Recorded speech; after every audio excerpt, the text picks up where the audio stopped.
side.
void.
Void.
Void.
Welcome to Dynaground! Hello, my name is Owen and I'm your professional Dyna rider. Today I'll be teaching you how to ride a dinosaur and win that chicken dinner. Now, let's begin!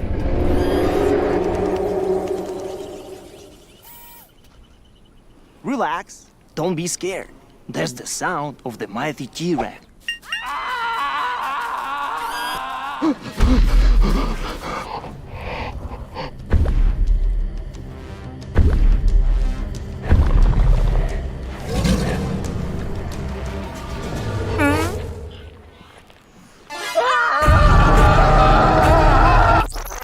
Now, here's the first dinosaur encounter.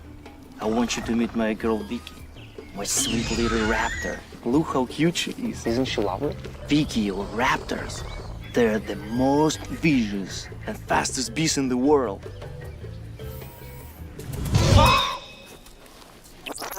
To ride a dinosaur, first you must build trust.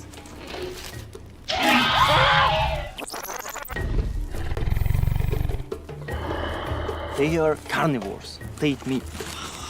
You have to feed them off. They will think that you are their friend, not food. Once they trust you, they will be a great companion.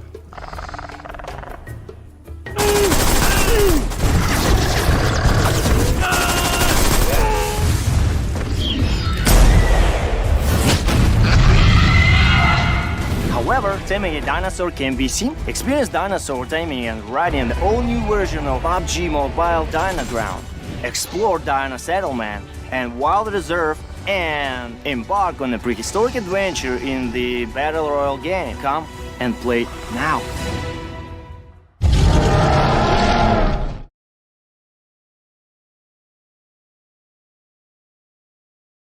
Good evening, ladies and gents. Limits will be broken, boundaries will be tested, and egos will surely drop into pieces as the teams come in, guns blazing for the final day right here inside Ruthless Invitational Showdown 2.0 Asia Grand Finals. No Sir Cloud for today, but it's okay because we got Gentleman Gaming to join us inside the battlefield. Hello, gentlemen.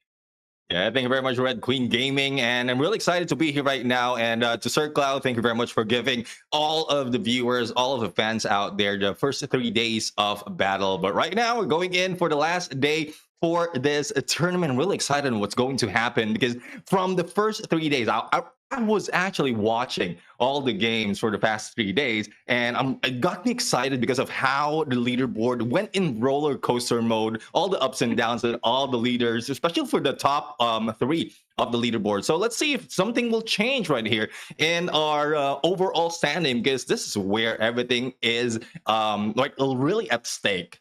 There were really some pretty intense action that happened yesterday. I feel like, it's going to be another epic night for our final day, since a lot of them teams will definitely try to catch up in the overall scoreboard. But of course, before we head on to our first game this evening, don't forget to actually hit that subscribe button for Ruthless Hype Esports to stay updated with all of the action that is happening right inside this tournament. And don't forget to visit our Facebook gaming pages as well. My name is Red Queen Gaming, so you can follow me at Red Queen Gaming 28, and of course Gentleman Gaming, who's very, very easy to find on Facebook. Just find that handsome face and hit that follow button.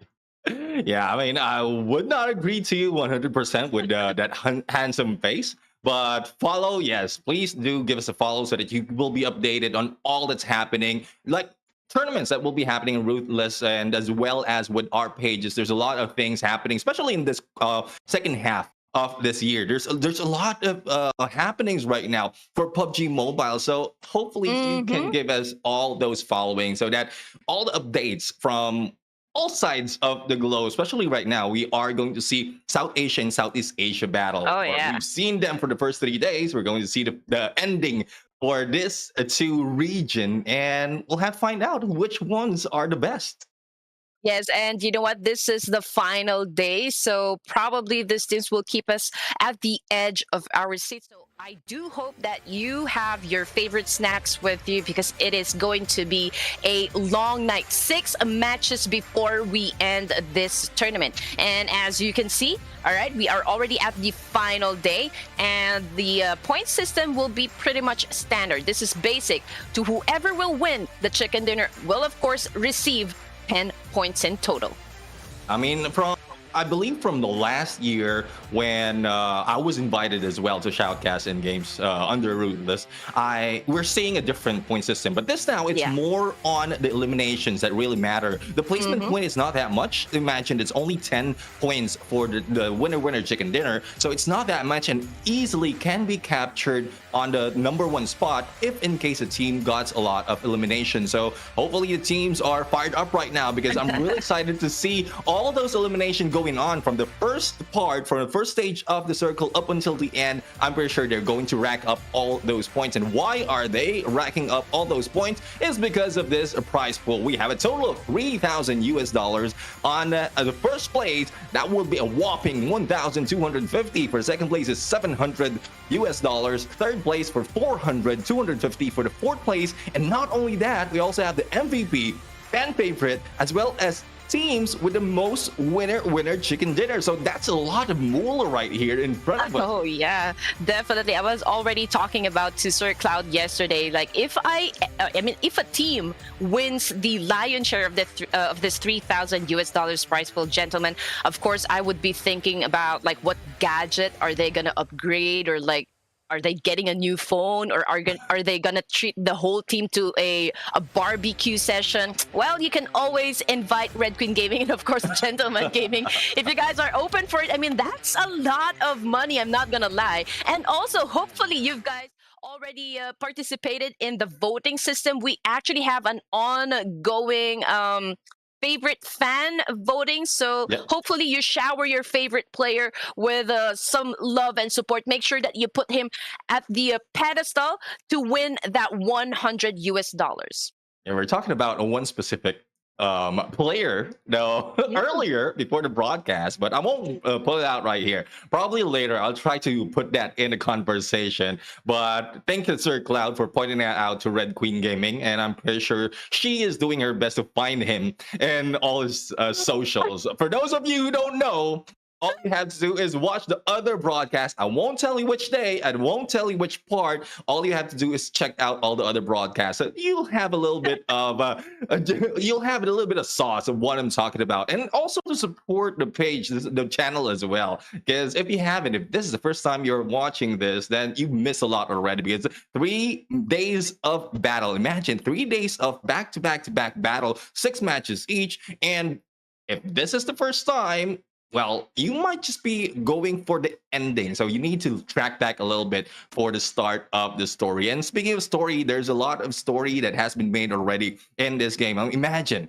from day number 1 up until this day, or before this day, we have D Savior, who is able to move up on that number 1 spot, and they have a lot of teams who caught up as well, especially the clutch gameplay coming from Apex. So we are going to look at some of the visuals that we have for you guys, especially the participating team from Group A. We have Stalwart Esports, Alter Ego Ares, T2K, D Savior, Kagendra, Box Gaming, MORPH, BIGETRON Aces, and for Group B, Red Queen.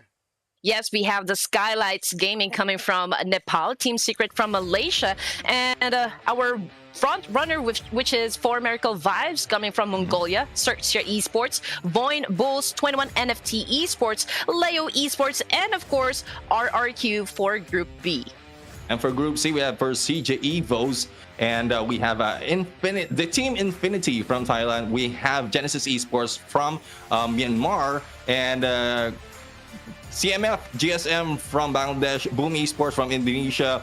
We have BN United from Vietnam, Udo Alliance from Malaysia, and we have Yangon Galacticos from, this is the Burmese team. So a lot of teams right now are in here to battle for that prize pool that we saw earlier. But this is squad roster for the grand final. Starting off with Stalwart Esports, we have Action, TDP, Near Z, IC and Skirt, Alter Ego Ares, T2K Esports, and D Savior. Now, well, Lamborghini really had everyone's eyes on him.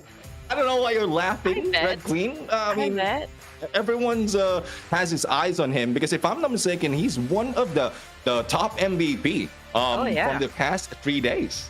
Yeah, he is actually averaging 2 to 3 kills per match, and so he's really one of the best fraggers that we have inside this tournament. And Stalwart Esports, man, this is such a big puzzle for me. I know the fans will definitely agree with me, because this is not the kind of gameplay that we were really expecting coming from Stalwart Esports. I mean, this team is very experienced. They have played in a lot of global stage, and so seeing them kind of not really performing is it's an enigma to most of us. But anyway, introducing the 4 teams as well for the squad roster. We got Kagendra from Indonesia, one of the can say improved teams that we have so far in the tournament. Box Gaming from Vietnam, MORPH GPX that actually won a chicken dinner yesterday, and of course the beautiful ladies coming from BIGETRON Ace. Yeah, BIGETRON A's, and these ladies have something to show, and there's a good motivation from other ladies out there who wants to join in a professional scene, because you don't just have to go into the all ladies in tournaments. You can jump in right here in tournaments just like this, provided to us by Ruthless. So this is one good step for all ladies out there. I'm pretty sure Red Queen has a lot of teams who talk to and motivated to be part of tournaments, and this is a good chance for them as a motivation. Now, going in on next roster, we have SKYLIGHTZ Gaming, Team Secret, or Miracle Vibes, and XERXIA Esports. Now, one thing I would say, though, Doc922 is the ones on the MVP run. I still can't forget what Apex922 did on that clutch. Imagine that's a 2v1v1 situation. He managed to clutch that, and I remember the moves. And you were talking about why and how is it done, and I guess it's a smart move right there, because even if you're crouched down, there's still a little bit of sound use that can be done. And that is what Apex922 did to avoid that and to outsmart the opposing team. Yeah, that's actually one of the best tactical warfare that you can do, you know, inside a tournament. But I really thought PUBG already removed that kind of feature, because I used to do it before when I wanted to sneak up, you know, to put down an opponent. But it looks like it's still an effective move coming from Miracle Vibes. The way that he actually eliminated everyone that stood in his way, and well, what's absolutely gotten the chicken dinner is so fantastic. It was a phenomenal move coming from Apex. But then again, we also have VOIN Bulls, 21 NFT, Leo Esports, and of course RRQ, who is actually part of the mythical 8 inside the tournament. Exactly. I mean, they in the top 3 by the end of yesterday's game, and it's just so close in between all this team. And once you get into that 100, at some point it gives you a little bit of motivation to get a lot more. Does the motivation that I mentioned earlier, get all those elimination as well as the winner chicken dinner, and you'll be able to outplay and also overtake those on the top. So imagine if RRQ is on 3rd right now, 118. If they get, like, say 10 on the eliminations as well as 10 on the rank points, they will be able to move up a little bit higher. Now, for CJ EVOS, Team Infinity, Genesis Esports, as well as CMF GSM for this next roster. Yes, you know what, for the side of Team Infinity, in case you guys missed the action yesterday, they were able to close down match number 5, day number 3, and secured quite a huge number of elimination points as well. So that was an absolute good performance for day number 3. I just hope that they can bring in the same energy, the same power into the last day for this tournament. Yeah, exactly. I mean, there's one thing I would say for last days. Some of the teams might be slowing down because of their position on the overall standing. But once it comes to the later part of the day or the matches, that's when they just think, let's just play this. Let's just give out all our best, regardless of where we are going to end on the leaderboards. And hopefully that is what will be done by most of the team. Now, on this next roster, we have Boom Esports, BN United, Youth Alliance, and Yangon Galacticos. This is one thing to point out. Yangon Galacticos is currently the bottom of our leaderboard, and again, they might be just doing and playing the game this time, enjoying the game, and that's where you will see most of the performance. Because why not enjoy? This is the game that everyone loves, and this is where everything has started for all these teams. So Yangon Galacticos might be doing that later on.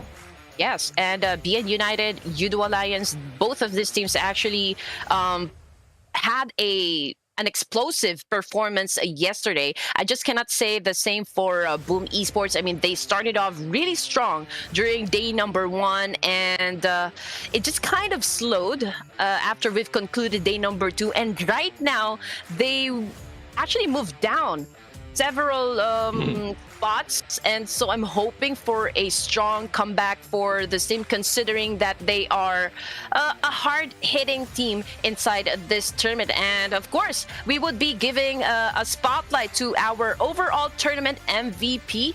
I guess this is after match number 18. None other than XERXIA Lamborghini, setting up a total of 18 elimination points and 4,275 damage output. Lamborghini has done a lot, not just for this competition, but other competition as well. And there's one move for the Savior to be able to move up further and maintain their position in this game, in this match. I would say this is the race or the marathon that they have overtook. And as we look at the road to MVP, these are the ones up running. And we mentioned about Doc922. He is in their number 2 spot, might be able to overtake Lamborghini, because for both of these teams, the Savior and For Miracle Vibes, they are also on the leading for that overall standing. Now followed by RRQ Asa on number 3, Regan here from T2K on number 4, and Parajin as well coming from the Savior. So these are our top number 5 for the road to MVP, and hopefully one of these guys will be replaced, because I want to see other players out here to move up their game as well. Yeah, well, T2K Rig is obviously not a stranger at all in being an MVP, you know, for this tournament. And the fact that we have 2 players coming from XERXIA, I think this pretty much shows what kind of power they can actually bring into the table. And if we're going to compare the average survival time, I mean, obviously XERXIA is doing a little bit well compared to the rest of the teams that were actually featured to the MVP slot. Now, if we're going to head-to-head XERXIA against For Miracle Vibes, I guess this is something of a pros and cons in terms of their strength. Yeah, exactly. I mean, it's more of this comes to the question of the chicken and egg, which is more important: elimination and placement. And this is just an example, because we have the Savior who's working their way consistently on the placement points, thus they are on the top. But in terms of elimination, it is For Miracle Vibes who have a lot more, but it's not that far in terms of lead from both sides. And either way, just in case one team changes their way and maintain the other, and I'm talking about placement and elimination, they might be able to overtake and take the lead so far. But as we look at the seismograph right now, to give them a little bit of view, this is timeline as well as the points that they gathered. There's a up and down right here. At some point, there have been some instances wherein they didn't perform that well, but they did well on the others. So this is, I think it's normal, because there's a changes in maps, and some teams prefer one compared to the other. Well, yes, I mean, For Miracle Vibes showed up a little bit late on the game yesterday, but even so, they were able to secure the 2nd place in the overall, surpassing RRQ and T2K. As you all know, last season, they were the ones who ultimately owned the battlefield, coming up as champions. Will they be able to do it again? I mean, I guess that would be the, one of the outcome that we are so eager to find out. But you know what, gentlemen? XERXIA has been very consistent with their performance yesterday. So I'm really confused. I don't want to set any expectations just yet, because anybody can be crowned champions considering the kind of numbers that we have. I mean, tonight will be absolutely crucial for the front runners, considering that there are a lot of teams that are really putting a lot of work to make sure they catch up. And having said that, they need to work twice as hard just to maintain their positions. If not, then they would really slip. Exactly. I mean, imagine how close it is between the XERXIA as well as For Miracle Vibes. It's only 5 points in between them. And if once again For Miracle Vibes manage to get a lot in terms of their placement as well as elimination, they might be overtaking XERXIA. And we saw earlier on the seismograph that there's a little bit of dip in some of the performances of these games. And at some point, once you have the momentum, it just slopes up from that graph. RRQ, on the other hand, it's also close, but they need need to, as you mentioned, double up their effort, as well as T2K Esports. KAGENDRA currently on 5th place, very, very close to BN United on 6th. Leo Esports with 7-3. So this is where the gap has increased, because it's 101 versus 7-3 between 6 and 7, and they're still moving up. VOIN Bulls is very, very close as well. And I love how the movement of Leo Esports added 5 positions to their name. So this is one movement that BN United really needs to watch out for. Yeah, I mean, T2K maintained the pace for 2 days that kept them at the #1 spot, but they lost the lead yesterday to DX Xavier of Vietnam. I mean, DX Xavier's transformation yesterday in terms of their gameplay was so powerful and effective. It shows how they were able to adjust their strategies based on their performance during day #2 and brought that knowledge into day 3. And now we're just kind of excited if they can actually keep up this pace and maintain their position at the top spot. Again, the gap in the scoreboard, it's not that significant. There's still a lot of ways on how these matches will play out this evening. But the focus right now of all the teams is to reach that top 4, because that's where the value, the money cuts off. So if you won't be able to get there, at least you have, say, a comeback capability similar to what we've seen earlier for those moving up so much in the leaderboard. But as we can see, we have Box Gaming and Team Infinity, MORPH, GPX. It's very, very close between them. Let's include Yudo Alliance as well as Alter Ego Ares. Now, same as you, similar to what you've seen earlier, though STALWART Esports not on this list yet, but it's just at some point some of the teams out here are not performing that well compared to the other tournaments that we've seen them in. Boom Esports, as you mentioned, has moved down because of some performance lag in performances and other days, starting from day #2 or day #3, and that's what brought them to the 17th place. Imagine, after yesterday, they have been pulled down 3 spots and 1 spot for GSM as well. So BIGETRON A's right now, the ladies are in here still hanging on 19th, Team Secret on 20th, SKYLIGHTZ Gaming on 21st, and Genesis Esports in the 22nd. But surprisingly, Genesis Esports only joined us for day #2, and they were able to overtake STALWART Esports as well as Yangon Galacticos. Oh, yes, you're right. I mean, we don't really expect that much coming from Genesis Esports, but then again, they can always improve their overall statistics as long as they keep stacking up those elimination points that we need. And you've mentioned a while ago, you know what, the placement points, they are not as reliable as before with the kind of point system that we have coming into play.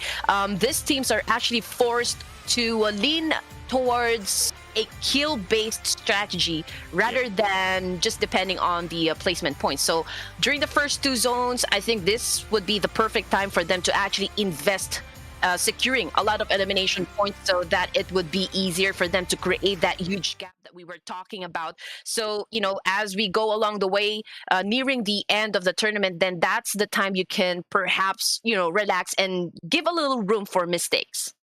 Exactly. And one thing I would say right now, for consecutive days just like this for tournaments, this is where some of the teams really manage to study all their opponents, even not only the opponents, but also themselves. They find out where they lack, they find out where they're missing all those rotations, and just in case, we've seen so much disparity in terms of the flight path as well as the first stage of the circle, and that's what the teams really need to be ready. I mean, that's part of plan B already, because just in case that happens, you need to perfect your rotation, not to pass against other teams, and as well as manage to place yourself in a good position on those circles. Yes, I mean, we always talk about what needs to be done or what is obviously lacking in terms of playstyle, the quality of team structure and composition. And it has a lot to do on getting all the vital information and how you actually break it down, process it and utilize it, everything that you need from, you know, for any tournament. And having said that, you just have to commend these teams. I mean, their dedication to do what needs to be done to play at this level. We are talking about countless hours of trainings and, of course, strategizing to be this good.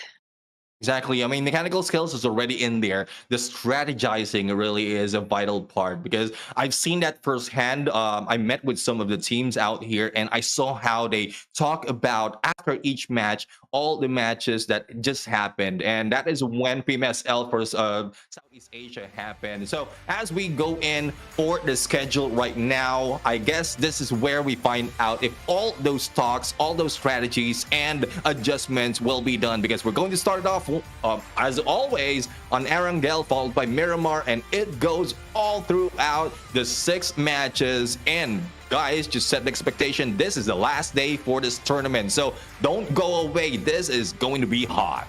Yes, sir. I kind of miss Sandhawk, though. I don't know why we're not including it right now into the competitive scene. But yesterday was not just full of action, but surprises as well. I'm really hoping to witness lots of resurgence to happen coming from the teams. You know, the kind of faded out from glory. There were also teams that did particularly well, teams that we least expect to dominate, but did. And that really added to what we expect to happen for tonight. And that would be the teams, especially at the top, would double up on their aggression this evening, as this is, the final night for this competition.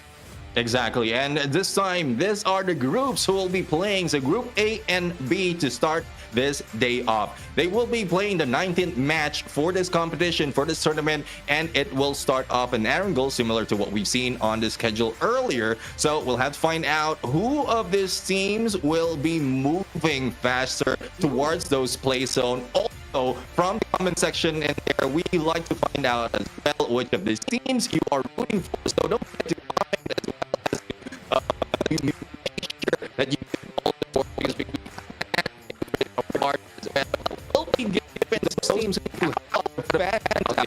So make sure that you get support because that's one thing that you can offer. Also, someone else's into gameplay as well in the comment section, especially on what you are seeing well and not so well in some of the gameplays of the teams.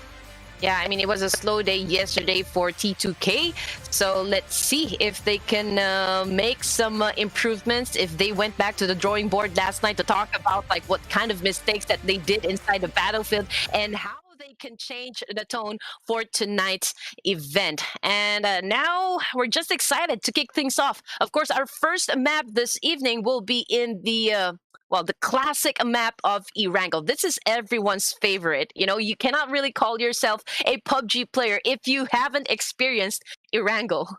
Yeah, I mean, I think with the moment you have it, that's the only thing that's downloaded. So, well, you need to play so much more to understand all those slopes, all those ridges. That is what the team has been done so far. And since this is a classic map, a lot of teams knows the counter on all the rotation that can be done on all the most of the compounds, I would say. So vehicle gameplay might come up in here, and as well as taking all of those high spots so that they can have cover as well as a good visibility against the enemy. So information gameplay, as you mentioned, is also a vital part. So we talk about a lot of vital parts, winning conditions, but for the caster prediction, who are you rooting for to go into this or to take the chicken Here in we this go game? again. You know what? I would still choose T2K, or maybe wait up. I'm having mixed emotions right now. You know, this is so very confusing because a lot of teams are really performing well, basing on the kind of show that was yesterday, day number 3, right? So, okay, let me change my choice. Let's go with DX Savior. I think they have the momentum right now. They have the goal to actually maintain their position, and so I'm gonna join their cause. Let's go for it. Let's go with DX Savior. All right. For me, my prediction, I want to focus more on how much elimination a team has. The RRQ averages 8.8, and that is not including some of the games that we didn't see on broadcast or that we didn't see the result on broadcast. So I would say RRQ is my my prediction for this game because I want to see all those elimination, all those engagement happening in this game. So RRQ, go give us that show. Well, you know what? I already lost to Sir Cloud, so I won't be challenging you to any TikTok dance. He got the most number of predictions, right? Predictions. So I'm just gonna stay quiet and probably tag him after I've done the TikTok dance. But anyway, guys, we would love to know your choice of team as well. Who do you think is gonna be, at the top of our match number 1 in ERANGEL? So teams are gonna be competing inside this map. That's going to be Group A versus Group B.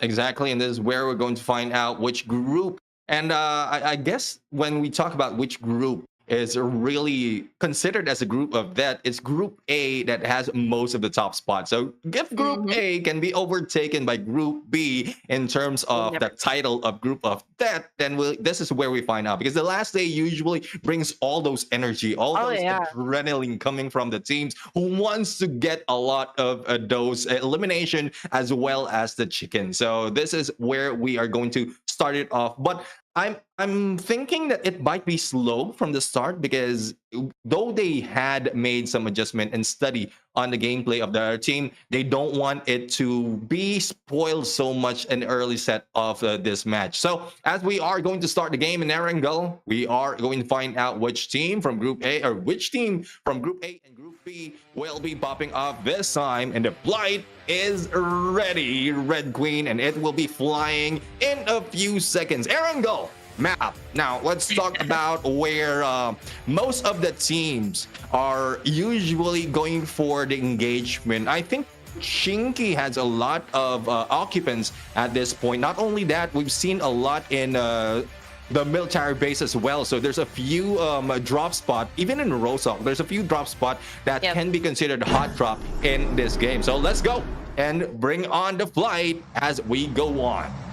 Well, it really depends on the flight path, as it will dictate which of the areas really will be highly populated. But yes, Pachinki, I probably will assume that the Xavier will take control of that specific area. And also just within proximity, there's Leo Esports as well, and some of the guys coming from Alter Ego, and perhaps, players coming from RRQ and VOIN Bulls. So there's a big probability that these teams will clash with each other, considering the kind of flight path that we have for our first match. So let's see if we're going to be witnessing the same choice of drop locations for our favorite teams. That's what to find out right now. So the flight is coming from the west to the north, and there's a far line for the teams who wants to go to Milta Power as well as to Novorepnoye. So they need to go in the crossroads, get those vehicles to reach their intended drop spot. But as we can see, we are looking at the average points coming in ERANGEL right now, and number 1 is BN United with 12.83. This is a lot against RRQ with only 11.83. Now it's more of this switch of, or the turn of events that happen when a circle lays down like this. It's so far from the start of our flight, and then none of the occupants for the right side. Well, it's obvious that there will be plenty of space onto the eastern side of ERANGEL right now. And well, let's see what's going to happen as STALWART Esports find themselves up against a squad in this area. And that would be KAGENDRA, one of the top performing teams so far inside the game. And just look at that. A couple of players coming from STALWART Esports already finds themselves on the ground. Will they be eliminated at stage 1 of ERANGEL? Well, we were just talking about this, and this is what we don't want to see from STALWART Esports, because this is not their usual gameplay. But as we can see, there's only IC, the one remaining right now, trying to defend himself through the window, was able to take down 1, and let's see on how much he can do. But not so much, because there goes KAGENDRA, cleaning them off that easily. Not even on the first few minutes of that game, or I think they didn't pass the first minute. They have been taken down on a few seconds. They drop and just squad wiped. Yeah, well, according to Sir Cloud, I think he did mention this day number 2 that STALWART Esports are actually playing with a different device, and so it will be like a little time to get used to. But still, you know what? We've had how many matches for this tournament? They cannot even like get the rhythm or like maybe get to the latter stages of the game to even have a chance to get that winner chicken dinner. It's always during the initial stages of the match that they get eliminated. So we really don't know. It's a puzzle for most of us, but we've always known Stalwart Esports to be a hard-hitting team, and we'll probably see them in other tournaments performing the kind of gameplay that we're used to seeing them. But just like that, ladies and gents, we already have one team that has been sent back to the lobby. We're down to 14 teams and 56 players remaining, and as expected, the XERXIA has taken control of the Pochinki. Nobody will contest them for now, but we always know that there's like teams lurking around the area. Probably Leo Esports perhaps would then be challenging the XERXIA for this position. We never know. We never know. We'll have to find out later on if or when they will be, or when and if they will be engaging in this battle. But as we can see, more GPS right now, just finding they are like going in for their sweet time and looting all this place. This is a huge place for Georgia Polt for you to get all of those weaponry, and we'll have to find out if they will be ready the moment they go in for the battle. BIGETRON Aces, the ladies right now are in here also positioning themselves. Again, this is we've seen first team eliminated in this game. This is, I'm expecting a slow match because they are getting a hang of how they are. What is happening right now? Baron is carrying his teammates while driving or stepping into a car. This is some highlights that we are looking at right now from for Miracle vibes, and this is the vibes, good vibes coming from this team right here.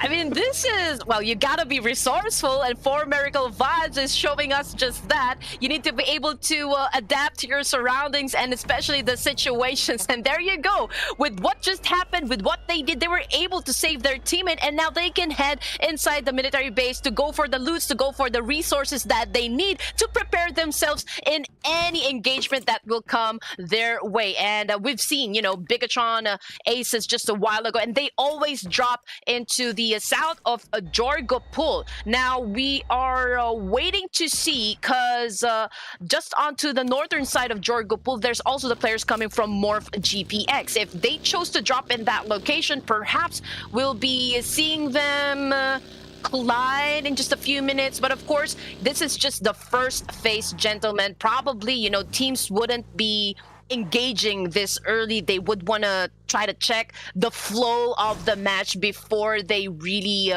get into a fight. You would want to get all the information that they need before they get into any altercation. Exactly. I mean, it's more of preparation, and when it comes to preparation, it's not just gathering all the resources that you have. You need to get all the information, as you mentioned, as well, and they need to find a good spot or good location to spot all the enemies who might be moving in. But as we can see, we have VOIN Bulls right now hanging back a little bit on the blue, and they have plenty of time, but for the adjustment or update that has been done into the game for the season, for this past few months, hanging back on the blue is not a good play anymore. But I guess some of the teams are still risking it. If you stay back from outside of the play zone, you will already lose a lot of meds once you step in. So it's not a smart move, especially if you want to invest on those meds so that you'll be able to fire or fight back just in case someone will be gatekeeping you. Well, yes, I mean, if you saw the map overview just a while ago, there were a lot of teams actually that dropped into the western side of ERANGEL, and so we'll definitely see the west side as well as the northwestern side to be a little bit congested. So I feel like that's where the first few battles will start. Now, Alter Ego Eras over here, they spotted some teams that's doing a rotation, but it's so far away. I don't think they will do a little spray or even reveal their position just yet. But it's good, to know which direction they will have to point their guns. Some of the players coming from Alter Egos, they are doing the rotation. You would want to go, for a prime location inside the circle. You want to get into position to have that upper hand advantage against the opponents right at the edge of the circle. Exactly. It's one thing that Alter Ego usually does is they wait for all the information for all the opponents to move in towards him so that they can track which way they are heading, because it's more survivability that Alter Ego has done in most of the tournament that they jump in. And on the final, or so let's go in stage 4, stage 5, that's where they start all battle. But looking back into the map right now before it closes and shows us the next stage of the circle, we are seeing a MORPH GPX in there a little bit too far, but as we can see, it is now moved a little bit higher. So we are seeing 3 teams already inside of the next stage as other teams are starting to move in. So moving in onto the compounds in the middle is a smart move, because all you have to do is just wait for anyone who's coming in as well as the next stage so that you will be safe in those compounds. So for those who are still lying back,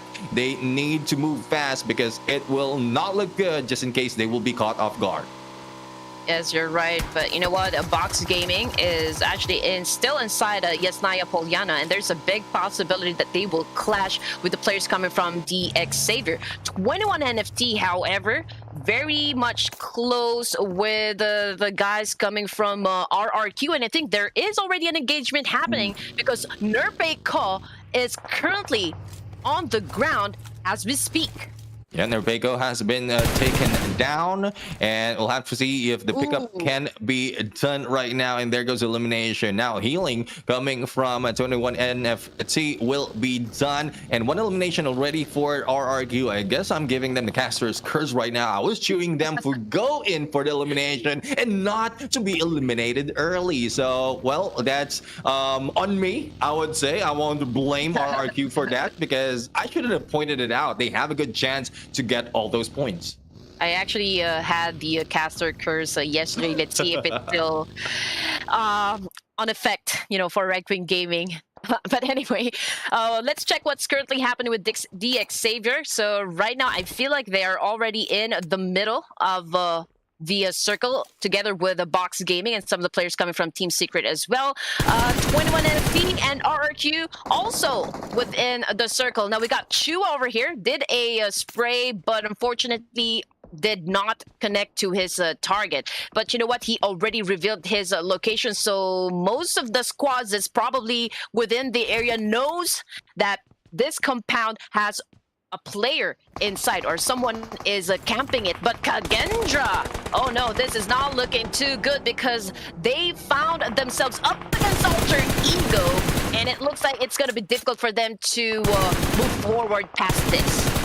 And they are getting some damage right now. Zero has been taken down, and we have Alter Ego in there just cleaning up the house. And despite of the number of points that they have for the onset of this game, if in case you lose one, it will slow down your performance. So former Voice right now is taking a peek as to where the gunshots coming from, and it was Alter Ego making all of those noise. Moving in onto this map right now, there are still a lot of teams who need to get their position, but on the left-hand side, the battle continues as Alter Ego fires back, and there comes the nade kill coming, or nade hit coming from Apex right now. But 4MV has taken 2 guys taken down already, and they need to go for the pickup. Now, Apex right now, still the Apex Predator will try to peek in against Op, and there goes the peek, but no! Octa beats him to it, and 1 guy remaining from 4 Miracle Vibes. And let's see if he managed to survive. The takedown will be done. Doc is in there trying to hide out, but he has no place to go. Potato will not be a potato anymore. He will be getting that 1 point. Yes, not a good start for Miracle Vibes, considering they are at the 2nd spot.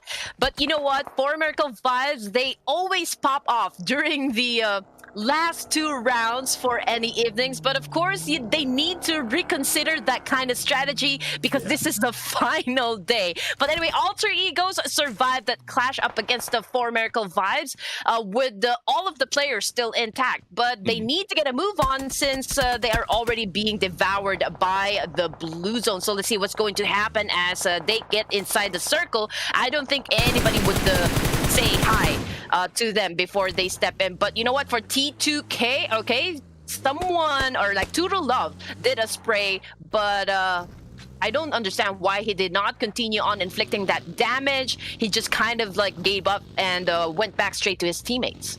I guess it's one knockdown coming from their team, trying to provide that coverage so that they might be able to pick them up. But unfortunately, they weren't, and they are now left with 3. On the other side, we are seeing KAGENDRA being taken out, eliminated after that gunfight. So they receive a lot of damage against Alter Ego, and they have been taken down out of this game. The third team to be eliminated in this match. Now, we are now seeing 12 teams remaining. T2K still getting their position, though they lost 1. They might be able to give this distraction gameplay a little bit of an option, because we have a Rig right now who's might not be feeling good as he is being gunned down, though the support is in there, but not so much of visibility, and they might be eating some nades coming from MORPH GPX. Yes, here we go. MORPH GPX actually won a chicken dinner inside ERANGEL map. So let's see how far they're going to go now that they found themselves head-to-head against the players coming from T2K. We got Bobo Ho, one of the MVPs so far in some of the matches inside this tournament, is challenging up T2K. But you know what? We cannot really see just who is dominating currently. There's a little bit of that distance, and so we are seeing just an exchange of nades so far coming from both of the teams. Yeah, exchange of nades. One will be stuck in here as he will try to defend himself, but nades are coming in hot onto him, and there's no choice for him but to battle it on. But damage has been received by MORPH GPX, and it's slowing down the approach in terms of taking him down. 2 players out here down in the compounds being sighted by Bobo Ho. And here comes a grenade coming from MORPH GPX. And, well, takedown against Rig has been done. And domination already by VOIN Bulls. Now moving in, MORPH GPX. 1 has been taken down. That is caused by the DBS. Yeah, DBS, the one-tap wonder. Anyway, we have 1 player from T2K that's currently knocked down, but I love what MORPH GPX is doing as of this moment. We have Bobo Ho on a different location, on a different angle, making it work, you know, to take down, to take down people or like players coming from T2K Esports. But you know what, in this process, in this altercation, T2K already has won a casualty, but it looks like, you know, they still have that advantage against a MORPH, because Bobo Ho probably is the last remaining player for his team. Yeah, he might just be, and though he had a good location, no, not so good to defend some of the teammates. But as we can see, 21 NFT right now loses 2 of their members, or 2 of the members has been knocked down, and only left with 1. Now VOIN Bulls has been eliminated right now, and that is caused by T2K, I believe. And also eliminated is MORPH GPX. So MORPH GPX, though they have a good plan, the execution is not that prime, and T2K still managed to survive with the 3 members that they started when they went for that engagement. Right. 4th phase of the circle, ladies and gents, with 1.5 minutes before our zone closes in. 9 teams remaining, 31 players alive. And looking at BIGETRON A's, we already have 2 casualties as well. So it's the dynamic duo that's the last hope, you know, for their team. But it's good because they managed to actually get to the stage 4 of our first match. In terms of their rotations, in terms of like picking a position inside the map, I think they are doing pretty well. You know, it really has improved a lot compared to their kind of performance during day number 1. Now, MORPH GPX, with 2 elimination points, has now been taken out of equation, but it looks like BIGETRON A's are not out of the woods just yet, because we got Hexus, another best fragger coming from Indonesia's RRQ, right now pointing his M416 against these 2 ladies. Yeah, all they have to do is manage to survive for the top 8 to get a few of those rank points. And if anyone unsuspecting passerby will be in there, they might be getting a few in terms of elimination. But with the 9 teams, a little bit of slowdown right now. Box Gaming went in and take down 1 of the Leo. And let's see if they will still be able to growl after that takedown. Because if the pickup will be done, they can be fighting and tearing up all those boxes. And they are in the far far side of the west of this circle. But once we have the next circle, this is the deciding factor whether Box Gaming or Leo Gaming will start to engage. And as we can see, Leo Gaming is outside, Box Gaming still maintains their position on the compounds. It's not looking good as well for the east side of this map, because two teams will be stuck on the outside as they are being gate capped. At BIGETRON Ace will be eliminated on number 9, though they have one elimination but didn't manage to get any rank points. Gatekeeping opportunity coming from the DX Savior side as well, but RRQ is punishing this one player coming from 21 NFT, but it looks like T2K and DX Savior is going head to head as we speak, and RRQ is actually capitalizing on that one, but it looks like T2K Esports has been sent back to the lobby by the players of DX Savior, and that is all happening just onto the northern side of our safe zone. And right now RRQ not even giving time for DX Savior to lick their wounds just yet. They are now pushing in and moving in for the kill. Moving in for the kill, and as we can see, we have a few knockdowns being done right now, and RRQ is on the shorter end. They receive a little bit of those nades, and as we can see, this is the Xavier right now managed to survive after all those altercations, after all those engagement. But XERXIA Esports will be eliminated. I believe they also got a few points out of T2K, and RRQ being taken out as well. Left with 6 teams remaining. We have Leo Gaming with only Liquid to be remaining in this game. There's not so much of option for him because he's very close against Box Gaming. Yeah, your choice of team already out, gentlemen, but DX Savior is still alive. 6 teams remaining, ladies and gents, and we are seeing them.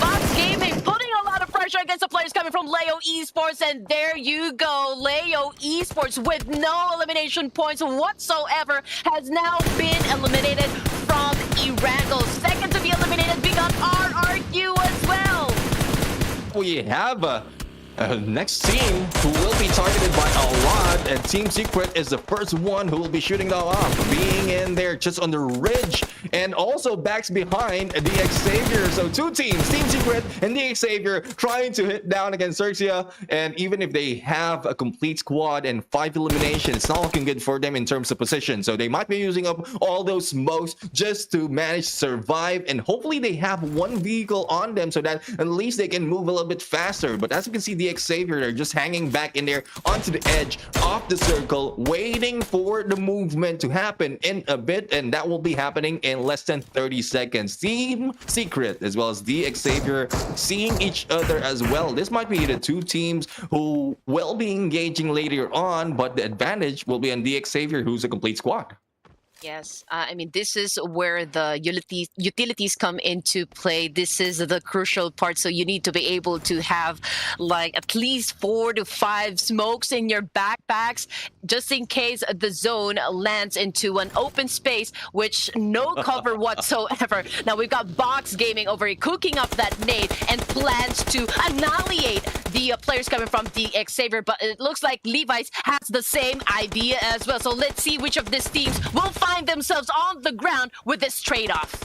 Yeah, trade-off right now, and XERXIA has lost 1 already. Box Gaming in front of the Xavier, as well as they are on the lower grounds of this hill. Now, vehicle gameplay coming from Levi's right now, and Box Gaming still not managing to get a hit. And as we look at the position of Box Gaming, hopefully they will not show their position that easily, though they might be backstabbed as well by 1 or a few players in there. But the Xavier is a little bit preoccupied for XERXIA, who they have been targeting earlier on, and this might be a chance for Box Gaming to go for 1 hit. But it's only 1 who's Guang in there hanging in the middle of his teammates, as well as the Xavier. So it's a little bold move coming from this guy, and he's not backing off. I mean, this is where really information comes into play. This is, this will find out just which of these teams are very good when it comes to extracting that intel. But so far, we can see DX Xavier and Box Gaming still going at it as they are onto the northern side. Now, XERXIA Esports are now making their way right into the middle. But this is this is such an open space, and they need to be a little bit worried about the players coming in from Team Secret as they are still onto the southern side, and there's a big chance that they will be open to their line of sight. Side really might be open. There's only a few hills right here that can be taken, but XERXIA fired back against DX Xavier, managed to get a 1, and after receiving all those damage, all those pressure, it is DX Xavier who will be in a shorter, and XERXIA though has been taken down in here. I guess it's falling off or probably making a misstep and that get off, and it will be capitalized by the other teams. 2 eliminations, 2 knockdowns already against XERXIA, and when they battle against Team Secret, it is Team Secret who is getting all those eliminations. Only one guy though remaining in front of I believe it's 2 members of XERXIA. Megamind and Ertz need to fire back, and there goes the lead, and they felt the earth in there as he is now lying on his knees. Well, there goes the advantage of the Team Secret. It's not domination anymore as XERXIA Esports emerged victorious from that clash. Now, 21 NFT on the other hand is doing pretty good as well, challenging up perhaps the players coming from Box Gaming. But guys, this is already the final 5 teams remaining for our first match, looking to get that first winner chicken dinner. Now, we can see XERXIA Esports over here firing a lot against that one player coming from Team Secret, and it was Ertz who actually got the job done, and he also spots Levi's coming from DX Xavier from a long range and actually took him down. Now here comes another one. Let's see if we can also get this one right. Maybe the vehicle explode, and there you go. Ertz, easy as that, put up 2 elimination points coming from DX Xavier. Like, imagine the term being eaten by the earth. This is how it looks like. Earth is just eating them up one at a time from left to right. He just goes and targets them, and smart move to explode that vehicle before Chuan was able to heal himself. Now we're left with 1 player coming from the Xavier, and with Box in here, a complete squad might have the advantage, but I'm real surprised and glad as well that XERXIA managed to survive all the altercations onto them against Team Secret and DX Xavier, and they are the ones still in the top 4. Though 21 NFT will be receiving a damage, and they will be eliminated in this game. It's now left to 3 teams. Yes, it was actually a very wonderful execution coming from XERXIA Esports. The way that they actually eliminated, some of the players coming from DX Xavier was just like perfect, for their team. That is a good spot, good awareness so far inside the game. But here we go. The battle is about to happen as a Box Gaming would want to dominate our first match. They went straight up against XERXIA Esports, and oh my goodness, drop them just like that. We've got our first winner chicken dinner, ladies and gentlemen, and that is none other than the players coming from Box Gaming, setting up a total of 10 elimination points plus chicken dinner. Box Gaming, if I'm mistaken, this is their first winner chicken dinner out of this competition, and they did well in terms of positioning themselves, not only from the beginning but also towards the final moment. We have in here 1691 on the damage, 10 eliminations, and of course with a winner chicken dinner, you will be getting that 10th placement point. So total 20 right now to move this team up, and well, this is not surprising because we've seen a lot of movements from the other teams as well. I believe it was from yesterday as well that other teams who are unexpected to get the winner chicken dinner against the strong teams, or I would say from those in the top half of our leaderboard or the top quarter of our leaderboard, and Box Gaming is one of the teams that's doing it right now. Oh yeah, I mean, currently they are at the perhaps the top 8. I'm just looking at the numbers right now. Okay, so currently they are placing at 9th, but with this performance, I feel like they've now made their way to the top 8 of this tournament, which is actually good. Of course, we would want to see if they can keep this consistency so far. I mean, this is usually like the warm-up, you know, for most of the teams. But then again, we're talking about the finals. This is the last day to make any difference, to test your limits, to break your boundaries, as I've mentioned a while ago. And we'll just see who will sit at the throne as the best team so far for the Ruthless Invitational Showdown 2.0. Yep, and as we can see on this teams to watch, we have 2 of the teams, Box Gaming as well as XERXIA Esports, that did well in waiting for the perfect timing for them to fire back, because they have been hanging in back, being passive, not so much of an aggression coming from them, just taking a few peeks and taking a few of those hits as well, especially for XERXIA Esports. And once they have the timing set, once they have that like the signal to attack, that is what they did, especially for the final moment. Box Gaming just waited for that one knockdown. All vehicles just running in, took down one, managed to miss one on that buggy, but still, once they fire back, there's no firing back against XERXIA Esports, because Box Gaming had it planned. Well, again, those are at the top of this match are the teams that we don't really expect to be performing that well. But of course, this tournament has been full of surprises, and so just keep it coming, guys. But anyway, match MVP, we got ERTZ coming from XERXIA Esports, and now we would just like to bring it up once again, the way that he eliminated, you know, players coming from XERXIA, the way that he opened that up. That was the downfall, you know, onto the side of XERXIA. That made them lose their chance to get their hands on the first winner chicken dinner, and courtesy of ERTZ coming from XERXIA.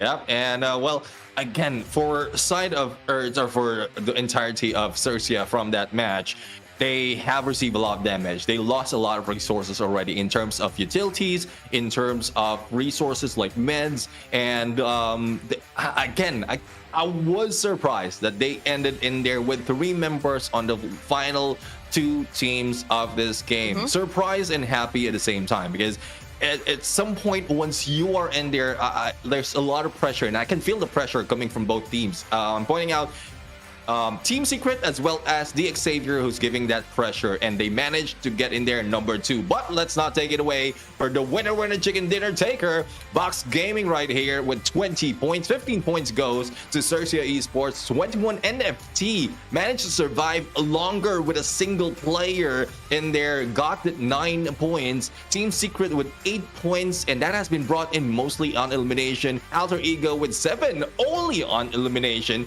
XERXIA has managed to do so much in rank points, but not so much on elimination, with 7 as well. Both 5 for VOIN and T2K, 4 for KAGENDRA, 3 for RRQ, both 2 for MORPH and Leo Gaming. BTR, BIGETRON A's managed to survive, but not so much getting placement points, but they have 1 elimination. STALWART as well as 4 Miracle Vibes, unfortunately no points for them.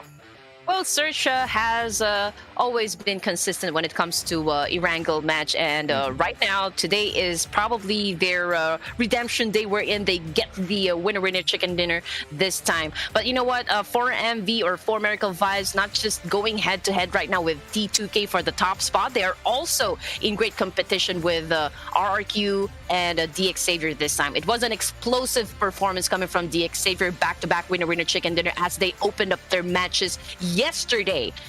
It's just so amazing how, like, they powered through the entirety of day number 3. They played all of their 4 matches you know, with great consistency, showing really the monstrosity of their playstyle. The tournament is not over, of course. We don't want to celebrate just yet, but RRQ and T2K need to step it up a bit, obviously. I mean, day 1 and day number 2, they were the front runners, but they've kind of dropped the ball at some point.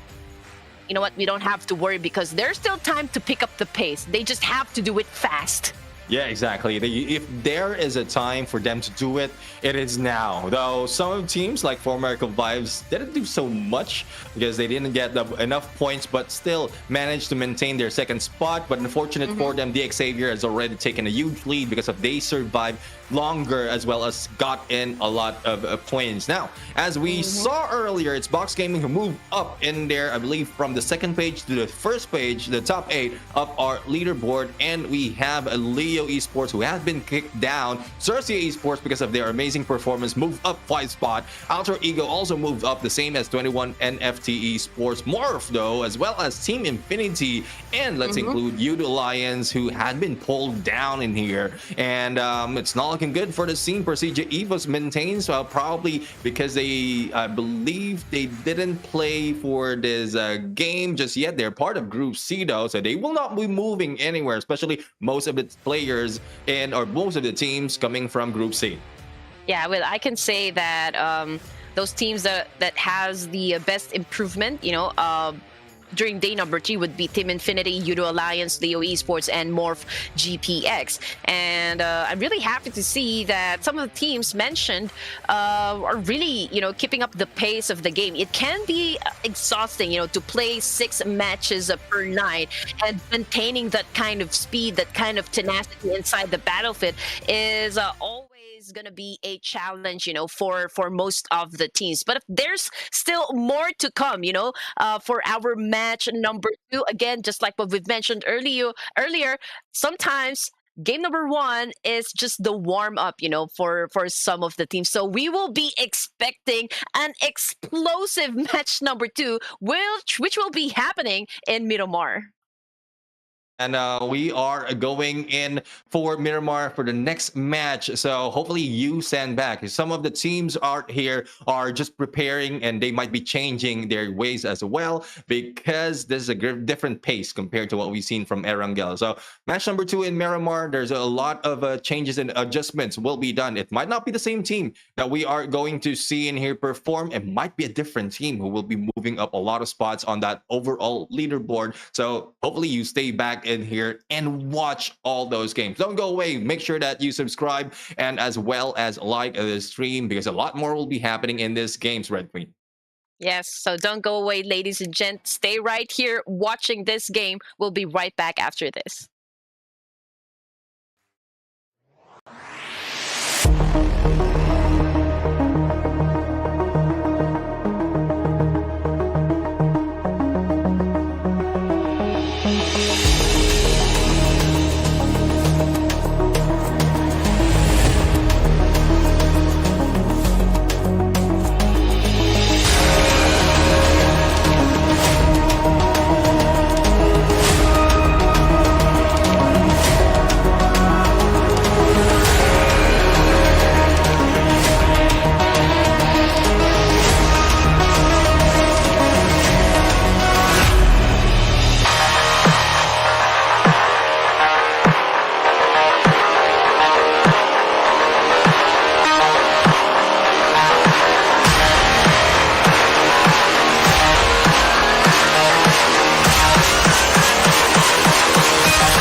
Gentlemen, welcome back to the show, and this is still Ruthless Invitational Showdown 2.0. Still in the caster's desk, I am Neptune the Gentleman Garcia. Together with me is Red Queen Gaming, and we are now preparing for the next match. Earlier, we've seen the explosive battle from all of the teams, especially for the final moment in there, Box Gaming against XERXIA Esports. Now, we are going to the next part. This is match number 2, guys, for those of you who are just jumping in the stream, and let's check out on the schedule as well as a recap on what happened. So it's Box Gaming who got that winner chicken dinner, and as they go to Miramar right now, this might change, Red Queen.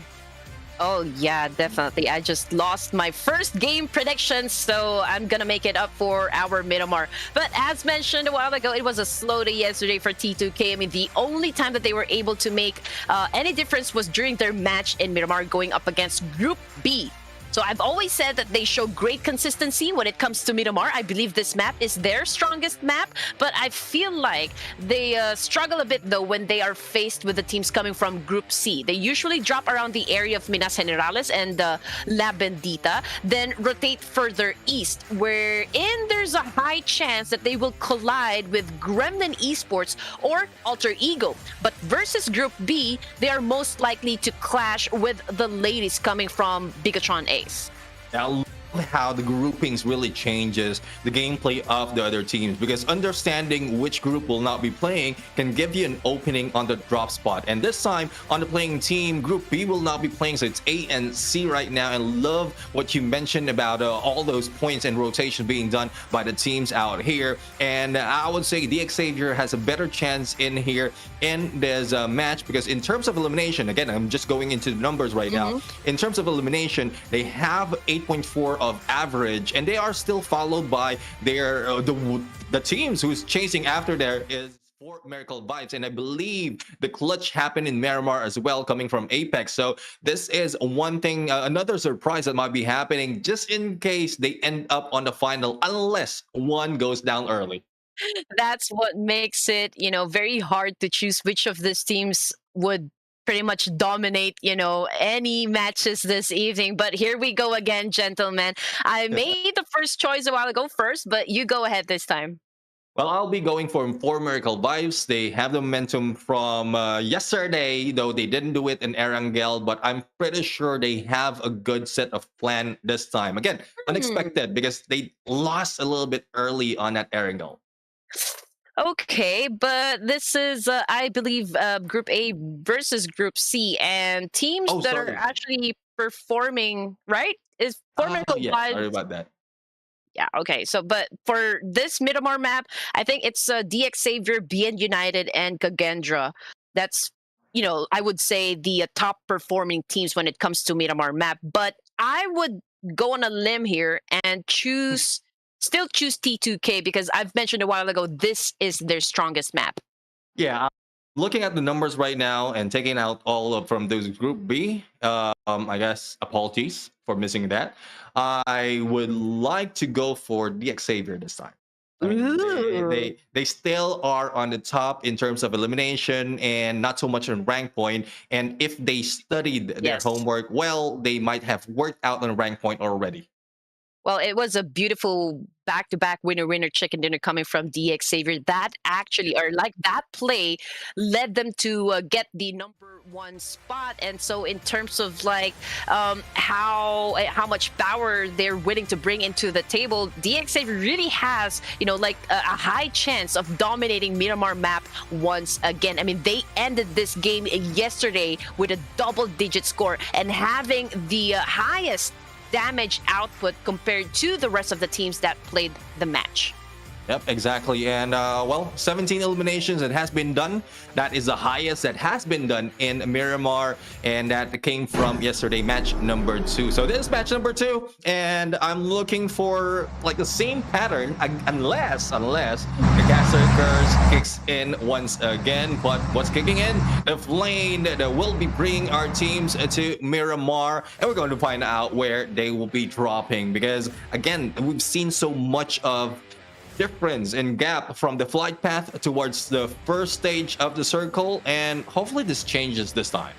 Right, we would always be looking at which of these teams that would prefer to target the hot drop locations, because obviously these are the teams that are highly confident when it comes to their skill set and not afraid to build an early momentum by crashing their enemies should their area be contested. And these teams are most likely to be the ones that you should watch out for. Now, looking at the flight path right here, gentlemen, it's pretty much right there in the middle. So I think this is a fair flight path wherein teams can go to their desired location, or like really their choice of drops wherein they feel comfortable enough to defend should be you know, there's another team that would challenge them up inside this area. I like to guess where the first stage will be happening. I think it's in northwest.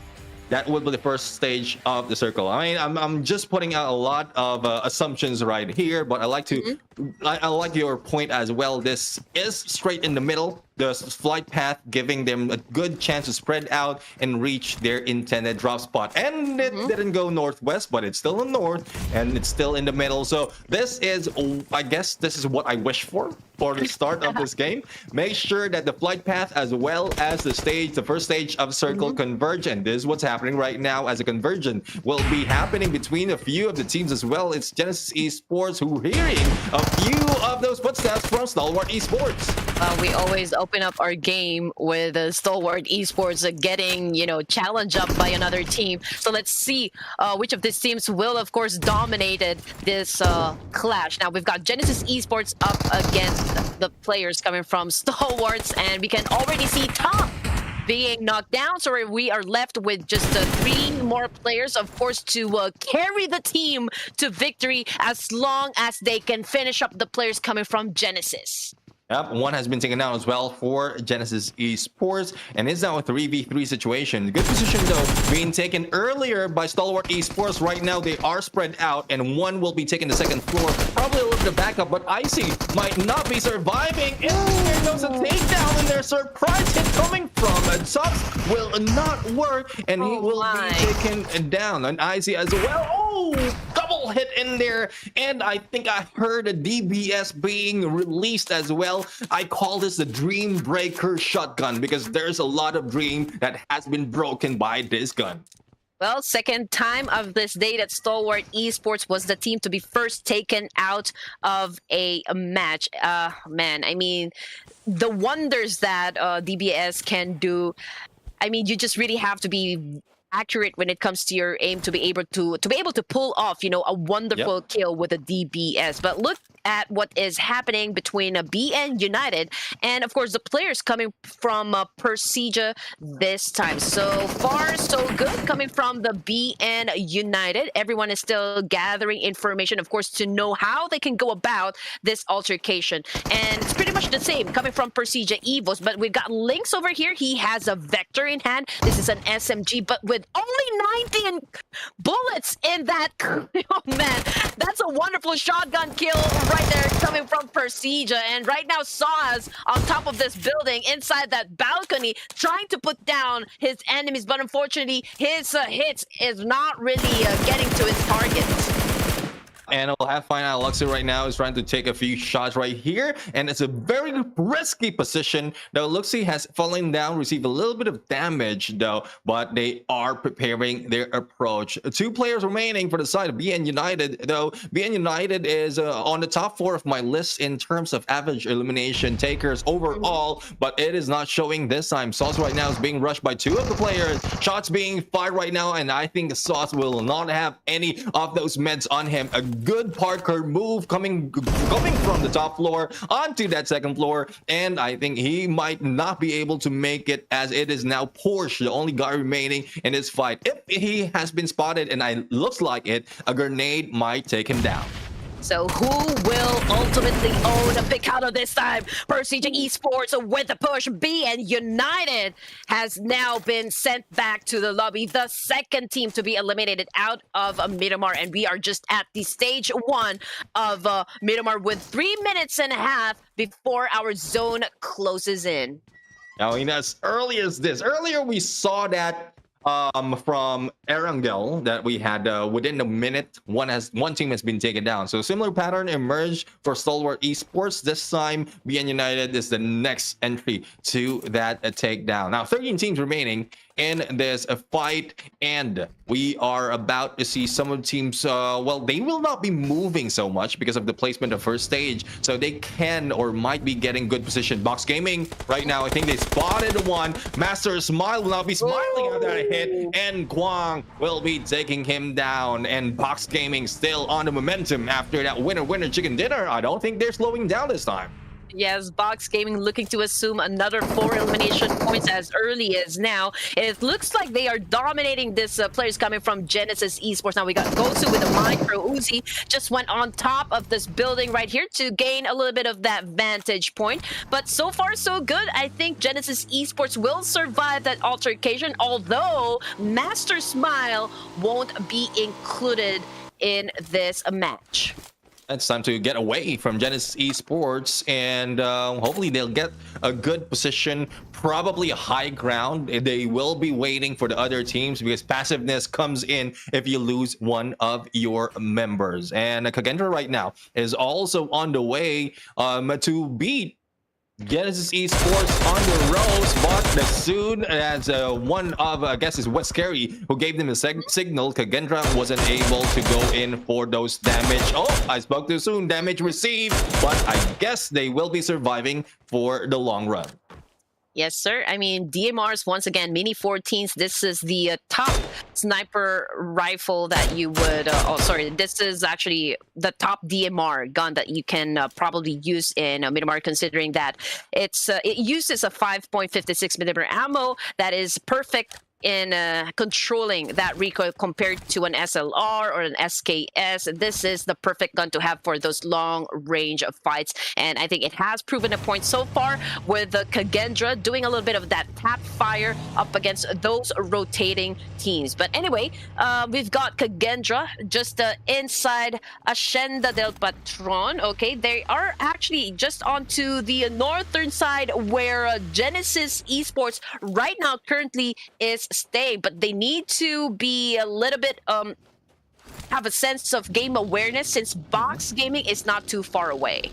Yeah, Box Gaming really is in the roll right now. They just want to hunt, and I guess the gameplay might be different this time. Box Gaming was silent from the early parts of the Erangel map, and this time they will not be silent anymore. But BTR, BIGETRON Aces right now being taken down, not able to surprise, but Mute Ace will be muting one of Alter Ego right here, and it is a good get back. Alter Ego not doing well in that engagement, but with this grenade might be able to take a few, but no, I guess it misses. And here comes Octa right now, the guy who almost clutched a few of the gameplay earlier, but Octa will try to go in, provide all those pressure. Here comes Fnatic also moving up, trying to get more information, but they don't know that JT is in there on the top of this hill. So good defense being done by BIGETRON Ace right now. Yes. Alter Ego right now trying to flush out this players come from BIGETRON Ace, and you're right, this is actually a 3v2 situation in this particular area. We've got one player coming from each team that is a little bit far away, you know, from the players, and that provides a good mid-man role for BIGETRON Ace and Alter Ego. So let's see what is going to happen, because BIGETRON Ace is getting torn into pieces. So I think that was the cue for one of the players coming from BIGETRON Ace to maybe escape the situation for a while, go to another location, and wait for the next zone shift. You need to focus on longevity, and you would want a chance, you know, to grab that winner chicken dinner, or at least get those elimination points that you need to improve your overall statistics. Exactly. JT right now has moved away from this area, though. It's a similar approach, but Moom Esports just saw them, and I guess this might be it. Back to 1 point ending this game if this hits. No, it didn't hit that much, though. Not so much of damage, but will not be able to get away because we are seeing Boom Esports just beat them down, well, the ladies out there will be taken out with 1 point. Their name not surviving a little bit longer compared to what we've seen earlier. Yeah, good game, well played still for the ladies coming from BIGETRON Ace. Now, 3 elimination points is already on the board for Alter Ego Ares, although they already have 1 casualty, so that puts them in a little bit of a disadvantage considering the lack in firepower. But let's see if they will be able to survive the entirety of this map as Octa right here tried to do a little bit of tap fire onto that player over that hill, but unfortunately those fire or those shots will not be connecting. Yeah, no connection coming from those shots. Let's see if they'll be able to go in and rotate, or I'm talking about box game or Boom, rather, to rotate against that team who is hunting them down. Now, Team Infinity right now trying to move away. Box Gaming is in here already, 1 to their name, and they are still in this position as what we've seen earlier. There's no moving out because, as we mentioned earlier, the face of this circle is smack dead in the middle of our map. So it might be stage 2 that will be happening in here on after a few seconds, and this will show us a little bit of movement for some of the teams. So for Siege right now is in a trouble. Misery is receiving a little bit of misery as he is hanging back on the edge of the circle, and we are seeing the teams right now moving a little bit higher into this map with this shift of the circle. Well, rough start for BN United. So that's definitely going to take a toll since they've got an early elimination for this match. STALWART Esports together with BIGETRON Ace. Those are the 3 teams that has been sent back to the lobby before even reaching stage 3 of this Miramar map. But we've got Team Infinity over here, one of the most improved teams, as I have mentioned earlier, is actually rotating, going to the middle of water treatment and Hacienda del Patron, but they need to also have high level of awareness because within proximity we got, Box Gaming and the players coming from the XERXIA as well. Now on the kill feed, it looks like Frenzy from KAGENDRA is on his knees as we speak. Yep, he has been taken down in here, but not yet eliminated, and a good chance to be picked up by teammates. Now, as we wait for the altercation to happen, Box Gaming, that we are not seeing, might be just targeting all those vehicles, and that's one thing. Once you're in Miramar, vehicles is an essential factor for you to move around quickly, and also probably to get away from your from engagement that you don't want to go into. So we'll have to see if some of the players or other players out here will be targeted by Box Gaming and might be taken down. We saw a few on their sites, and well, no one is moving just yet. They are just waiting for the perfect timing, and we saw earlier that's only a few meters that they need to travel to get into the circle. Yeah, I mean, Miramar map is such an open space. You really have to take advantage of everything. This map can provide you vehicles. If push comes to shove, you can use this as a cover if you find yourselves in a very crucial situation. I mean, you need to be able to take cover. You can use this one and also use the ridges, that this map can provide, which is a little bit hard. I mean, if you're going to ask me, this is probably what makes Miramar a very intense match because of the lack of cover that the terrain that can provide. Covers in terms of shrubberies and greeneries is lacking in this map. For the ridges, I think it's very risky as well if you want to go in on deep reaches, because some of the teams will be targeting all those open areas that is lower than them, because this is a high ground advantage being taken most of the time in Miramar. But as you can see, as the zone closes, we are going to find out if there will be a hard shift or probably in the middle. But no, it's a little bit in the middle right now, and those at the outskirts will just move a little bit, a tad bit. But as you can see, the haystack area is open for some of the takings, especially for those who are already on high ground, like KAGENDRA, who is looking in, targeting probably for Siege as well as Alter Ego. You know what? Boom Esports, Alter Ego, and Kagendra, they all have this gatekeeping opportunity wherein they can assume points. And for the side of Boom Esports, they might face with DX Savior. For Alter Ego, they might be clashing with Team Infinity. And Kagendra will definitely go head-to-head with the players of Box Gaming this time. But right there in the middle, we already have the players coming from Gremlin Esports. And also within just, like a few distance, we got the players coming from Genesis as well. And Judo Alliance is already making their way onto the southern part of the map. And Alter Ego Octa once again for that takedown. But as we can see, Chua receiving a few damage, will be taken down, and Lamborghini as well will be taken out. And it is just MORPH GPX just putting a lot of pressure against DX Savior. And Parajin just responded cleaning or putting down clean in there. Will it be a clean hit? DX Savior still alive and kicking. A good opportunity for them to be picked up, but DX Savior has already lost one, and the getaway will be done. Again, I might be putting a caster's curse against this team. I believe what happened was MORPH GPX as well as DX Savior, both of these teams had the same idea to get inside the safe zone coming from the northern side of the circle, because obviously DX Savior coming from the eastern side just went up north, but unfortunately they collided with MORPH GPS, and that cost them some teammates from inside the map, and now they're just playing with 3 players this time. So it's going to still be a little bit of a challenge getting inside, since there's Boom and now there's MORPH GPX that would probably do that gatekeeping once again.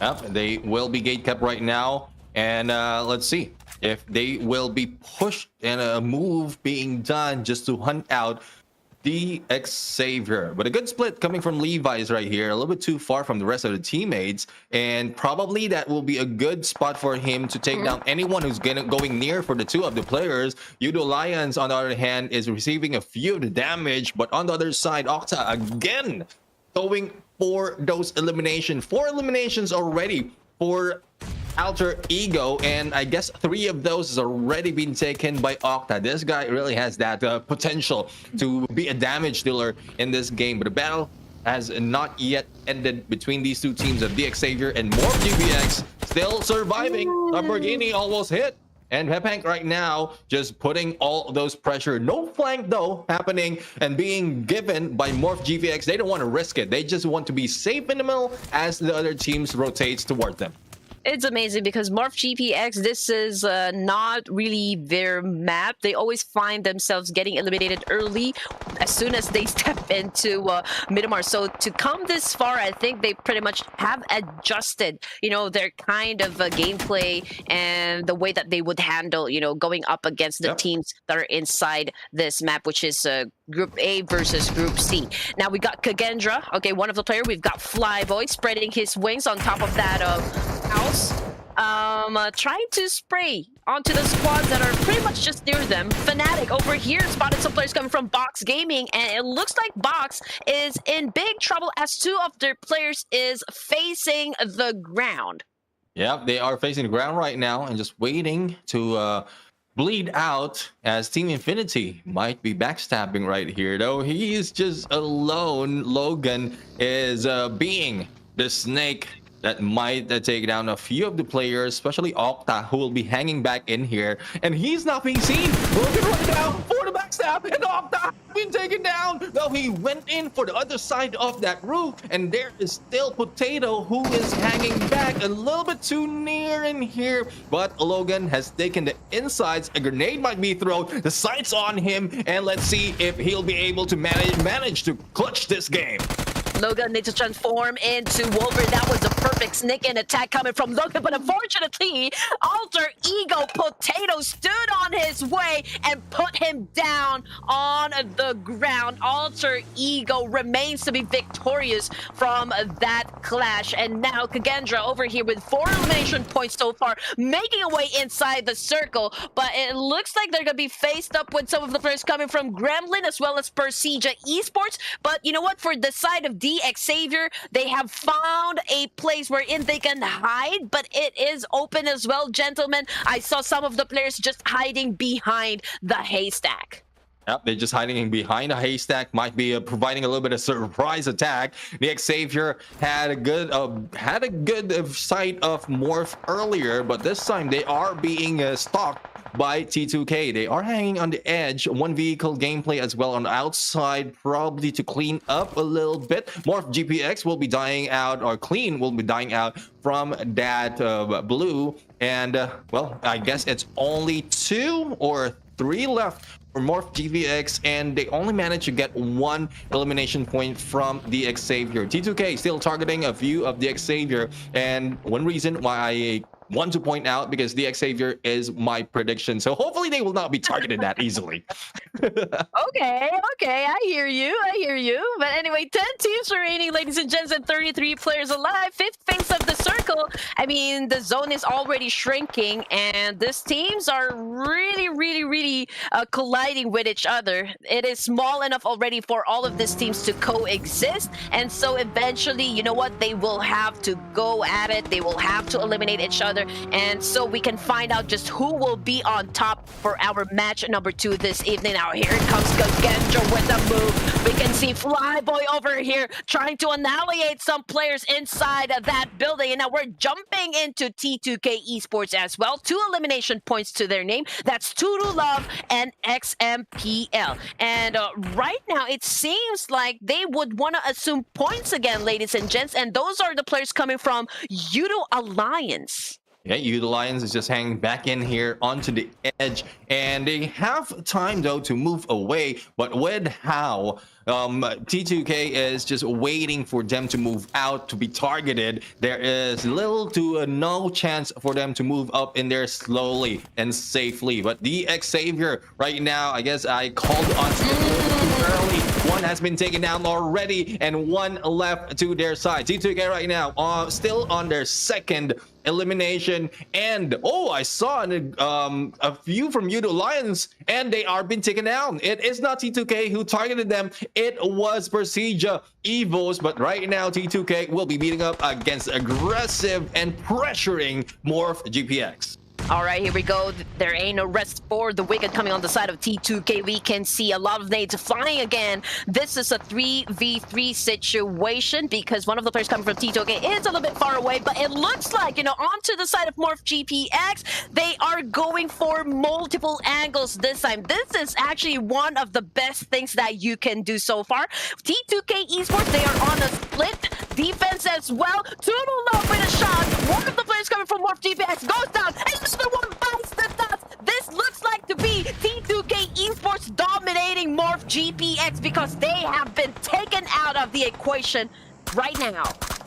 I mean, the pressure that has been coming from MORPH GPX has died down just because of T2K. And I would agree that that's a good position. But one thing about that is MORPH GPX has also an opportunity to receive damage from behind because a lot of teams are already in there and spotting them out, especially with the smokes being released from all of the players out there. But as we can see, we are down to our last 5 teams. And Genesis Esports right now, West Carry will be taken down and eliminated. Number 6 is Boom Esports with 3 elimination to their side. And as we can see, we have Gremlins targeting Genesis Esports, and it is them who will be taking them out. We are down to our last 4 teams. Right, that was a good mop up coming from the side of Gremlin Esports, but it looks like the Xavier and T2K will have to go head to head, and we will find out just which of these teams will then proceed to get to the 7th phase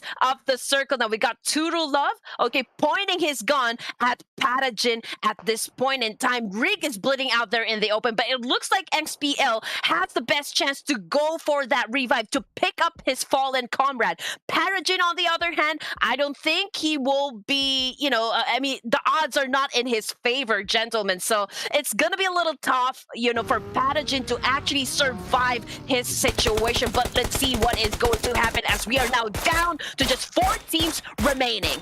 4 teams remaining right now, and T2K has been distracted by KAGENDRA, who moved a little bit closer inside of our play zone, and KAGENDRA is targeting them back. Now, XERXIA might be able to survive this because of the distraction being done by most of the team, but we have another team on the right-hand side as well, view of KAGENDRA, so it's more of the decision that you need to make. The most gunshots that you are hearing, that is where you will be looking at, and KAGENDRA right now spread out too thin to be targeted one at a time unless they can move fast, but a little bit of damage being received right now onto the side. Zero also targeting XERXIA, and Parajin right now just needs to be very quiet.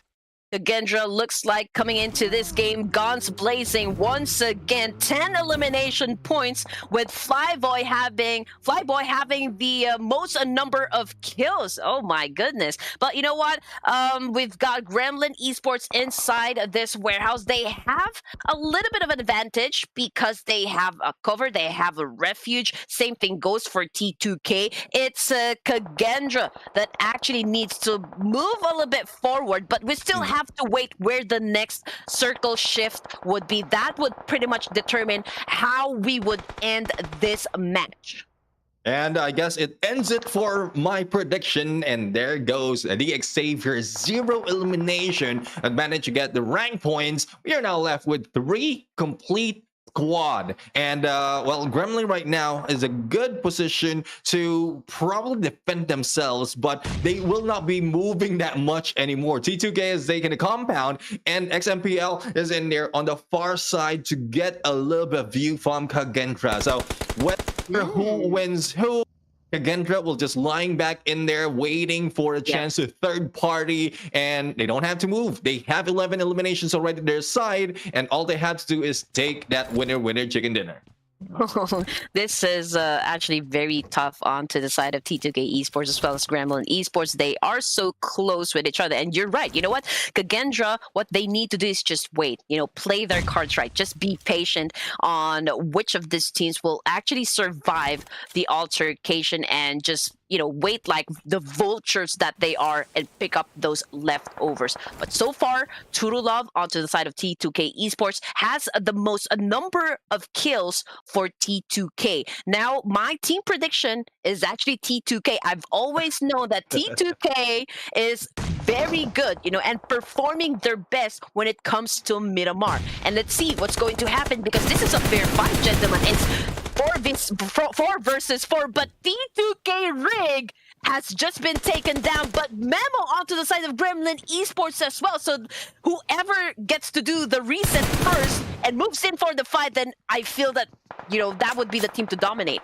Yeah, they might be the team to dominate right now, and a good spot by Rowdy against Flyboy. He might not be flying anymore, and XMPL right now taking out Memo, and it is now a 3v3 situation still. The pickup can be done against Memo, but Gremlins right now, they don't want to give that opportunity. Oh my goodness, shotgun gameplay. Matt Cat will be so mad after that hit, and Gremlins is being smothered by the team of T2K. 3v4 situation for the final 2 teams, both of them with 11 eliminations. There was no love with that shotgun coming from Turulov. Let's see who's going to dominate this time as we bring now the final 2 teams remaining for our Miramar match. And one of the players already knocked down coming from the side of KAGENDRA over here. Now, one of the players from T2K Esports as well finds himself facing the floor. That there's only 2 active players on the side of T2K Esports, but with that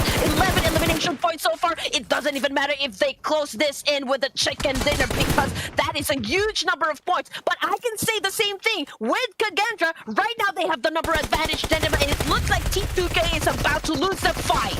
Yeah, the XMPL's the only guy, but was able to take down 2, and it is a backstab that takes him down and eliminated with 12 points. Their name is T2K, and the winner chicken dinner goes to the patient, the waiting yet aggressive team of KAGENDRA.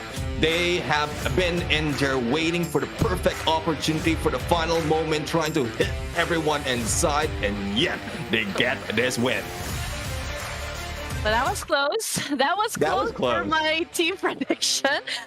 Oh my goodness, I lost again. When will I get it right? Oh my goodness, Red Queen Gaming. But anyway, congratulations, of course, to the winners of this match. We've got KAGENDRA from Indonesia, setting up a total of 14 elimination points, 2,456 damage output, 24 grand total points for this match, number 20 in Miramar. As we saw earlier, Flyboy had a lot of elimination to his name, followed by two of the players, but Zero overtook him. This time got 6. So 5 plus 6 is already 11 plus Leons. Unfortunately, Frenzy didn't do so much in terms of elimination, but I would say there's a lot of contribution being given by Frenzy as well. It's more information, support, and also all that the damage that has been done by this team. I would say KAGENDRA, this is the game style that they have, that they've shown in this game, is something to be put in the books.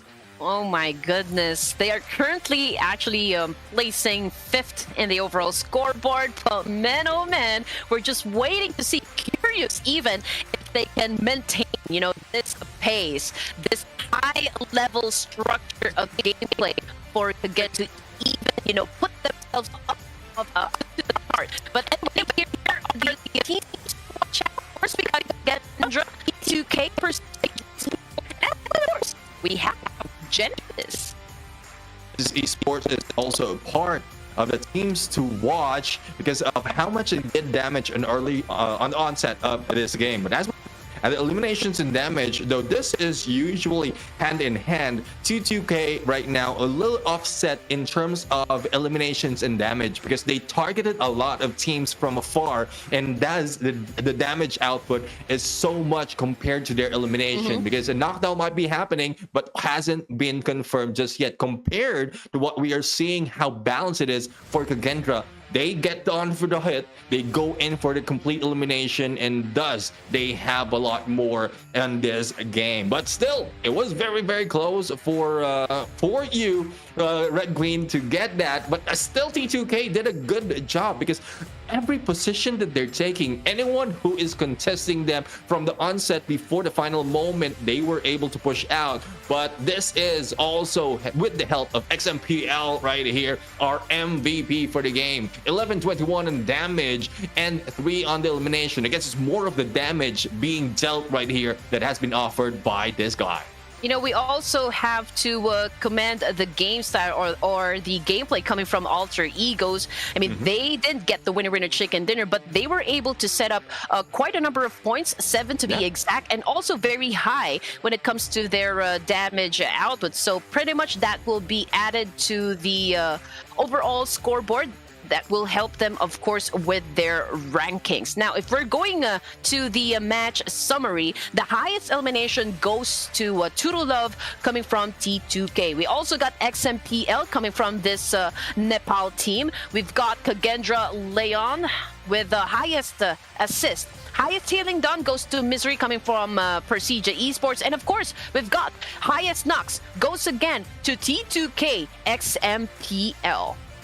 Yep, and well, there you have it, guys. The end of match number 2, and it's quite evident how much a team can do in a game just like this. As we look at the match ranking right now, it's so top heavy. The top 2 teams reaching above 10 compared to Persija Evos, who only was short by 1. They had a lot of elimination though, same as Alter Ego, but KAGENDRA for the final moment, being patient, waiting for the perfect timing, they managed to outwit T2K in that match. But T2K still got a lot of gameplay that has been done for them to survive further, even managed to take down Gremlins on that final moment. And it's just that they were not given a chance to reset by KAGENDRA, thus they didn't get that winner chicken dinner. Of course, you know what? If I was Kagendra, I would definitely capitalize on that information. I mean, I would not even give my enemies a chance to lick their woods. I would probably go in and just whip in and go for the kills. And that's exactly what Kagendra shows us. They capitalized on that move, therefore winning the chicken dinner. Right now, T2K Esports is currently at the 4th spot. But with that kind of performance, despite not having the chicken dinner, I think pretty much they have the chance to reclaim their spot, perhaps in the top 4 or top 3. Find out if that is the case. They did survive longer in this game compared to the others, and I guess there's a lot more that might be changing in here. Again, a different name that has been taken to chicken dinner, and T2K right now steps up on the 2nd place, and the same goes for Kagendra, making it very, very close. So both of these two teams, T2K Esports and Kagendra, move up 2 spots. The XERXIA, though, they managed to get a few of those placement points, but not so much an elimination, but it's still the #1 spot for them. And For Miracle Vibes has been pushed down, the same as RRQ, and the other teams will remain in the same position, but they will be getting close, creeping in onto that top spot. Well, Formula Vibes didn't play, so let's see into this next match if they can improve their overall statistics. But then again, like I said, you know, T2K Esports with that performance definitely improved their overall rankings. Now, I think, you know, for the side of the XERXIA, they only have like a 6-point lead up against the T2K, so I don't think these guys can even relax or sit any of the games out. They still need to put in the work. They still need to put in that effort to maintain their position in the rankings. Now, Leo Esports with 75, only a 1-point lead up against the Alter Ego Eris. XERXIA, on the other hand, moved down a spot. MORPH GPX has improved as well. And moving down to the list, gentlemen, we've got CMF GSM or the Gremlin Esports finishing, you know, after 12 matches with a 58 total points. And they will be followed by Boom Esports, who moved down, but it's only a 1-point difference between Gremlins and their Team Secret. They maintained, I believe they didn't play it in this game as well. BIGETRON A's, they only have 1 point again on that 2nd match, but again, they have a good chance to survive later on. But there you have it.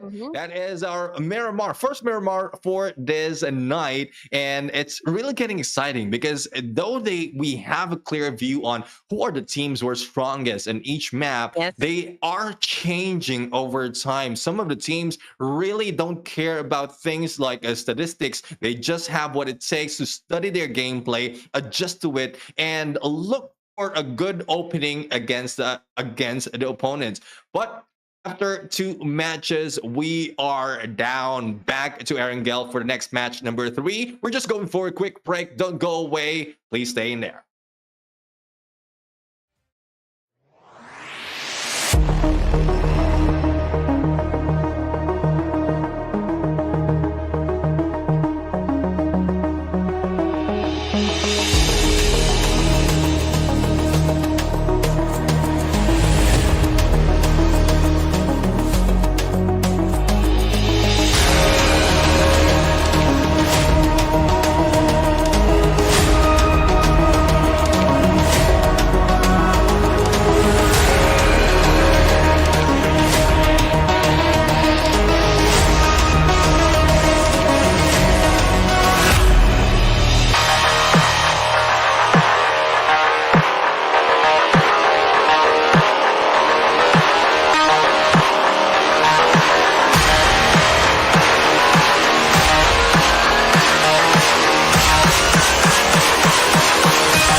You want some more action? Well, we've got you covered. Welcome back, ladies and gents, to the final day of the Ruthless Invitational Showdown 2.0 Asia Grand Finals. You're still with us, Red Queen Gaming, and of course, Gentleman Gaming, to serve you with all of the action that you need for this evening.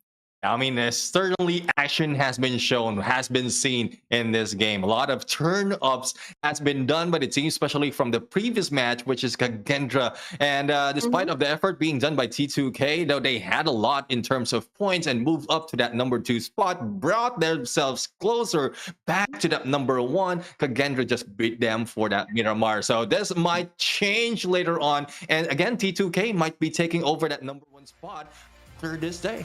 Ooh, that is a bold, how to say, prediction, perhaps, because we still got 4 Miracle Vibes, we still got DX Savior, as well as, you know what, RRQ. I feel like this is a race. Of course, these teams are really fighting for the spot. After all, these are the rules of survival. So you want something, you have to fight for it. And now we are heading back to ERANGEL this time for our 3rd match, already halfway through this event. So, I mean, the teams, you need to pick it up. If you need more points, then you know what to do. You need to be more aggressive inside the battlefield.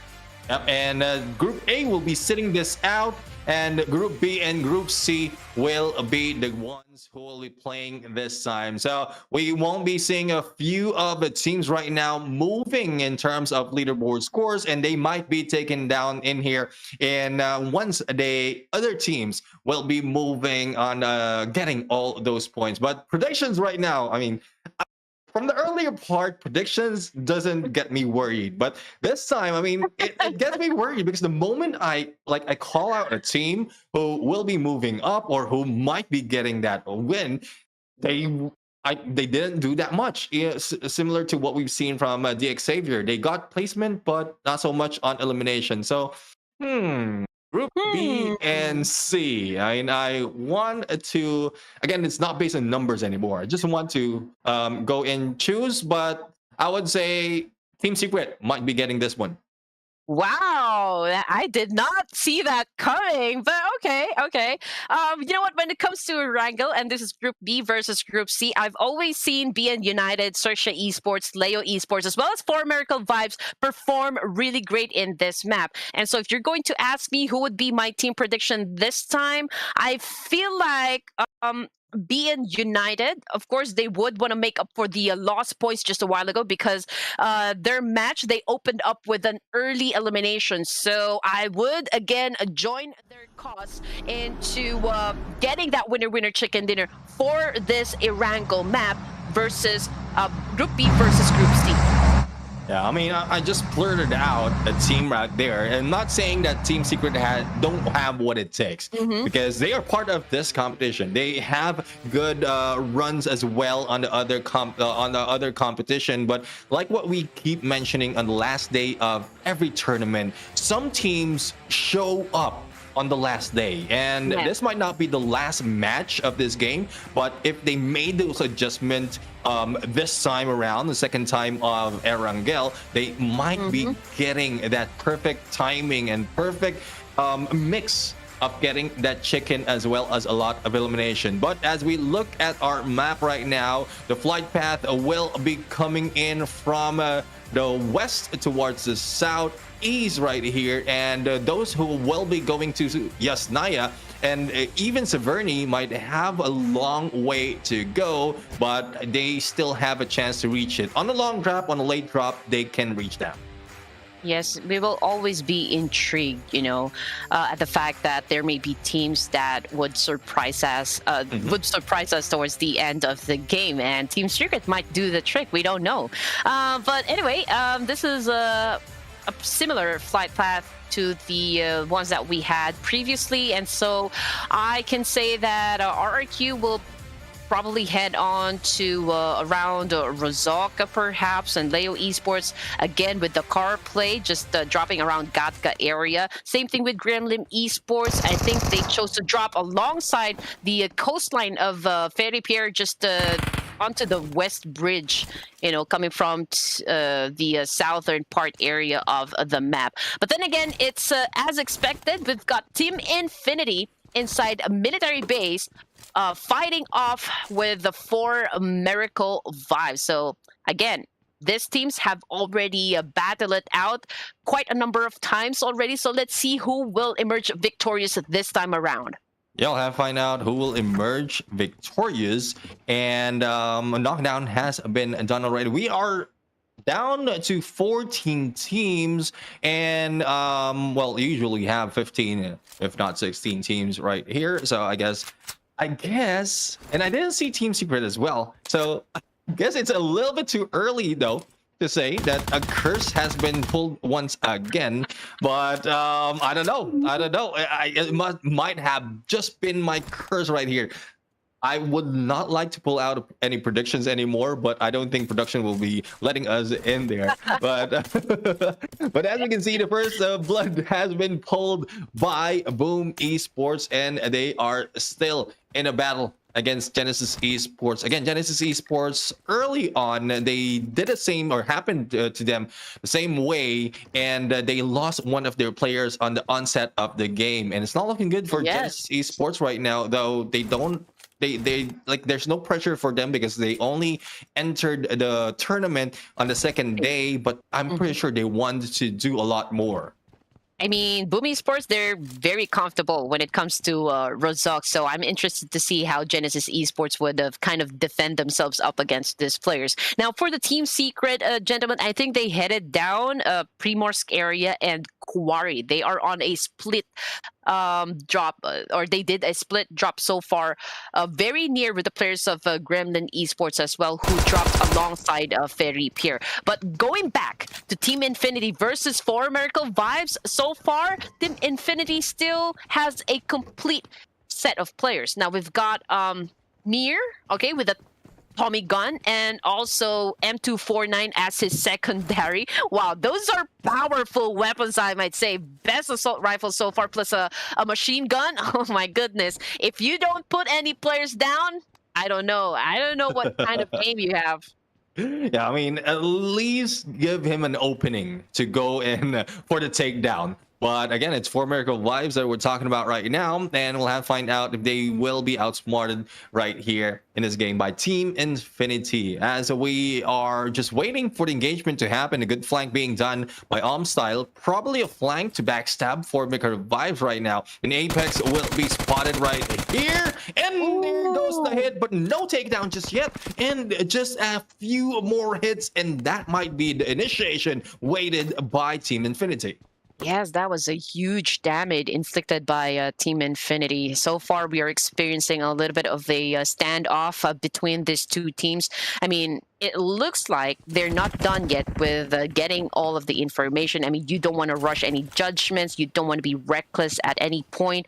And so these guys, they're being careful. I mean, they also have to consider this is already the last day. So there's no more room for any mistakes. So we don't know who's gonna be, victorious in that altercation. But let's jump on to Genesis Esports once again as they go up Boom Esports in Rozok area. Again, Master Smile has been sent back to the lobby. He's no longer with the team.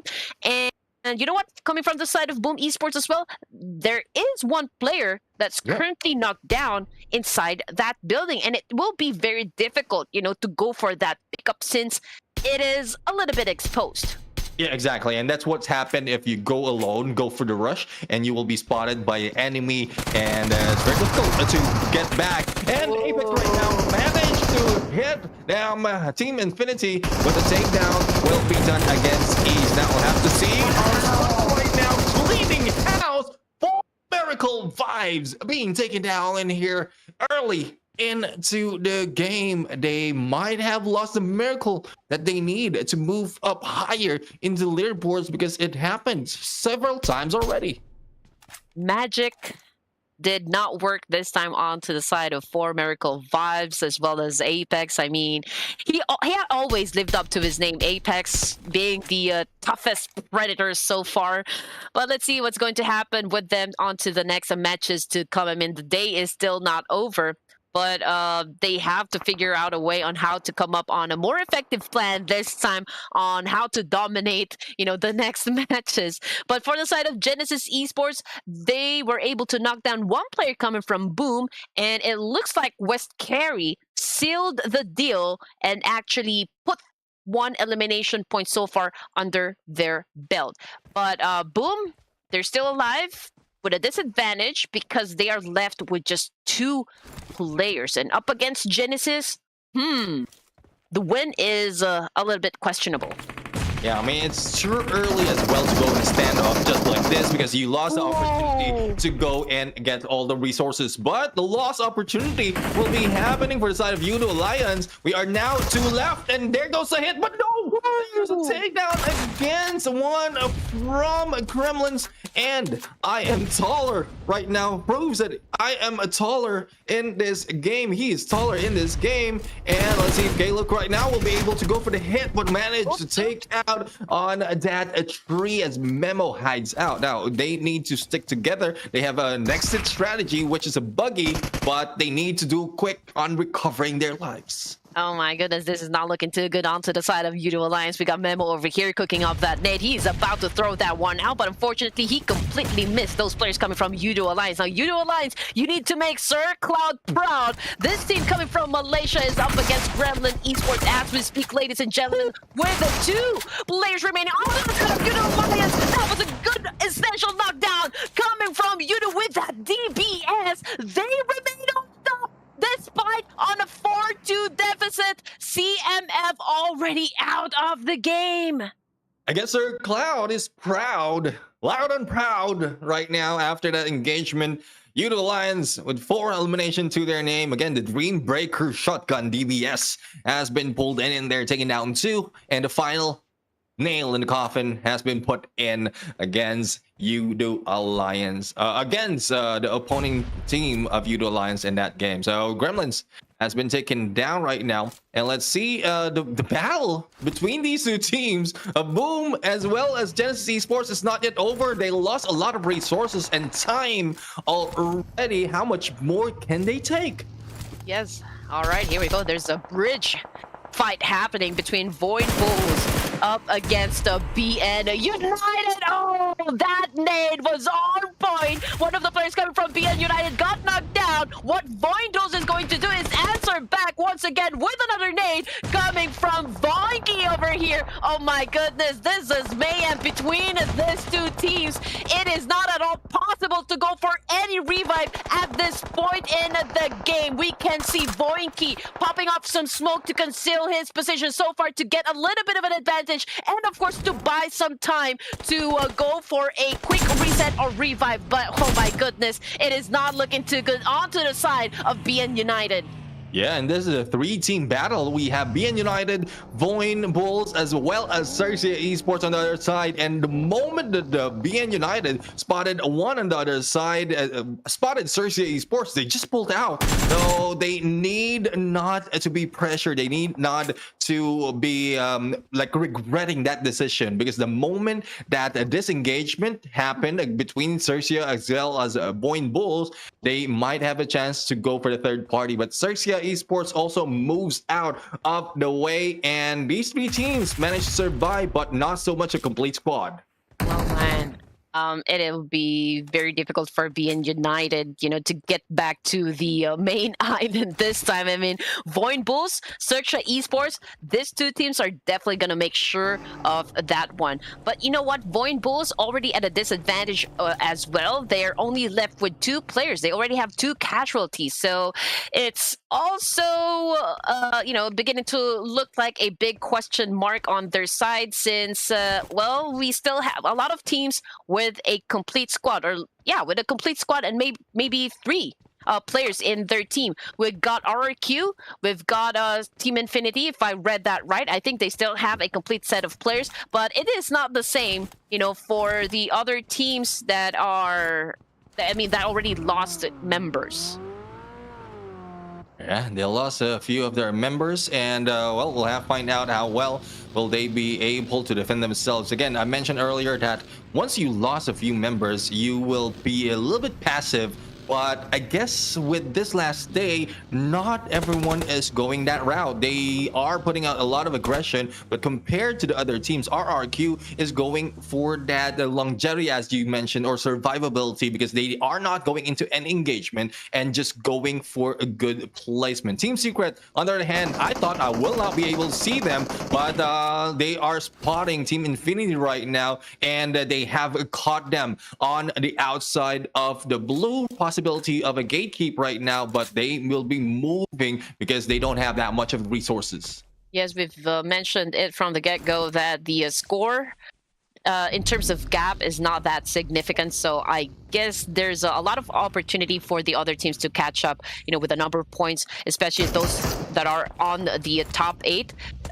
It's going to be difficult for them to maintain this kind of pace. They really need to put in a lot of work to be able to stay in their position. Now we've got Leo Esports, 1 casualty so far, down with just 3 players. I think they spotted players coming from Team Secret. Team Secret being at the edge of the circle. I can also see Team Infinity perhaps rotating northbound. We don't know, but if they go really north, they will have to face players coming from Genesis Esports who are staying in Rozhok a while ago, also with 21 NFT and players coming from Persija. So let's see what's going to happen, ladies and gents.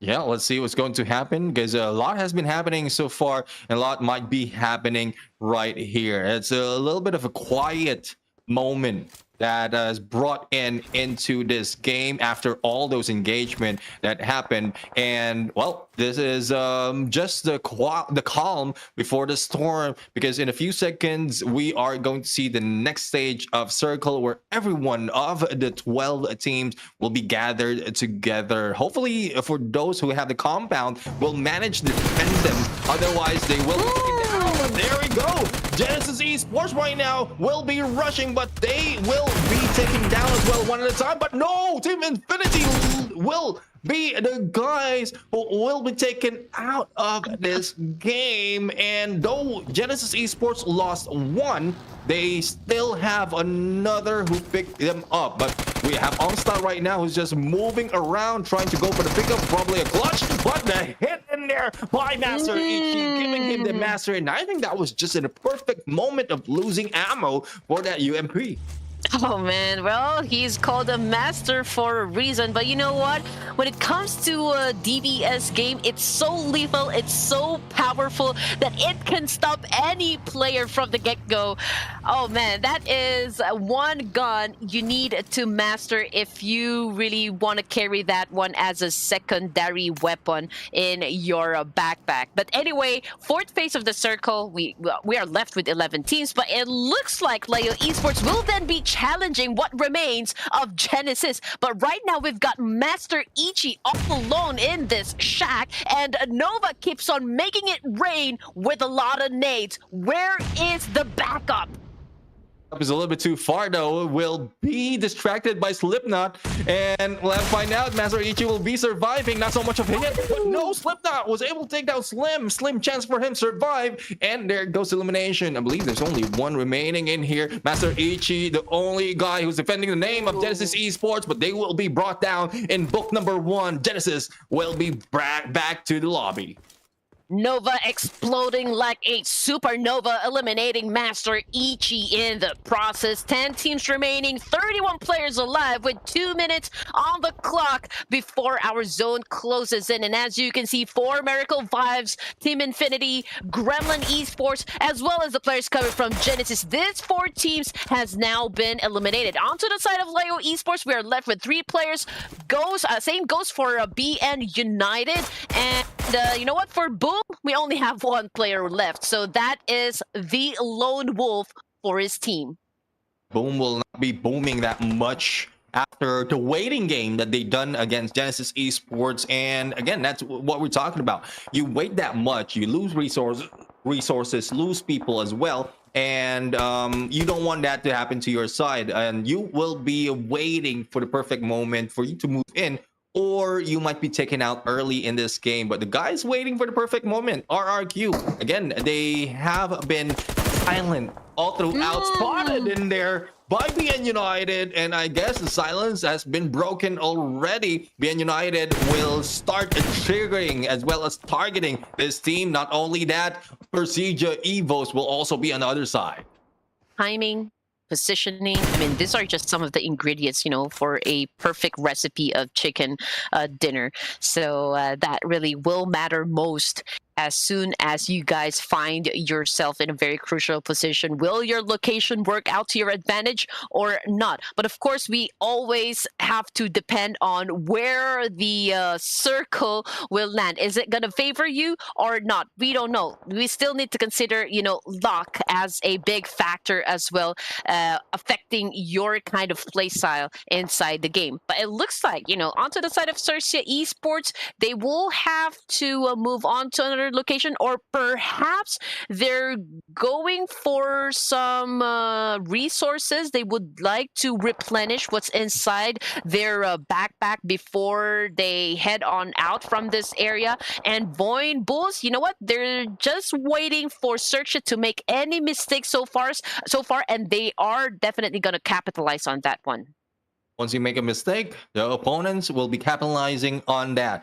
But from what we're seeing, VOIN Bulls only has 2 members, in XERXIA Esports managed to survive, if not with 4, 3 of their players. And as we can see, they're still alive and kicking, managing to survive, getting into the edge of the play zone. And this smart move, and as well as a patient move, despite of what happened earlier on the onset of this game, wherein they had an opportunity to go for the third party, they just back off. They don't want to be part of any early engagement. They just want to get sure elimination, probably because of what they've done so far in the other games as well. But as the circle grows slower and smaller, a lot of teams right now are not risking so much. Compound against compound being taken. The Lions, VOIN Bulls, as well as XERXIA Esports in the same compound, and it's a team secret from afar who's just roaming around, still probably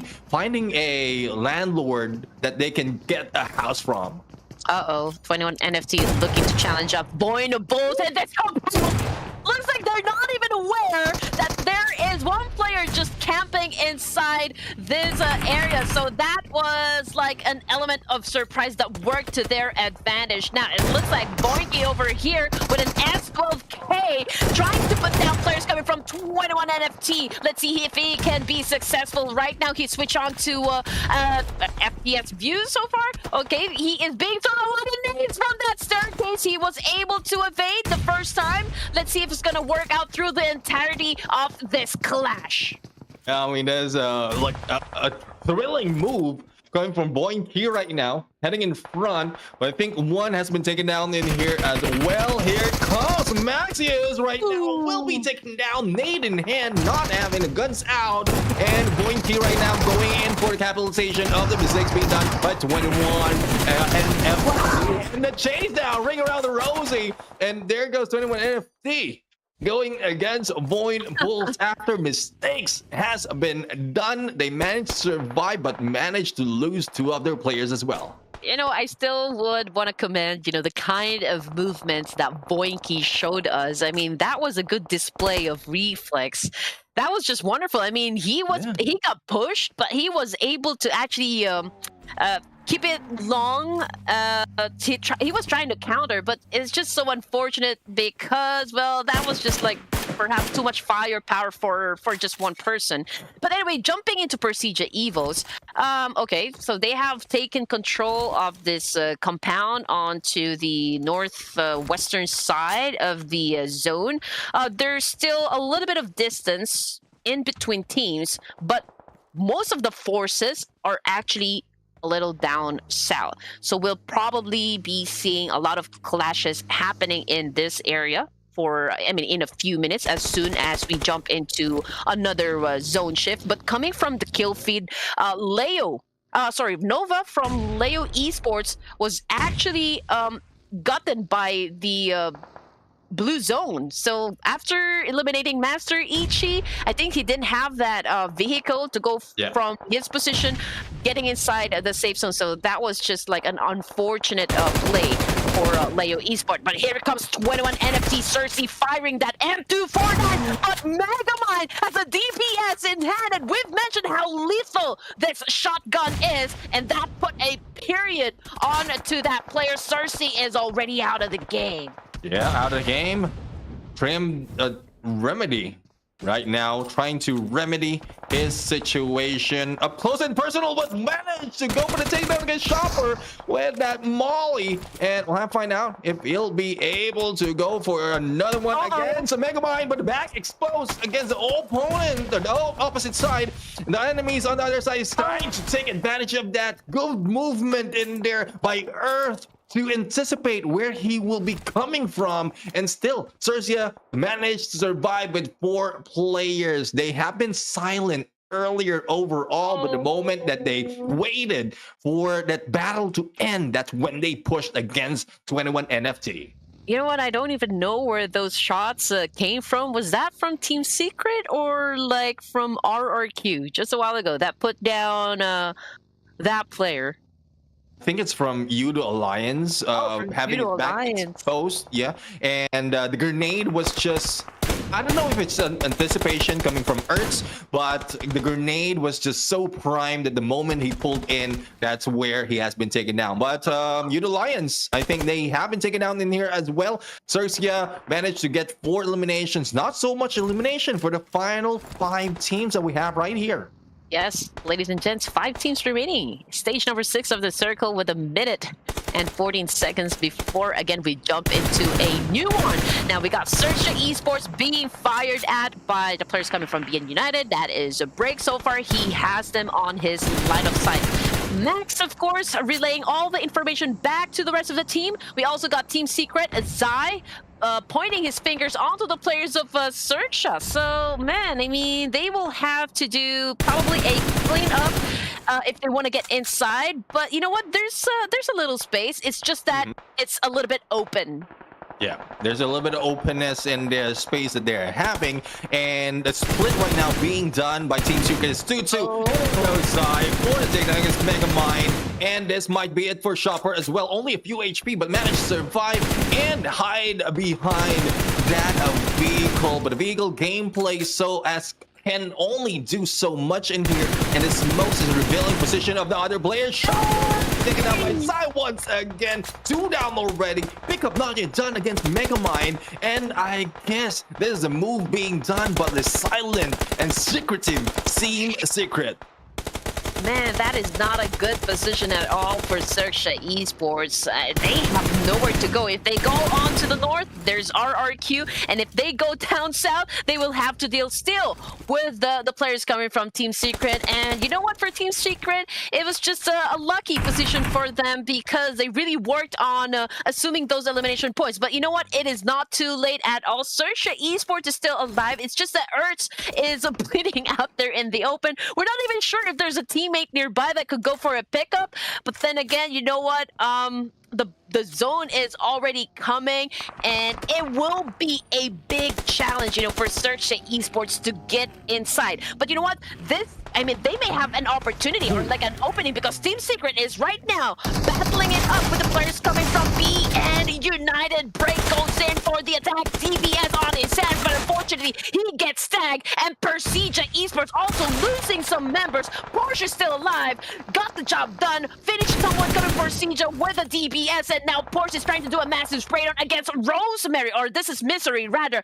Misery cooking up that nade. Oh, looks like they're gonna have an exchange. Misery was able to evade that attack, and now he is ready to get inside this building to finish the job, gentlemen. 1v1 situation between XERXIA Evas as well as BN United, Porsche and Misery. Let's see who will be hitting this nade, but no, it is XERXIA Eva's Misery with a gunshot distraction, pulling him out onto the nade, and they managed to get 5 elimination in this game. Team Secret, though, Zai has been taken down on the gunshot, and they are in here trying to pull him in and revive him. RRQ on the other side, still under vision. XERXIA Esports, RNG, just waiting for the opportunity. Ertz has been revived, though, despite of their position in the zone, and all they have to do is be quiet and not to make a move, they have a good chance to survive a little bit longer. Well, you don't want to make an enemy out of misery because he is going to come after you. But anyway, 4 teams remaining.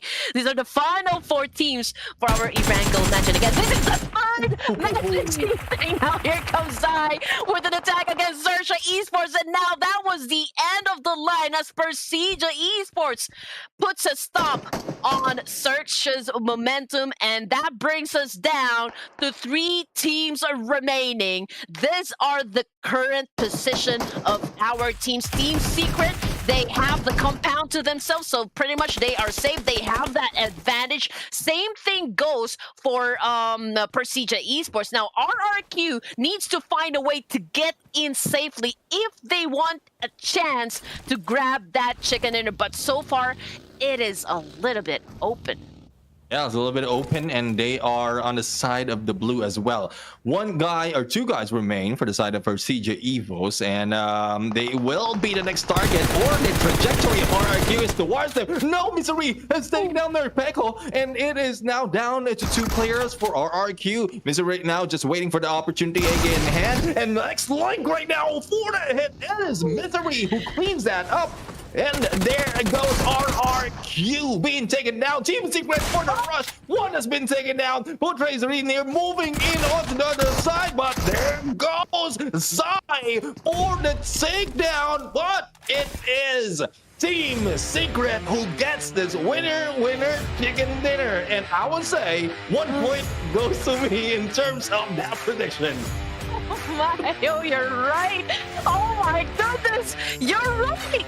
Oh man, this is a big surprise indeed. I was being very careful with my team prediction. I'm always considering the numbers that they put up on the scoreboard, the statistic, everything. But you know what? This is the surprise that we have been waiting for. Team Secret finally getting a winner chicken dinner in ERANGEL for match number 21, setting up a total of 15 points for this game. Oh my goodness. I mean, it's again, it's not just well, it is lucky that I was able to choose Team Secret, but the gameplay that they did is so passive. It's not so much of engagement, and they just choose their fight. And as we can see, Zai is the guy who made those things happen. Imagine the pressure that he's been putting in against XERXIA Esports. Every knockdown, every pressure, every takedown that he's doing in there, not losing sight, not losing focus. He is one guy who you don't want to be in the crosshairs in, and the rest of the teams as well, because we saw how well they positioned themselves. It was a 2-2 split, 2 on the inside, 2 on the outside of the compound, until that moment that the circle closes on them and they gather together for that final battle. Okay, I need to catch my breath again. I will have to rethink my life decisions. Oh my goodness. I always lose my team predictions, and now I owe Sir Cloud a TikTok dance. But anyway, getting back into the game, these are the teams to watch. We got Pubg Evos coming from Indonesia, and of course Team Secret, which is a Malaysian team. We've got 1 team coming from Thailand, XERXIA Esports, and of course Genesis Esports from Myanmar. Okay. Pubg Evos did a great job in there trying to survive as well on the other side. It's just unfortunate for them that they have only 2 players to their side as RRQ moves in. But as we look at eliminations and damage, XERXIA Esports though, as well as a Team Secret, they are the ones with the great disparity in terms of their damage and their elimination. So it's more of getting all those hits but not confirming it with elimination compared to what we've seen from Pubg Evos with 9 elimination to their name, and also that 2nd place, and I think there's 3rd place for them, or no, 2nd place. And they will be the ones in here gathering a lot more in terms of points, I believe, by the match ranking being shown. You know, apart from the teams at the bottom, I can say that most of them did fairly okay considering the damage output that everyone has already set, you know, for this match. It's just that probably all of the fights happen mid to long range. That's why they always have a problem converting that damage output into elimination points. But then again, I can say, judging by the stats, everyone did an okay job. It's just that we can only crown one winner at a time. But anyway, match MVP goes to Zai, and that comes from Team Secret as well. Highest elimination points goes to Lynx, coming from Persija. And then we got Zai again with the highest damage. Ertz coming from XERXIA Esports. We have a new name. We got Atur with the highest healing done. And of course, Lynx again with the highest knocks. Yeah, I mean, the moment that you get those knocks, you can also confirm those eliminations. So Lynx, no surprise for CJ Evos, really has brought in, and with 3 for him, and the rest of the 9 eliminations being done, everyone has done that job. And this is what I'm talking about. Despite of not getting that chicken, they still managed to take that lead because of how much damage or elimination they have done. Though it's tied though in terms of the 15 points that both teams has. XERXIA though, survivability as well as how they choose their fight, managed to go in 3rd place with 8 points. Genesis Esports with 7, Utilines with 6, BN United also with 6, RRQ, the number 3 teams for the final moment, also with 6, only 1 elimination to their name. And again, this shows that survivability doesn't put in that much unless you add elimination as well. Well, PUBG has always prioritized risk, and now we got what we wanted. We've always wanted action to really happen right off the bat, and you know, with the new point system coming into play, I think, you know, we wish granted, so to speak.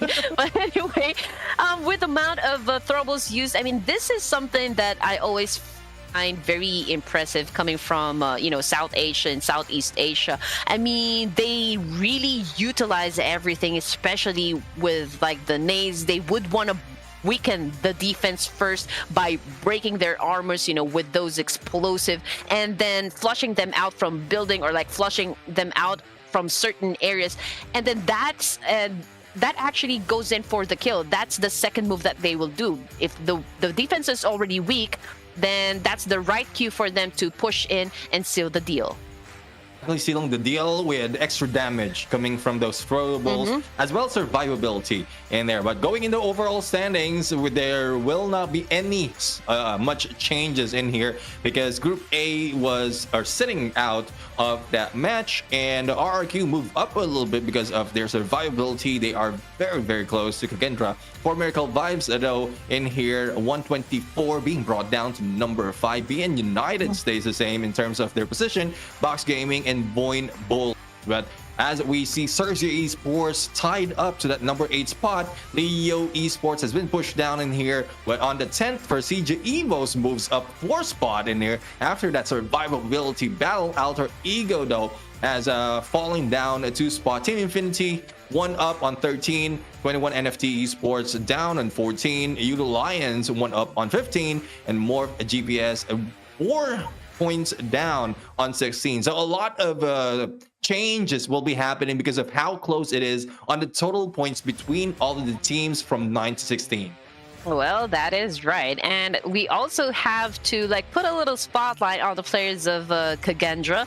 I mean, they've managed to land at the 3rd spot, pushing for Miracle Vibes as well as RRQ down another spot. So that is a big improvement, and this guy's not disappointing their fans in the comment section. So how about you show some love and keep on cheering them down below?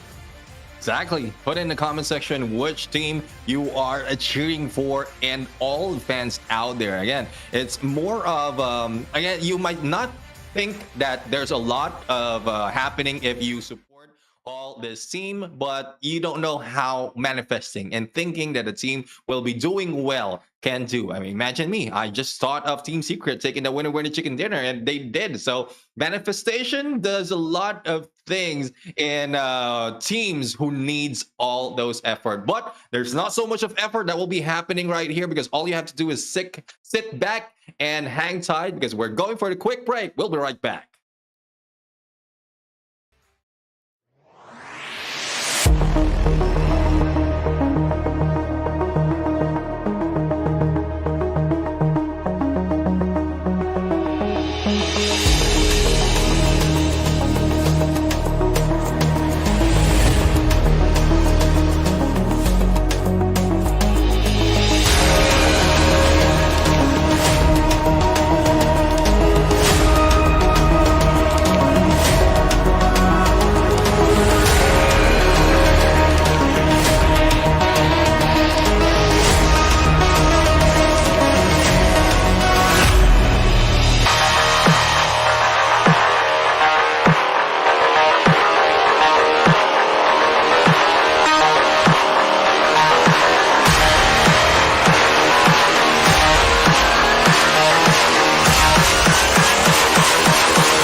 Ladies and gentlemen, welcome back to the show. This is still Ruthless Invitational Showdown 2.0. I am Neptune the Gemma Garcia. Together with me is the one and only Red Queen Gaming. And earlier, we just saw a great Erangel battle. I mean, we saw passive-aggressive approach by all these teams, and some worked, some didn't. But this is something that really excites us because unexpected things are happening all over this game. For these matches, we have Box on the first match of Erangel taking a winner chicken dinner KAGENDRA on the second of Miramar, and Team Secret, one of my prediction, managed to get that Erangel winner chicken dinner, Red Queen. Oh, yes. Oh, my goodness. Okay, we're back into this again, wherein we have to make our choices for our team prediction. And we would like to welcome back, of course, Group A, which is Stalwart Esports, Alter Ego, T2K, the XERXIA, Cage, Box, MORPH, GPX, and, of course, the ladies coming from BIGETRON Ace as we step into our fourth match this evening, halfway through this competition. I mean, these are the final 3 games wherein all of the teams really need to perform, really need to rack up a huge number of points to stay on top of this tournament. And now, gentlemen, you've made your choice a while ago. You picked Team Secret and you won. I don't know why it's not working out for me. What am I doing wrong? But anyway, we're going to be choosing someone that does very good, you know, on the side of Miramar. This is going to be Group A versus Group B, and we'd like to mention Box Gaming, KAGENDRA, DX Xavier, RRQ, 4 Miracle Vibes, and T2K. Whenever I see them play in Miramar, Group A versus Group B, these are the teams that do particularly well. So I'm going to go ahead and go with, you know what? Let's go for KAGENDRA. Yeah, all right. KAGENDRA for you. And out of whim, once again, I like to choose a team. Alter Ego is an expect. I mean, they had shown great potential, just doesn't survive a little longer in terms of the gameplay. So Alter Ego, Ares, we're looking forward to you getting me correct once again. Otherwise, I like to see KAGENDRA take that as well. So that point will be going to Red Queen Gaming.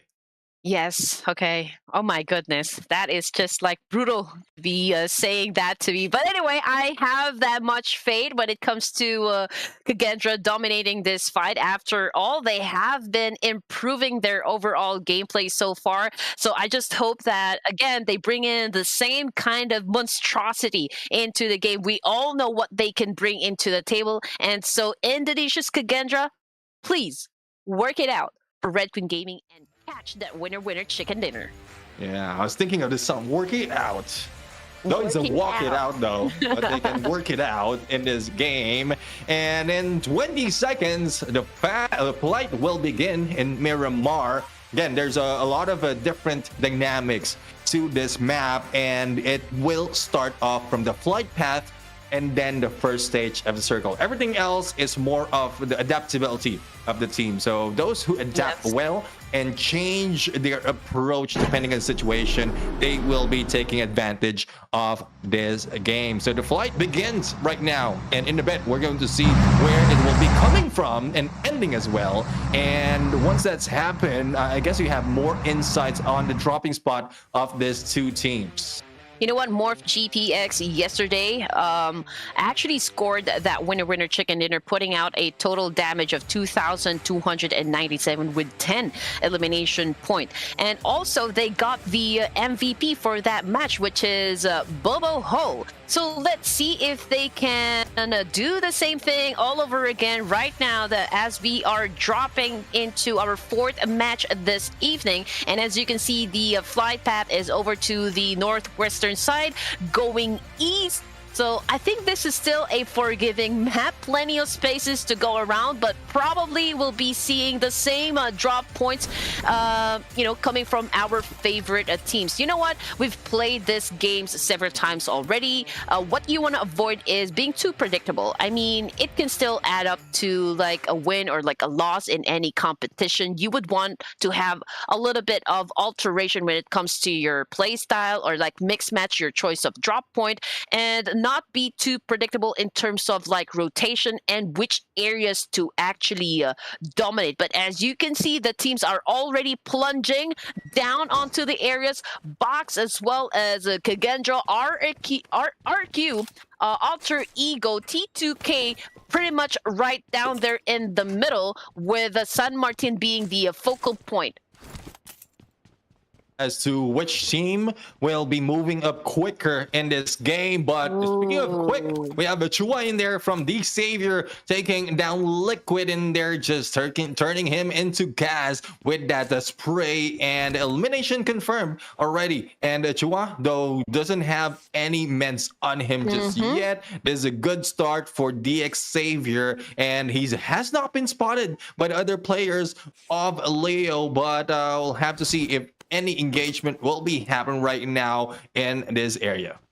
So we already have one casualty onto the side of DX Savior again. That puts them, or was it Leo Esports? So I guess Leo Esports was the one who got a member sent back to the lobby. So it is DX Savior who is currently dominating so far up against this team. They have the upper hand since, you know, this is going to be a 4v3 situation just around El Pozo area.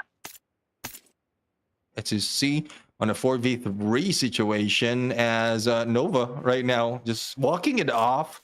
And again, it's a risky move if you are in here staying in the area after one of your players has been taken out. But again, you want to gather all the resources you have, because there's plenty of space right now that you can gather all of those loots before you move out and survive a little bit longer, getting away from a DX Savior. So I guess this is the plan right now, just being silent, being quiet. But Levi's right now has a different plan. He wants to spot everyone and probably provide more damage against Leo Gaming. Well, knowledge is power after all. So that one player on the rooftop probably doing some intel gathering and relaying back to his teammates. But of course, you don't want to overextend your stay at the top of any buildings, especially when you guys are playing in Miramar, because almost all the towns are pretty much surrounded by a lot of mountain ranges, and so you'll be pretty exposed just in case, you know, another squad passes by. And when that happens, well, you are in big trouble. But anyway, jumping into this part of the town, we've got Stalwart Esports, and it looks like there's a high chance that they will collide again with Team Secret. But it looks like, you know, with the position that they have, it is possible, you know, for Team Secret to actually pin them down in the middle. 4 corners of the area has been taken by Team Secret, while it's a 2-2 split for the side of Stalwart Esports. But moving into the area of XERXIA, they have spotted a few in here onto one side, and this is MORPH GPX. No engagement happening just yet, but a prompt of nades being thrown by XERXIA right now. Stalwart Esports, and on the other side, on the kill feed, was able to take down one from Team Secret, and actually it's in there also providing another one. So Stalwart Esports will not be going down that easily anymore, and Team Secret, who got that winner chicken dinner, is losing a few of their members. So let's see if this continues on, and this might be what we're waiting for Stalwart Esports. Well, we've always known Stalwart Esports to be like one of the wrecking balls in any competition. I mean, they have so many accolades under their belt, and so going up, you know, with the team inside the battlefield is, I mean, supposedly no problem with them. But then again, you know what? As Sir Cloud mentioned, they were probably playing with a different device, and so they are still pretty much adjusting on, I mean, incorporating that device into the kind of play style that they have. So let's see what's going to happen as they still continue the battle up against Team Secret. But it's a good thing, though, because they have a chance to redeem themselves after knocking one player down coming from the side of Team Secret. Now, can they already push in and move in for the kill now that they have broken Team Secret's defense? What is going to happen? I'll have to find out what's going to happen. I guess the spread, the boxing out of Team Secret is not working to their favor. Thus, they need to stick together and probably move away together as well. And on the kill feed earlier, we saw one of Alter Ego being taken down. That was Fnatic. And I guess it leaves my prediction to only 3 players. And again, passiveness will be the second approach of teams who loses lives in here. And Potato's the only one in here remaining in this area, trying to provide distraction against Box Gaming. So from our view, it's a 3v3 situation. Still no sight if there will be anyone else from Box Gaming. Oh, I guess it's an actual 3v3. So both teams lost a member. Okay, but this time Alter Ego says no. I can see them backing away just a bit. And this fight is actually happening in between Montenuevo and Power Grid. Now, I can hear some gunshots, you know, from forward. Just not quite sure if those gunshots are coming from Box Gaming and Alter Ego, because we can see Potato and Young, if I read that right, or Young. Okay, Young driving away, getting away from where Box Esports is actually staying, or Box Gaming, rather. Box Gaming right now will be left alone. XERXIA Esports, on the other hand, trying to provide a lot of pressure against MORPH GPX. And MORPH GPX just driving easy, though damage is being received and vehicles might be exploding in a bit. Managed to survive that gameplay. But this will not prompt XERXIA Esports to push that easily. Again, some of the teams had potential of only going for the push unless a knockdown has happened. And with the distance that we saw in there against MORPH GPX, it's quite a long ride or run. And just in case they knock out one, there's still a possibility that it will be picked up and move away from the area. This is probably the most passive Miramar I've witnessed inside this tournament. I mean, stage 1, and we're not seeing any teams, you know, pushing or like maybe going in for the kill or like probably being aggressive so far. Everyone is a little bit passive. It's a ceasefire for most of them. And if we're going to be looking at the map overview, we've got T2K as well as BIGETRON very close with one another.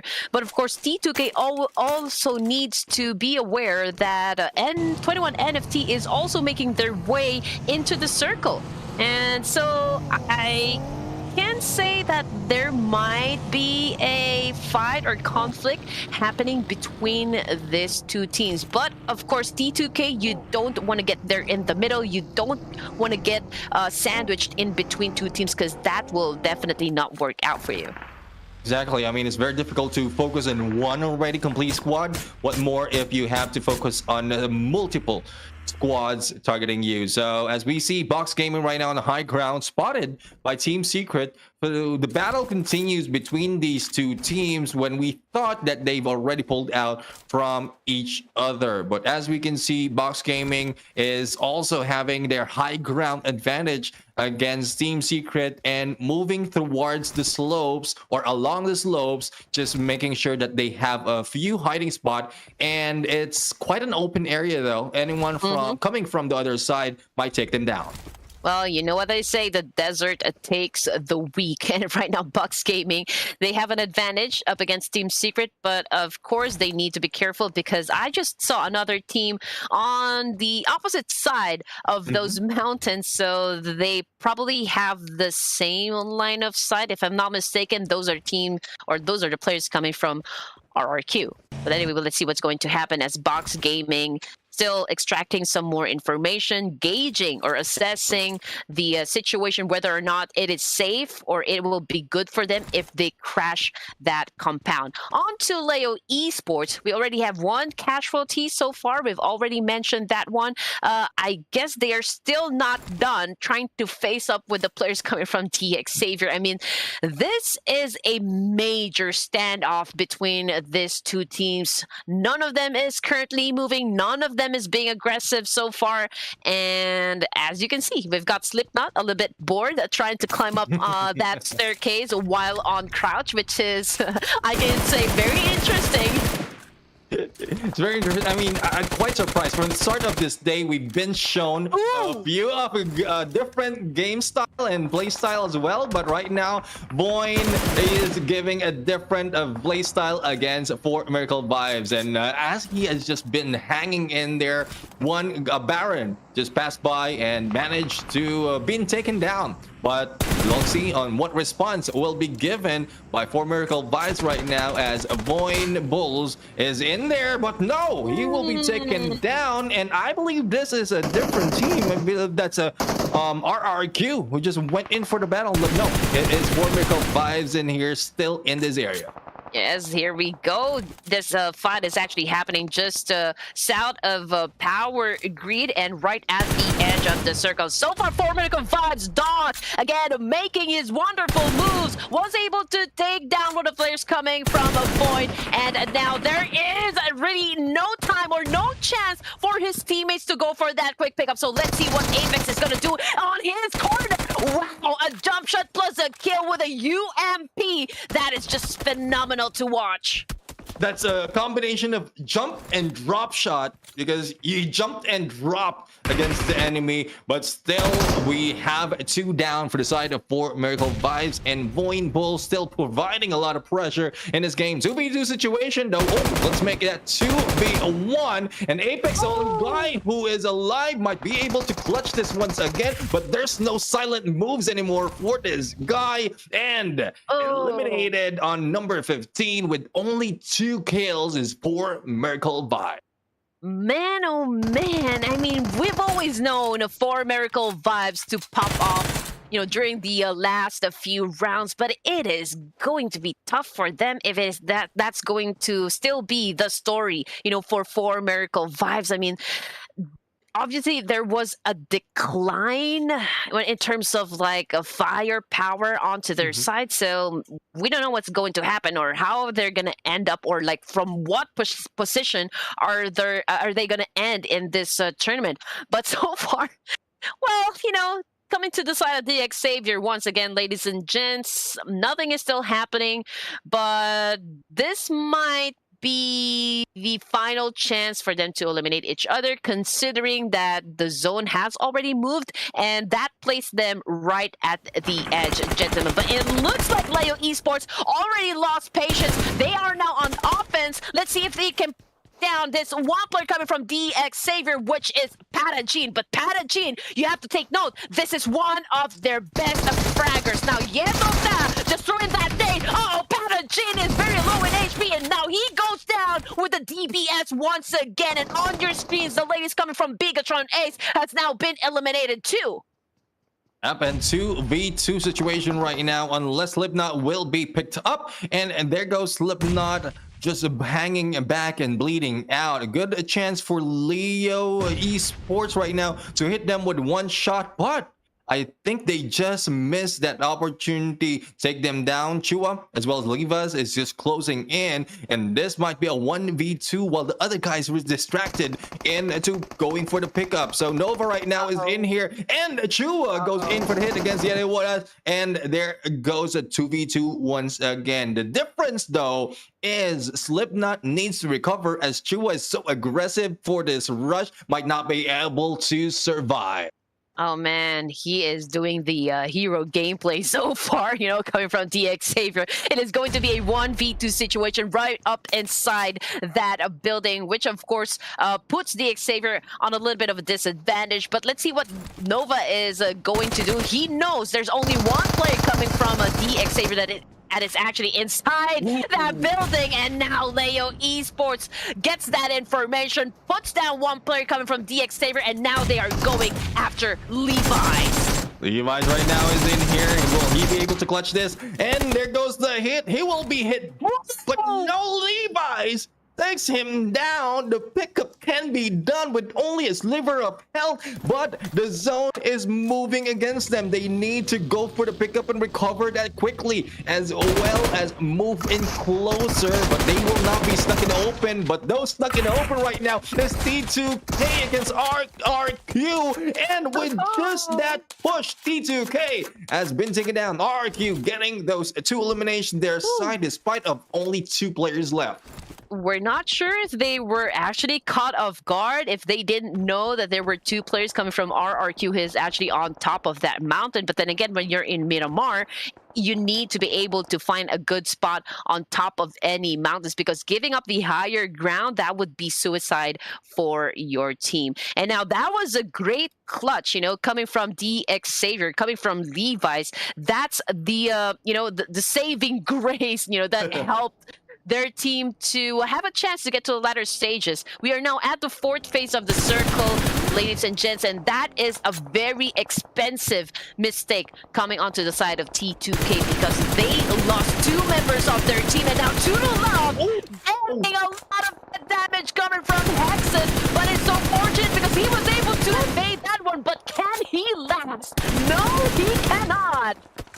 Oh my goodness. I mean, from what I'm seeing, he was going around on that buggy as he is being shut down, and XMPL has been taken down as well with another member, and RRQ will be surviving that battle, and it is T2K who will be brought out back to the lobby. VOIN Bulls right now targeting MORPH GPX and waiting for them to pop off. They are very, very close though onto the edge of the circle, and if anyone will be rushing towards them, they might be caught off guard.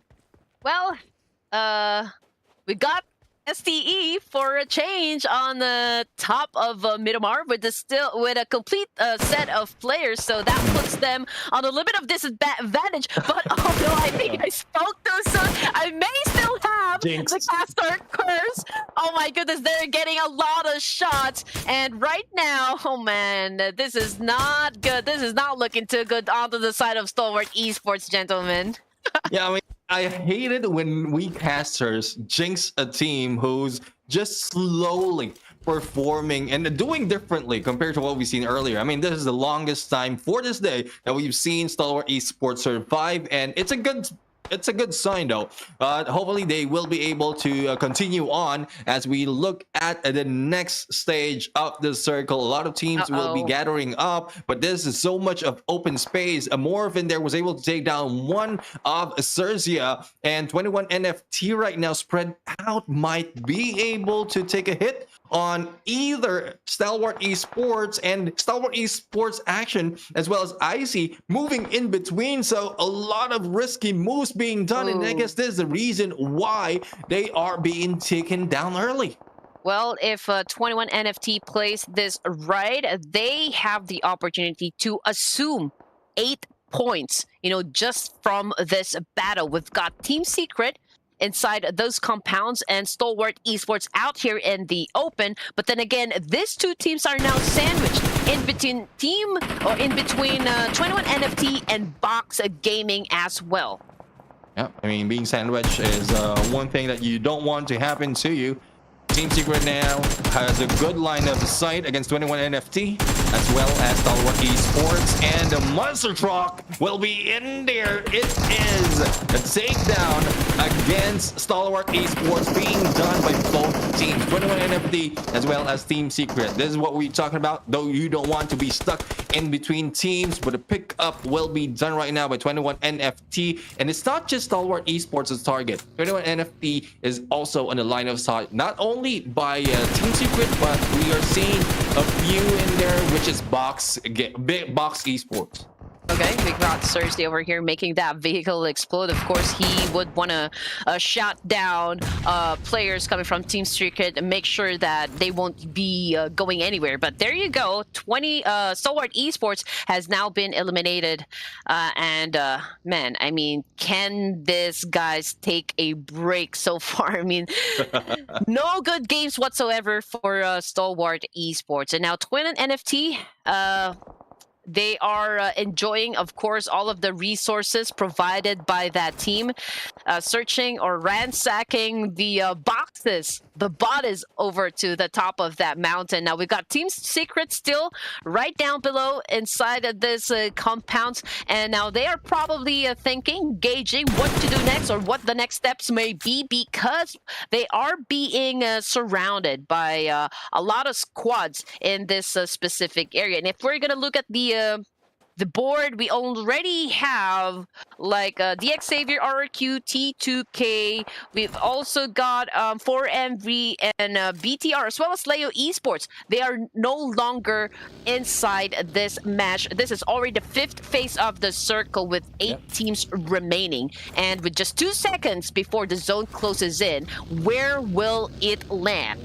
You'll have to find out where will it land, and dead smack in the middle once again. Kwang is in there in the middle though, and Truong's is on the edge. So this split up is giving them both sides of survivability, and hopefully either one works for them. But Alter Ego right now is in here just trying to survive as well, staying in the edge and also on high ground. They might be engaging KAGENDRA in a bit, but just in case everyone pushes in, they will be stuck similar to what we've seen earlier on Stalwart Esports in the middle of 2 teams. XERXIA, on the other hand, they have a good compound to hold and they can stay in there, but MORPH, GPX don't have so much and they need to move as well in a bit. Well, if you are in a battle royale, you need to be able to make a good decisions inside the game, and quick too, because well, all battles happening fast. It's happening right now with NFT and VOIN Bulls sitting in damage. VOIN, he needs to take advantage of those not be hit by bullets and being his way. 21 NFT though. This team is showing domination up against VOIN Bulls, obviously right at the edge of the circle, and this is all happening just right outside Monte Nuevo. Yeah, and they're just hanging back onto the edge. And one good thing about them is they have a vehicle to their favor. So after the engagement that they have earlier against Stalwart Esports, they managed to move past these Team Secret, move towards this area, might take the advantage against VOIN Bulls, but that would depend on who will take down who. On the other side, Alter Ego was able to take down Team Secret, and Zero is in there stuck in the middle, and there's no way for him to get out. Box Gaming, on the other hand, Kwang Ji has stayed in here for very long, and Truong has been taken out in there from the outside. Yeah, I mean, he is the last player coming from Box Gaming. But even so, you know what, for Quan, as long as he can put up or rack up number of points, elimination points, then he is still okay.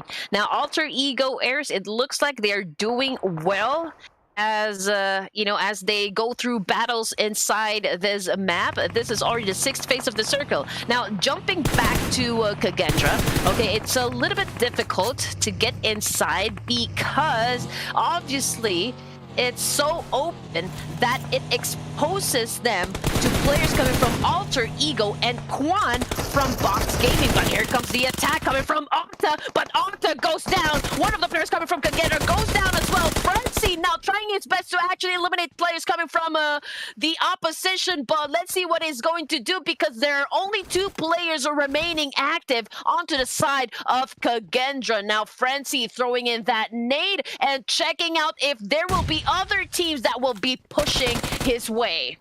And I don't know what or why Alter Ego decided to go in for the rush. Probably they only saw a few players from KAGENDRA right there. Thus, they are trying to take advantage of that gunfight, but they managed to go for the takedown against one player of XERXIA. Let's see on a 1v1. It's in here, and the Dream Breaker Shotgun DBS still alive in the hands of Young and Heyo. And well, even if it's a solo with 6 elimination, it's still looking good for him. But here comes KAGENDRA right now. All guns blazing, vehicles firing, and they just go in for the hit. But it is into exchange of 0 with Box Gaming in their sights.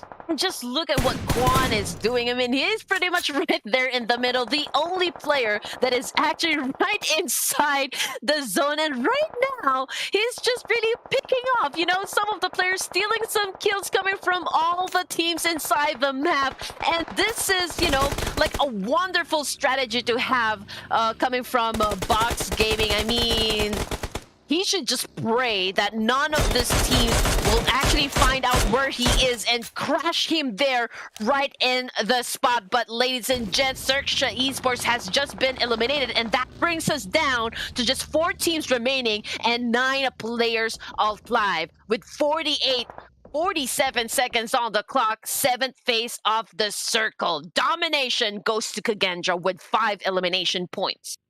And Box Gaming has been taken down by KAGENDRA, and they will be leaving with 6 elimination points. 21 NFT, Joe, the only complete squad in this gunfight, so it's a 4v2v2 situation. And 21 NFT is the team who has a lot of elimination points. Clean right now, trying to clean up, but no! On the side, it is Clean who was able to take down this guy from 21 NFT that's working on the buggy. Still managed to survive, but where is the backup for this team of a MORPH GPX? Let's see if a Clean will be able to clean the house once again. The smoke has been released, the pickup can be done, but the backstab opportunity coming from Clean. He don't need to rush so much because he have a good visual against 21 NFT. Yes, it is beginning to look like a bloodbath situation between these 3 teams. But of course, you know what, coming onto the side of 21 NFT as well as MORPH GPX,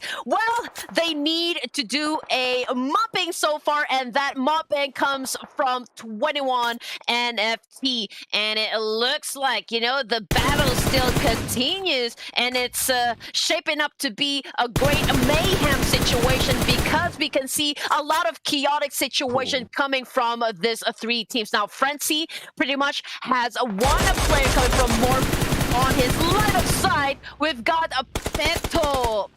Okay, I'm gonna call it Peto coming from 21 NFT, firing so hard on that player. Bobo Ho coming from MORPH GPX, the last MVP from day number 3. Yeah, let's see if Bobo Ho will be surviving. It is a Playstone who takes him out, and they will be going out with 5 eliminations. 4v2 situation, 21 NFT. They will be aggressive at this point. They will not be hanging back anymore, and XERXIA on the other side is receiving a few damage, and this might be the risk that 21 NFT don't want to take. I mean, there's a lot of clutch potential that has been done in the other games that we've seen, and KAGENDRA is one of the team that can pull it off. It will depend on who goes down first in this match. XERXIA on the other hand trying to Marceline and dance it off, and he will be taken down. It's now down to a 3v2 situation, but Frenzy is burning his hearts out as he is being thrown several mollies, and Flyboy's the only guy remaining on a 1v3.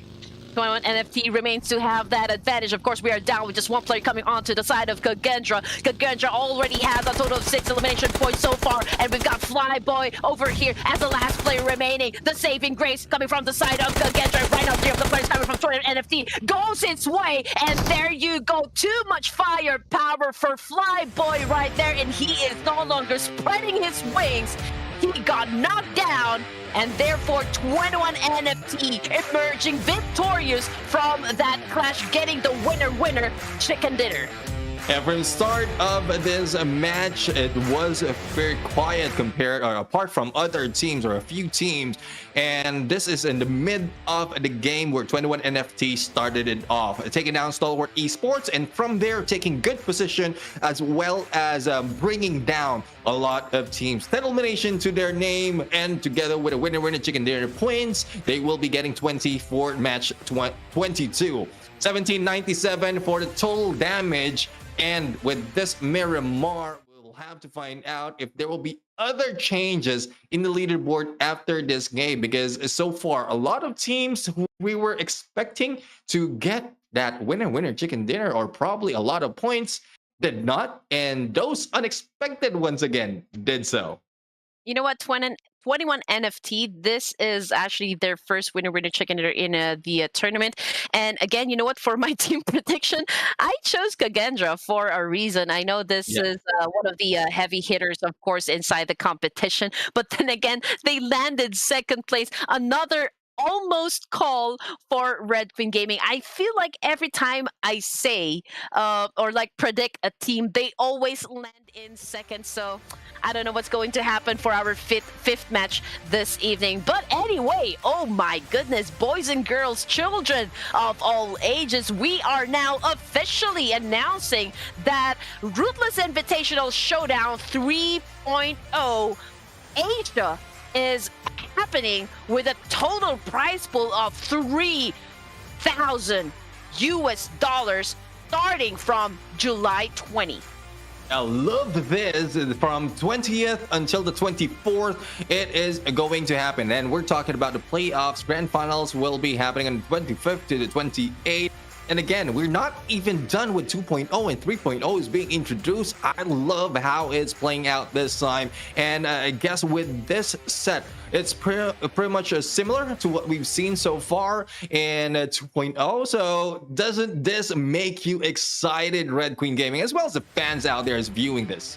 Oh yeah, definitely. I mean, Ruthless really puts the hype in every tournament. That is why they are called Ruthless Hype Esports, right? So if you want action, Ruthless is gonna give it to you. So it is now time for you guys to register for this tournament and again prove yourselves to be the best and take the crown as the top dogs in this competition.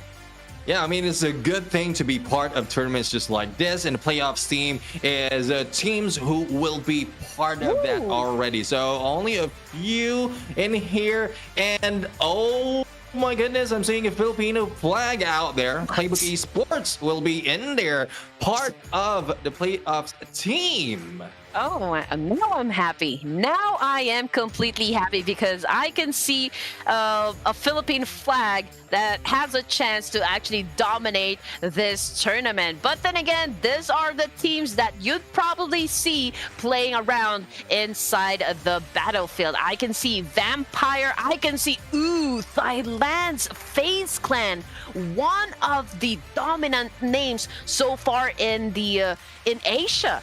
So we also got, a player coming from DBD. Okay, I can see that one. So it is going to be a pretty interesting Ruthless Invitational Showdown Season 3. Exactly. And going back to the program at hand, match 22 has just ended. 21 NFT, the winning team for this game, and the MVP, I would say, Remedy, is in here. 631 in damage, and taken is not so much compared to the other members, and 4 on the elimination and 2 on the knockouts. But again, it's not just him, it's Baby Kui in here, or Baby Kui, also with 4 eliminations, brings them to a total of 8 total in elimination. So that's 20 points once again. I mean, there's a lot of instances wherein teams gets a even amount of placement and elimination points. Let's just call him Babe Koi. All right, Babe there you go, Koi, ladies. yeah. Babe Koi, ladies and gents. But anyway, all right, let's look at the damage output so far this team has given us. And obviously, we've got 21 NFT topping the charts. But also, we would like to put a little spotlight on the players coming from Alter Egos once again. And KAGENDRA doing an awesome job with the damage output so far when it comes to performing or firepower. I mean, this team's pretty much still hard clutching, if you are going to ask me. Now, match MVP, we got Hoyoung. I hope we are not butchering your names, but I'm gonna try my best to pronounce it correctly. Hoyoung, match MVP for our fifth. This is fifth. Is this fifth or fourth? Fourth. This is the 4th, yeah. Fourth game. Okay, fourth game for our day number 4. Yep, and 6 elimination to his name, 889 on the damage. And imagine, only 1 throwable used in this match. Now, Alter Ego, my prediction, though they did well in terms of the gunfight right now. Highest elimination in this game, as well as the highest damage, but we cannot take it away. from 21 NFT. They have the highest assists as well as highest healing done. And back to Hyung, who has the highest knock. So out of the 6 knockout, he was able to go in for the elimination. So there I have it.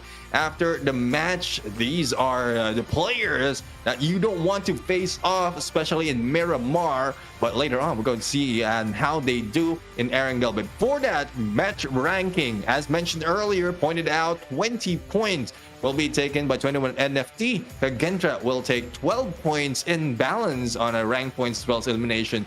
Box Gaming, I guess survivability with 1 player managed to get at number 3 spots and 10 points as well, similar to MORPH GPX. Oof. Oh my goodness. I mean, these teams are really giving us an explosive gameplay so far as we are nearing the end of this competition. We still got 2 more games, ladies and gents. So I hope you guys are enjoying the show. I hope you guys are enjoying our hype casting, just to give justice, you know, to all of the genius gameplays that you guys are being showed this evening. Yeah, exactly. Going into match standings right now, there was a total of 55 total eliminations, 62-24 on the healing and 52 on the knockout. So out of the 52 knockouts, 55 has been elimination and the rest has only confirmed. But as we move in onto the zone analysis, this is where the teams has been moving in there, and we are looking at 21 NFT. So they went in for the far side, move in closer, and they put themselves on a high ground as well on the northern east side of the circle. And from here, they just move slowly, taking away everyone inside as they push into the middle, and edge gameplay is working for them. Right. They really did stick to the edge of the circle. I mean, they really don't want to go there in the middle. Of course, it wouldn't be wise for them to be in the middle of the zone, because then every team would head towards your location. But it's a different story coming from Quan Box. I mean, he really needed to be there right inside that small shack because he didn't have that much option. But then again, we are looking how 21 NFT was able to actually dominate Miramar match with the kind of rotation that they made, and also how smart they were in picking up those battles. They were actually you know, they know when to back up and they know when to engage. That's probably one of the things that you need to consider when you guys are playing in a battle royale match, because it is always going to be survival that is very important if you want to grab that chicken dinner. And well, there we have it for the 4th match of today. We will be right back for the 5th match, so don't go away.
team, second to the last match, right inside Ruthless Invitational Showdown 2.0 Asia Grand Finals. And you guys are still watching Red Queen Gaming and, of course, the one and only Gentleman Gaming. So, gentlemen, I mean, coming into the fifth match this evening, what are your thoughts? Or what do you think is going to happen, for the entirety of the tournaments, or like the last two games so far?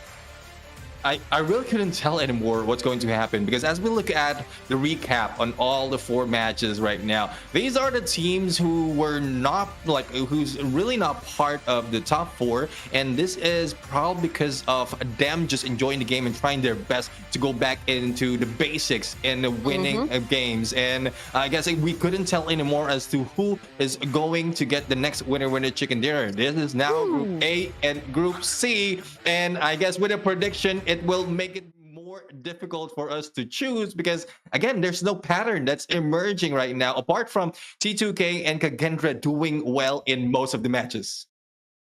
Do I need to make a pick? Do you seriously want me to take a pick, gentlemen, and you guys out there watching? Because I feel like I'm jinxing it all the time, Every time I say a team, they always land at the second spot. But you know what? I will have to agree with you. When it comes to ERANGEL, this is Group A versus Group C. It's KAGENDRA, Box Gaming, MORPH GPX, and Pubg Esports that's doing quite okay, in every match. So if I'm going to go ahead and choose another team, oh my God, I'm so sorry, but I will have to go with Box Gaming this time. Who knows? For me, I'll be going back to the XERXIA. Again, it's just top of mind. You mentioned it, and I saw it as well. So all that together, apart from the performance that they did earlier, I guess they have better chance this time if they make a few adjustments. After all, they are at the top spot. They really need to step up their gameplay. They really need to work twice as hard, because those teams that are below them, they are really gunning for the top spot as well, and they're coming close. So if the XERXIA from Vietnam would want to keep being at the top, they just have to play on another level, I guess.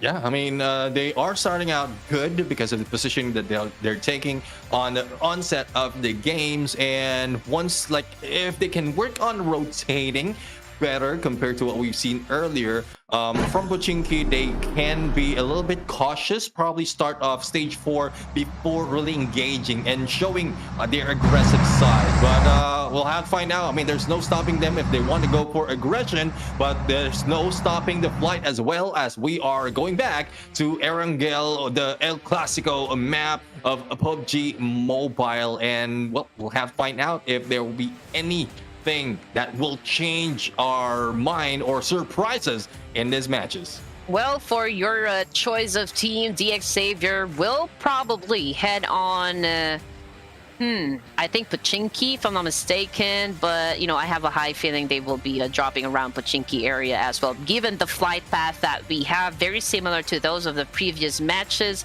So I mean, looking at the situation, Team Infinity will then head on to the military base, and you know what, for the Gremlin Esports, high chance they will be dropping onto the coastline of Very Pierre. Same thing with Judo Alliance. They always go to the east side of Milta, probably going for a car play onto the side of Bigetron Ace. The ladies will, of course, head on to the south of Jorgopul. And MORPH GPX, well, they are headed to Zarki. And most of the teams are now dropping onto the northern side as well. Probably, Pubg Esports will head on Yasnaya.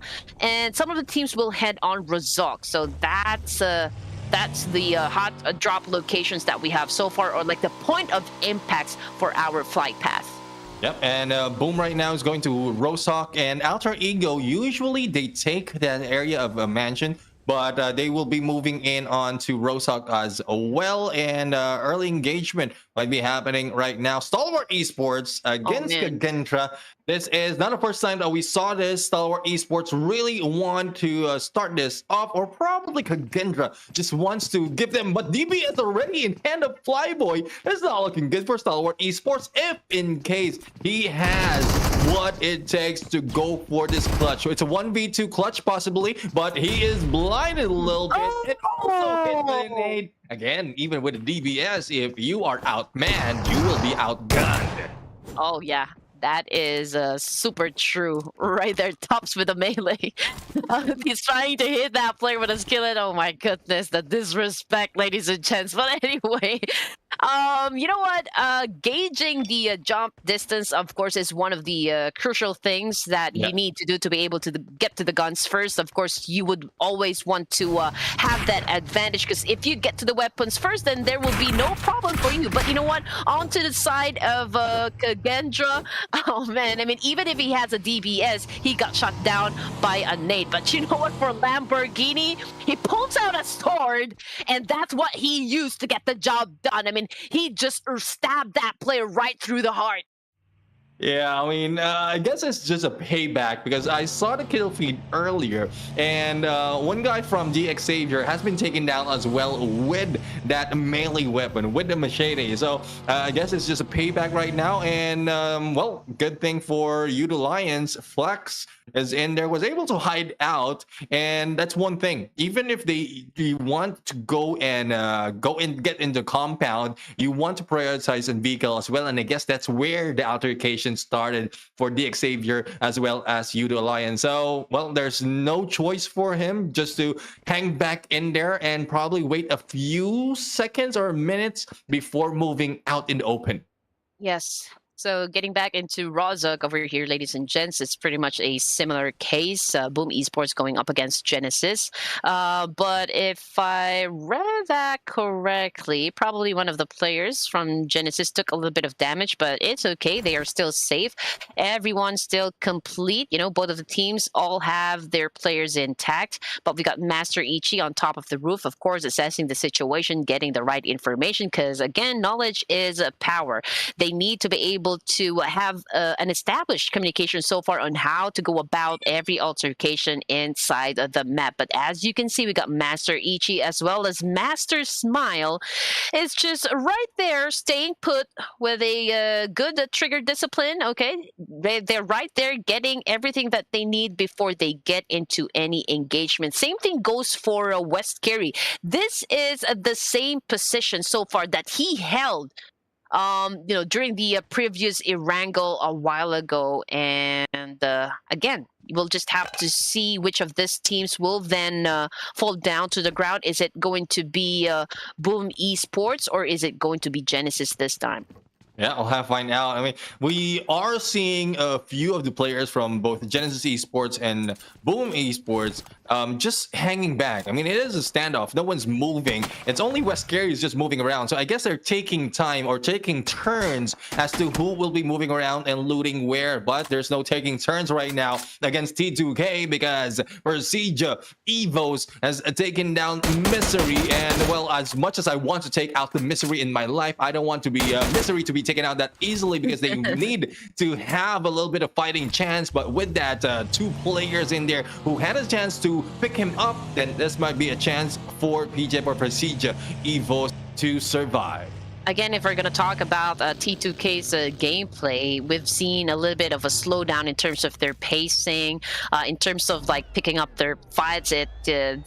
They're losing, you know, somewhat the battles so far inside the map. So we would want to see a little bit of redemption coming from this teams, coming from this specific team. Now, T2K, they have a higher ground. Of course, they can already spot these players coming from Persija Evos, but we got Lynx making a move. He is flanking, okay, making an angle work for him, obviously. But Turu Love, there he goes, climbing the top of that mountain to get an even better vantage point so far up against Persija Evos. But the thing is, they are so far away from each other that if one player coming from their team gets knocked down, it'll take a little bit of time to go and save that fallen comrade. Yeah, exactly. And well, hopefully this has been planned out carefully before being executed. But it is what it is. True Love is so confident with his capacity on going in and there and getting away from a teammate to get those better position. Boom, on the other hand, is still trying to fire back against Genesis Esports. So West Carey has moved in together with Master Smile and Master Ichi, but they are being boxed out by Boom Esports right now. One good nade can start the trigger in this fight, and I love what is being done right now on the step capability by Boom Esports. Pubg is in there a little bit too far. Where are you going? You're going too far, bro. The enemy's in there, Master Smile, but well, it is what it is. It's just more of two players who can rush in and take them down. You know what? Boom Esports obviously going for a pinch right there. They would want to pin down the players coming from Genesis Esports. Now, Zai, on the other hand, he may be looking for an angle so far. That's actually a wild card position, if you're going to ask me. He has the chance to actually eliminate those players coming from Genesis, who is just outside of this house. Those players that are trying to flush out these players coming from Boom. Or, I don't know. But you know what? Boom Esports taking in a little bit of that damage from the nades that are being thrown that way. So let me just correct myself. It was Zai coming from Genesis that is a bit far from the rest of the team, and he has the opportunity, of course, to take down any player that exposes themselves right there in the open. But XMPL goes for that revive as they, well, eliminated Persija Evos. Yeah, they did. I mean, I guess the flank is good. Getting that position from True Love is a prime for their success. Pubg, on the other hand, was able to go in for the backstab. He did take a long road, and I guess it's plenty of time or enough of time for them to go for a rush in. So West Carey as well as Master Ichi right now on a 2v4 situation. West Tour takes him down and goes in for the side, and Yummy will be almost taken out of this game. It's a good thing the backstab happened in there quickly and the pickup can be done. Genesis Esports has been taken out on 14, and 4 points goes to Boom Esports. You know what? That was a good anticipation coming from the side of Yummy. That pre-fire was beautifully done, beautifully executed coming from Boom Esports, and now they have managed to, of course, eliminate the players coming from Genesis, and that brings us down to just 13 players remaining with 45 players inside the game. Now, the first two teams to go out would be Persija Esports and, of course, Genesis. And if we're going to look at the chart, we've got Boom with 4, T2K with 3 elimination points, 1 each for Stalwarts, and of course BN United. Same thing for DX Xavier for elimination points. GSM with 1 point, and of course, last but not the least, we've got Udo Alliance coming from Malaysia with 1 elimination point. So far, those are the standings, ladies and gents. And Youth Alliance, the 1 elimination points that they got was from DX Xavier. And Gremlins right now is in here trying to defend themselves against Alter Ego. We'll have to see if anyone will be taken down, and they might be heading into the tunnel right now. Oh, shot! Almost Rowdy being taken down in there, and only a sliver of health before he pulled out. And man, that is Huyong in there, just showing that why he is one of the MVPs from previous matches. Yeah, that was a close call for Rowdy. I mean, he felt his head moved, you know, from that shot. He almost got his head popped right there. But anyway, he survived, so he's okay. Don't you worry, fans out there. Calm down.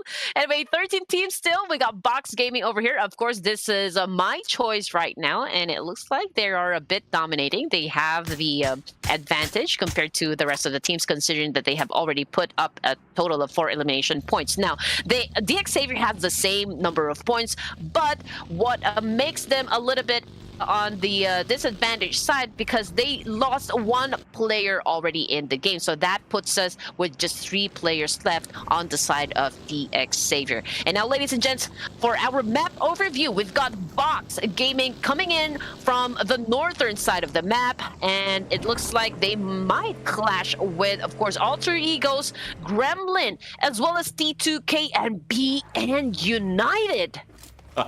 The teams will be meeting up in a bit.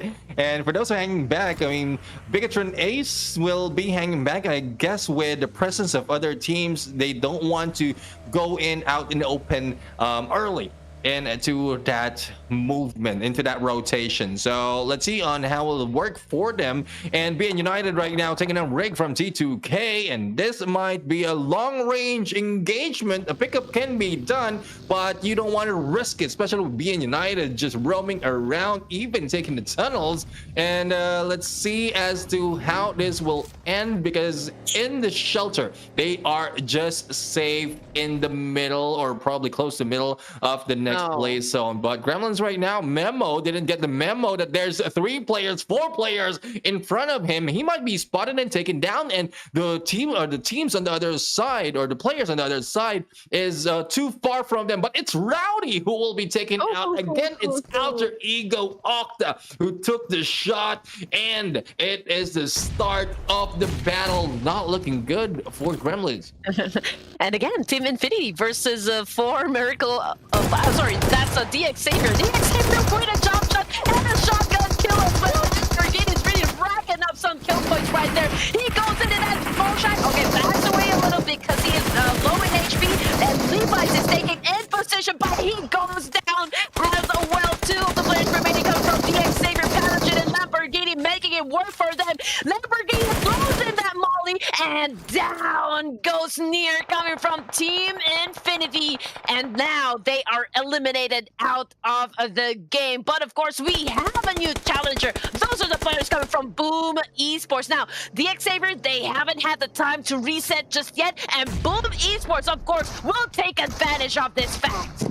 Arjun right now with the DBS, good defense right there, but Yummy has been was able to spot Levi's on the other side. Now it's a 2v4 situation, and Paragene is still bearing that DBS. Lamborghini on the other hand is on his S12K, I believe, but Boom Esports was able to take down Paragene, and the response is not so much, and the pickup will be done. The Xavier 7 elimination, but ends up 12 plays. Well, it's okay, because obviously they weren't really prepared, because most of the players are actually very low in HP, and they really haven't had the time to do a reset. And Boom Esports really just swooped in and took the kills. And the Xavier now has been eliminated from our 5th match this evening. And now, looking at the map overview, we've got Gremlin Esports right there in the middle. Okay, they're pretty much surrounded by the players coming from T2K, Alter Ego, as well as MORPH GPX.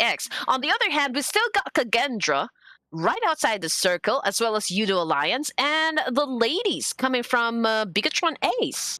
Yeah, I mean, BIGETRON Ace has been hanging back onto the outside of circle. They want to go for survivability, similar to what we've seen them done earlier. But this time, they don't have any eliminations done just yet, but still has hope that they can add a few more points. Now, for the side of, I guess it's Gremlins, who's on the other side of the shelter, who has been spotted several times already by Alter Ego. So it's not a safe place for them as well, but we'll have to find out if they can go in and survive this fight. BIGETRON Ace, again, as mentioned, they have been hanging back, but who is this behind them? There's someone behind them who's not showing their presence. It's Flax, who earlier we saw was hanging back onto one of the compounds, smaller compound, and moving together with the blue. So the early parts, I think it's the Xavier who took them down, and well, this is what you do.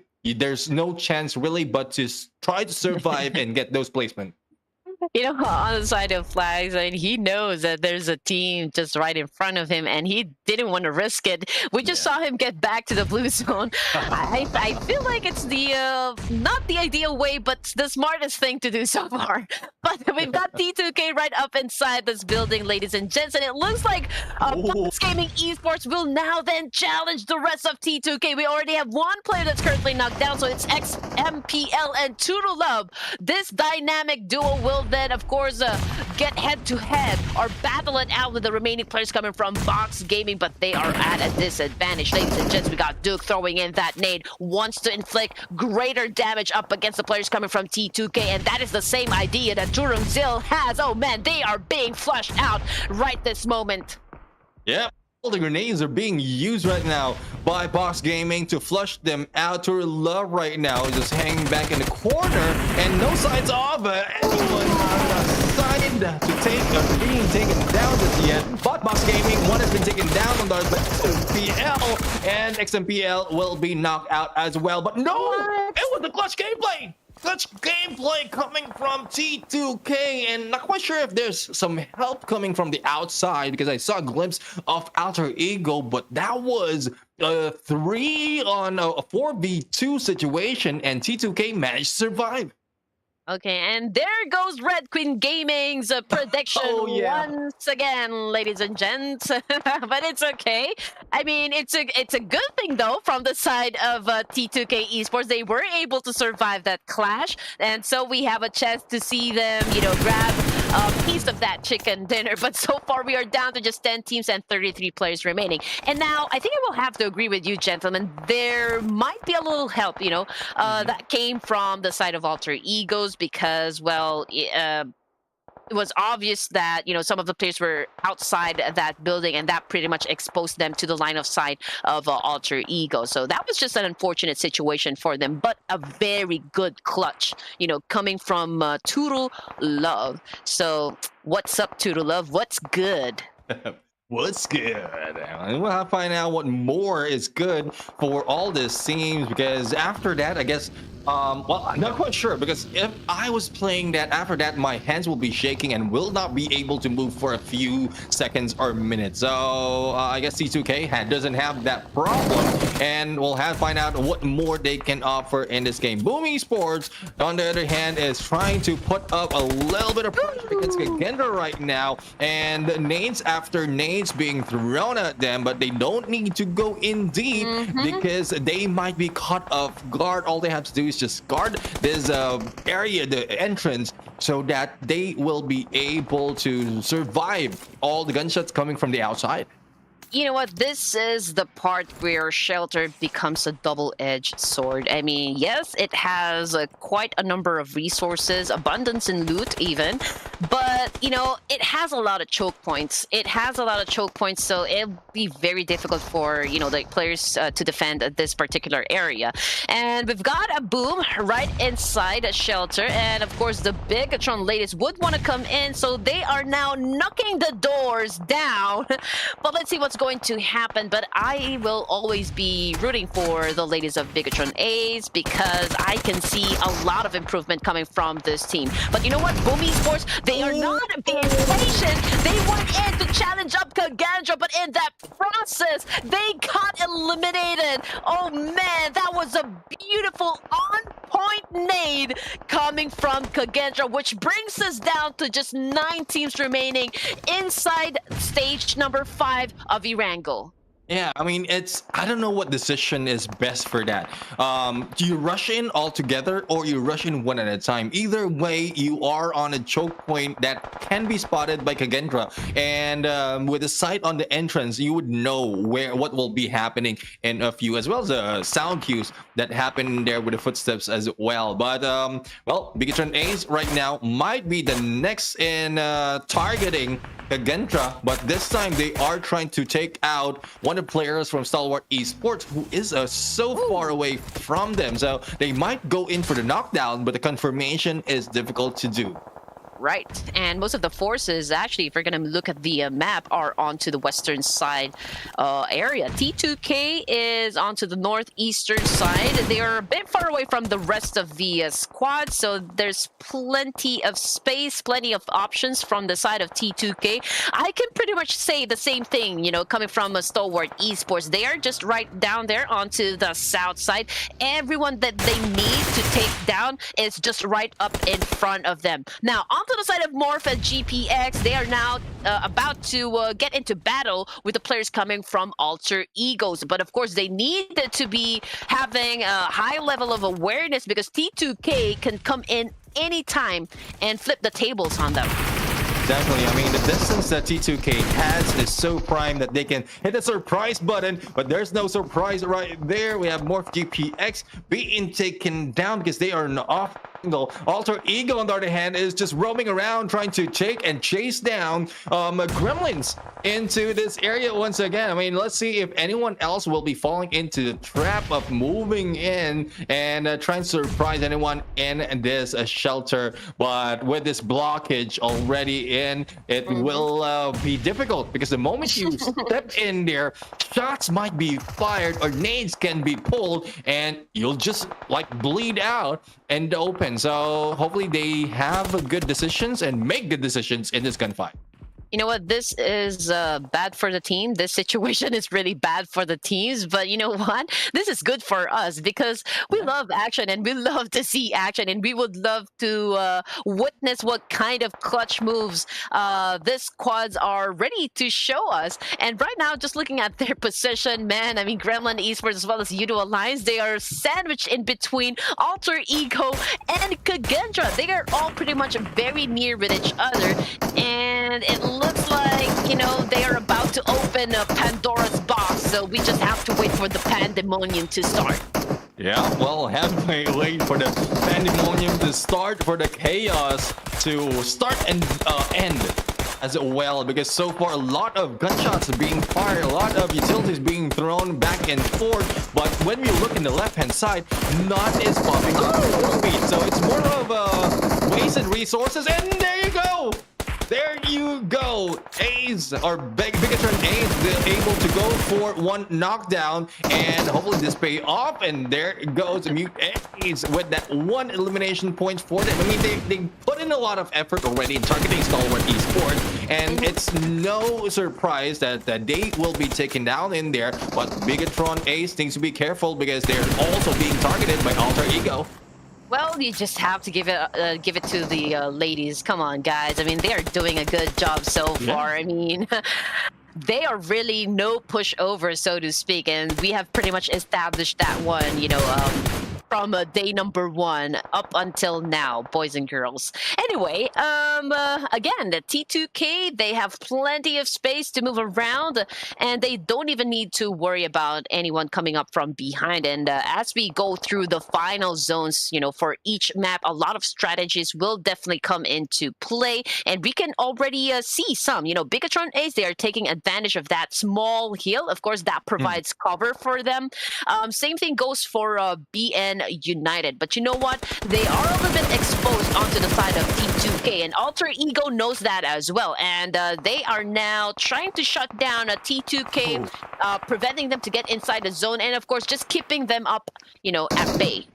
Yeah, they are at bay. Fnatic, I believe, has been at bay and knocked down, but BIGETRON Ace, they have no choice but to move on the other side, so they are laying down their pathways as smokes so that they can run through and probably get close to BN United. Vehicles has been utilized right now. It's a good thing that they still have those available because we saw a few explosions happening to their side as well, and they might be able to survive this gunfight as well as the gatekeeping being done by BN United. But KAGENDRA has moved in here behind BIGETRON Ace, and it's nade after nade. Let's see who gets hit, and it's a good chance for JT to make a hit because in a few seconds the blue will be closing in, pushing out KAGENDRA into the open.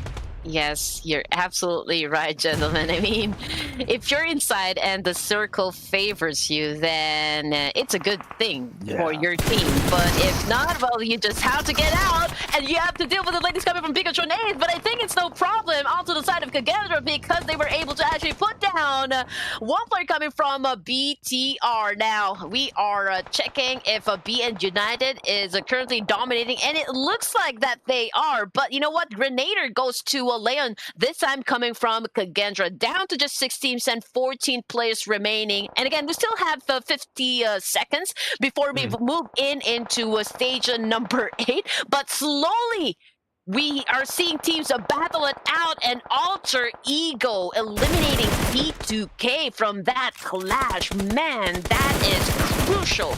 Yeah, that's crucial indeed. And well, what is crucial is Babyla Ace right now. There's a little bit of a tongue twister happening. Babyla Ace from BIGETRON Ace right now, just trying to fire back against KAGENDRA, KAGENDRA and Alter Ego. So the two surviving ladies right here is just managing with their vehicles and with all the utilities that they have. But the Fnatic right now is just waiting for the opportunity as well. Hoyoung, as the day pass by, is what we're talking about. You don't want to be passing by, especially on a close quarter battle just like this. And BN United right now will try to hide out. It's a good thing cover will be happening from the other side. Yes, I mean, Alter Ego is in a very good position so far. He has a very good side over those players coming from BN United. But of course, Fnatic is working another angle for himself. And he would want to target, you know, those players coming from BN United. But it looks like Fnatic will then have to move a little bit onto the left side. Because, man, I don't think he can find a good opening, you know. But let's see what Madcat is going to do. He has an M249, of course. This is a machine gun that can probably take out or wipe out the entire BN United with those shots. But Hoyoung gets knocked down, and now we can see Saw's moving up a little bit, but not quite so, because you don't, again, want to make any rush judgments. You have already managed to get this far, and of course, you don't want to let go of that chance to get that winner chicken dinner. But BIGETRON Ace, the ladies got wiped out once again. Yeah, BIGETRON Ace surviving a little bit longer, also with 3 elimination to their side, looking good, and improvement being done by the ladies out here. But BN United saw the moment he moved out and moved up, he has been taken down. And not only it is with the help of Alter Ego, but the playzone also did a lot of damage. And let's see, Alter Ego Ares just providing a lot of openings and coverage for the other team so that they cannot go in take some of those areas that they can hide from. But the Mad Cat was able to move in surprisingly closer behind BN United, and they had no idea that the Mad Cat is behind them. Well, that's how a cat is, just sneaky on the back side. And with that takedown against 4, he might be caught in the open. I just hope he has 9 lives, you know, for this competition. Fnatic goes in for the kill, and actually, BN United was eliminated. Mad Cat didn't even have any chance to get out of that tricky situation, and it looks like we have our winner chicken dinner, which is of course Potato, Fnatic. We got Alta, and of course Hoyoung coming from Alter Ego, putting up quite a number of points. Man, that is very nice. 10 elimination points, gentlemen, plus chicken dinner. That's a total of 20 in just one match. Yeah, I mean, the pattern emerges. 20 points. They are balancing the elimination points with the placement. But I guess my prediction came in a little bit too early for Alter Ego, because this was supposed to be, supposed to be on a previous round. But well, no surprise, they had prime location, they controlled the area pretty well, went in on every opportunity to get into the play zone compared to the others who just went in for the shelter and hide out. Now, still salute to Mad Cat, who survived a little bit longer compared to BN United, who had more players than Gremlin. So even with the M249, he still managed to take down one of the members from BN United. So survivability is really in the heart of Gremlins, but it is the chicken in the hands of Alter Ego. Yes, it was a good call coming from their team to actually push T2K on that side, and that really made they really made it work for them, to work to their advantage. And teams to watch so far for our match number 23, second to the last match this evening, ladies and gents. Again, Alter Ego. We also got Nepal, T2K, and of course BN United coming from Vietnam, and GSM Gremlin Esports coming from Bangladesh. Yeah, and this is a few teams really that is popping off. T2K and BN United, I mean, they've done that in several days already. And Gremlins and Alter Ego, I believe Alter Ego is only really popping off most of the time during this day, and the other days not so much. But let's go in on the elimination and damage comparison. And as we can see, BN United did a lot of damage, almost very, very close.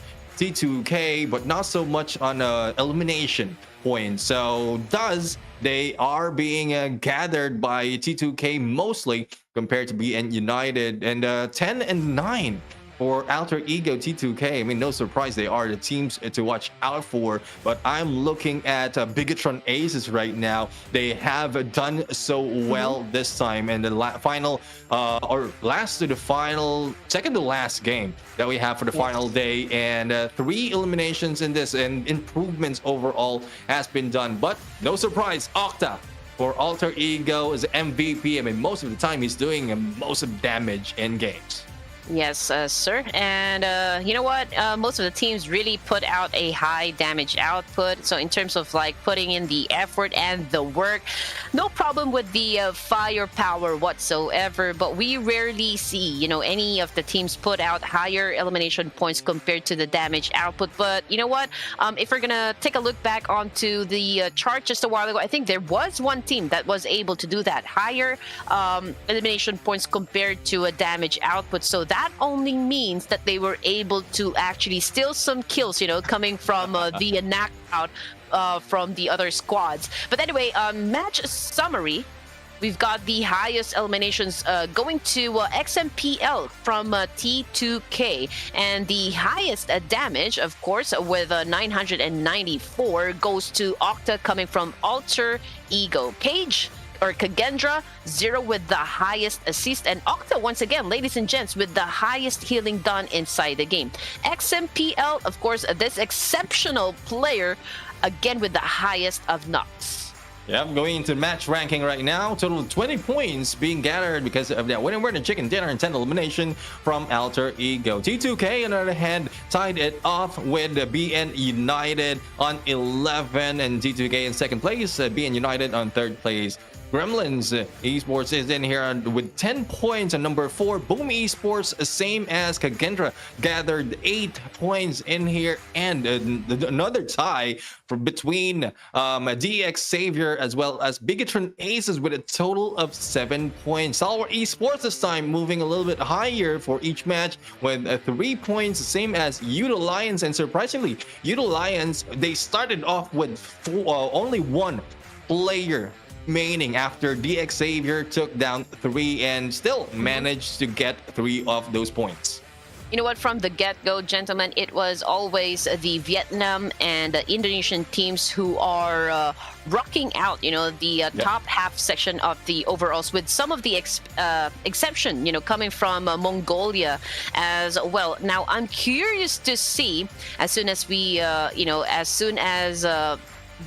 Ruthless Hype Esports flashes the overall rankings, if it is going to still be the same case. Of course, you needed to follow Ruthless Hype Esports on all of their social media handles to stay updated with what's happening right inside this showdown. I mean, you don't want to be left out with all of the conversation happening inside the game, and of course, the action that we offer to you guys. And please don't forget to show your casters some love as well, you can follow us on Instagram, on Twitter, on Facebook.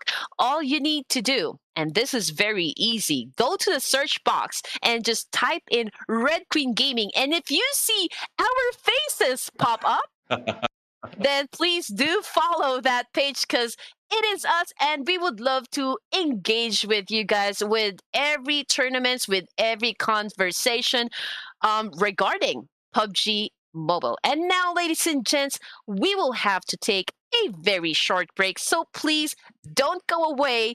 Gentleman Gaming and Red Queen Gaming will be right back.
Welcome to Dynaground! Hello, my name is Owen and I'm your professional Dyna rider. Today I'll be teaching you how to ride a dinosaur and win that chicken dinner. Now, let's begin!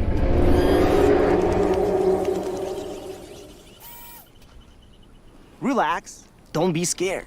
That's the sound of the mighty T-Rex.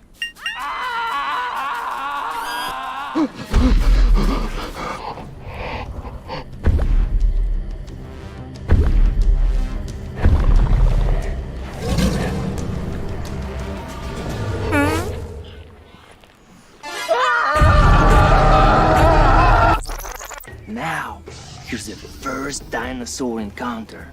I want you to meet my girl Vicky, my sweet little raptor. Look how cute she is. Isn't she lovely? Vicky or raptors, they're the most vicious and fastest beasts in the world.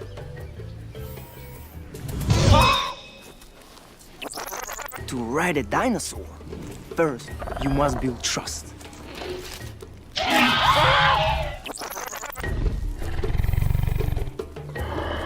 They are carnivores. They eat meat. You have to feed them off. They will think that you are their friend, not food. Once they trust you, they will be a great companion.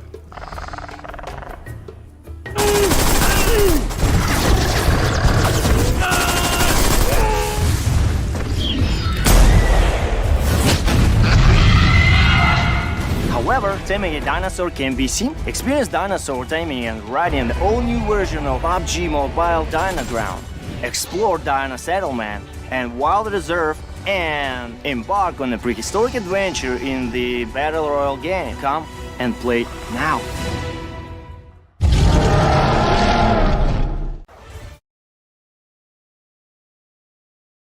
Ladies and gentlemen, welcome back to the show. This is still Ruthless Invitational Showdown 2.0. Still in the caster's desk, I am Neptune the Gentleman Garcia. Together with me is the Red Queen Gaming, and we are here on the last game for tonight. Actually, the last game for the entire tournament. Earlier, we saw Alter Ego took that winner chicken dinner, and so far, none of the teams who has taken that winner chicken dinner has repeated it yet. So as we look at our recap So again, this is teams that some have only taken their first chicken in this day, and we might see another name in here on the last match. It is Miramar though, and a lot of teams has made some adjustment from the ERANGEL, so hopefully the same adjustment will be done on this last map. Am I ready? Am I ready to end this competition? Am I ready to pick up my last team prediction? I don't know. I don't know. It's a mix of emotion once again. I don't want to end. It makes me sad because I am witnessing one heck of action coming from all of the teams that participated for this tournament. And I would like to say, you know, kudos to everyone. I cannot even imagine the amount of effort that you guys really put into perfecting your skill set to play at this level, to be at a high caliber, you know, competition or like teams. It's already outstanding, and so I'm already impressed. You know, I only wish I can also play the way that you guys play this game, but I'm gonna go and stick to casting. So, gentlemen, are you ready to pick your last team prediction for this tournament? Well, just putting it out there. Again, I'm going to go and take a peek. XERXIA Esports might be Group B is playing, right? I might get it wrong once again. B versus So C, yes. Group B is playing. XERXIA Esports is one of my pick. They did a lot of survivability in previous battle, just didn't get most of towards the end. Okay, that's a good pick, I can say. But right now, I needed to make another one, you know, for Miramar, and so I feel like okay, let's go with someone who just won a battle. So let's go with 21 NFT for our last match of this evening. Hopefully, cross fingers. Red Queen Gaming's already crossing her fingers. 21 NFT might have the chance to win this final match of this tournament. Why not? I mean, there's a lot of changes, a lot of surprises already, and 21 NFT might be able to get another one in this last match. But again, for those of you who are wondering, why are we not showing the overall leaderboards? Because we want to be surprised by our production. So even us, we don't have any idea on where it is or what is going on leaderboard, and we're not that quick in the calculator as well as the spreadsheets to calculate everything else while we are talking as well. So hopefully you can do it for yourselves and let us know in the comment section, who do you think has overtaken who on the leaderboard, especially that #1 spot. Well, just make me talk. Don't make me do numbers. I'm already good. Okay. All numbers will be taken care of the production team. Okay. Just let me do the casting. I'm going to stick to it. That's my forte. But anyway, are you guys ready as we are now about to enter the final match for this tournament? I know that, you know, it's going to be an explosive one. We'll definitely see a lot of aggression, probably, you know, for our final match.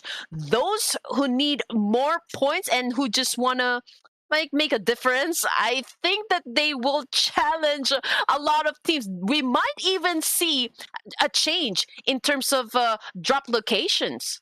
We might see some of the teams targeting a different team who's not performing that well so that they can get a lot of points early on the onset of this game. So that's one of, well, I wouldn't say tactics, but one way to get a few more points early and then hang back a little bit, wait for the perfect moment, probably midway, and then ballot on once again. Well, right now, all you need to do is to like shake things off, dust yourselves, ladies and gents, prepare your snack, because again, it is going to be a fight of, well, of the night, okay? Yeah. Fight of the night, because this is the last match. So we are expecting to see a lot. You know, I'm not gonna lie. I mean, I'm already thinking about which of these teams would probably become the juggernauts, which areas would be like, will have the biggest rumble coming from all of the teams. So I cannot even wait. I cannot even begin to describe to everyone just what I'm feeling right now. But all I know is that I'm looking forward to all of the teams right here, of course, to dominate and own the battlefield inside Miramar. Exactly. We like to see a complete domination of one team, and we haven't seen so much of a top-heavy map once again, because for the past few or for the past couple of matches, like it's mostly even, or not really even, but there's a top four who's getting a lot in terms of points, and not just like two teams getting most of the points compared like. I guess it's the first match, Erangel, as well as the second match, Miramar, wherein we've only seen one or two or three teams getting most of placement as well as elimination in this game. So this might be a chance for those other teams to move up again. Mostly the last game is where adrenaline rushes in to all these players and where aggression really comes into play. Yeah, and we're going to be mentioning about teams that are doing well during Group A versus group letter C, eliminations and damage. You know what? I would have to say for Miracle Vibes, we also got Leo Esports, BN United, we got Genesis Esports. I mean, not gonna lie, these guys are pretty much, hard hitters also inside the game. And there's also, of course, RRQ from Indonesia, and we're just waiting to see if they can still come up, with a more coordinated execution in terms of their play style. Maybe they can still improve somewhat, the numbers that they have already set on the scoreboard. But everything else, I mean, we don't have the privilege, of course, to take a pick on what is really going on with the overall rankings, but we just have to wait and see, experience the whole game, and enjoy the journey. All you need to do is just sit back and relax and let the casters do the hyping up for you. Yeah, I mean, we are excited to bring the hype on this game. The game's about to start in a few, so don't go away. Make sure that you are staying and peeling your eyes in your screen, because once the battle starts and once it's end, it will show you great experience and entertainment. Hopefully you are entertained with how we are shoutcasting this game, and we are going to try our very, very best to give you all the energy that we have left in this last match. I mean, it has been a long day though, and even the players need to out all the energy so that they can fight back on this final match for tonight. Are you not entertained? Okay, that's probably what I wanted to shout if I get into the middle of Miramar. But then again, okay, here we go. In just a few seconds, we are going to be kicking things up in a final match wherein we're headed straight to the hot summer desert Mexican-themed Miramar. Summer capital of PUBG Mobile. Yes, you're right. I do agree with you. Yes, summer capital. Yeah, the heat is going to start in a bit. It is coming from the east to the west right now, a little bit low in terms of this flight path, and I won't be surprised if it will be in the northern part, middle of this map. That will be our first stage of the circle, but we are seeing a few already moving in on to El Azahar, I believe, if they'll be able to reach that area. And some again, Gremlins is moving in already in the east side of this map towards Impala, and not so much of contention at that point. So I guess the teams already found their place in this map. It's just those usual peculiar places where in early engagements happening, like Picado and probably Los Leones, and there you have it, up north where no one has, or well, only a few has reached into their flight,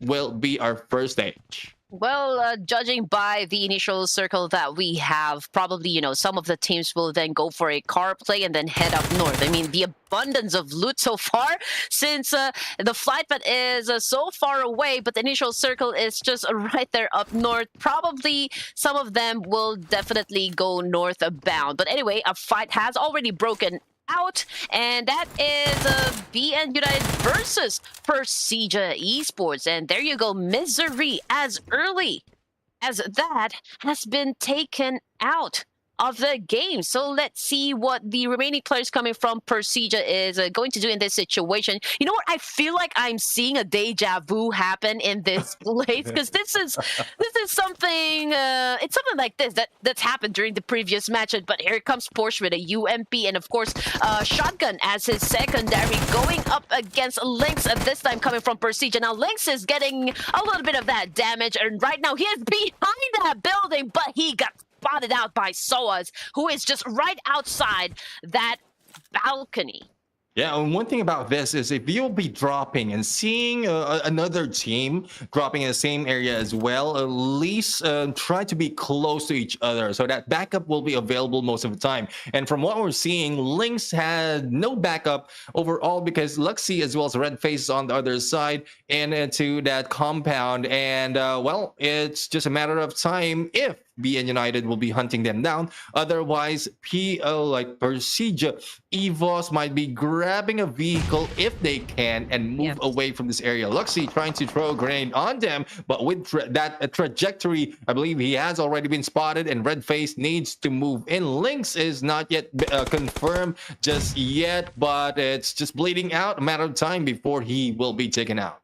If you guys watched the previous broadcast, this is where actually one of the best moments will be coming in from Luxy of Persija EVOS. This is where he made a clutch move and eliminated the opposition with with all by himself. So I mean, this is that was one of the best highlights if you're going to ask me. But let's see if he can remake that and bring in the same kind of energy to wipe out the entire players of BN United. But so far we are seeing them go at it, doing head-to-head fight, a break, going in for the kill with a shotgun.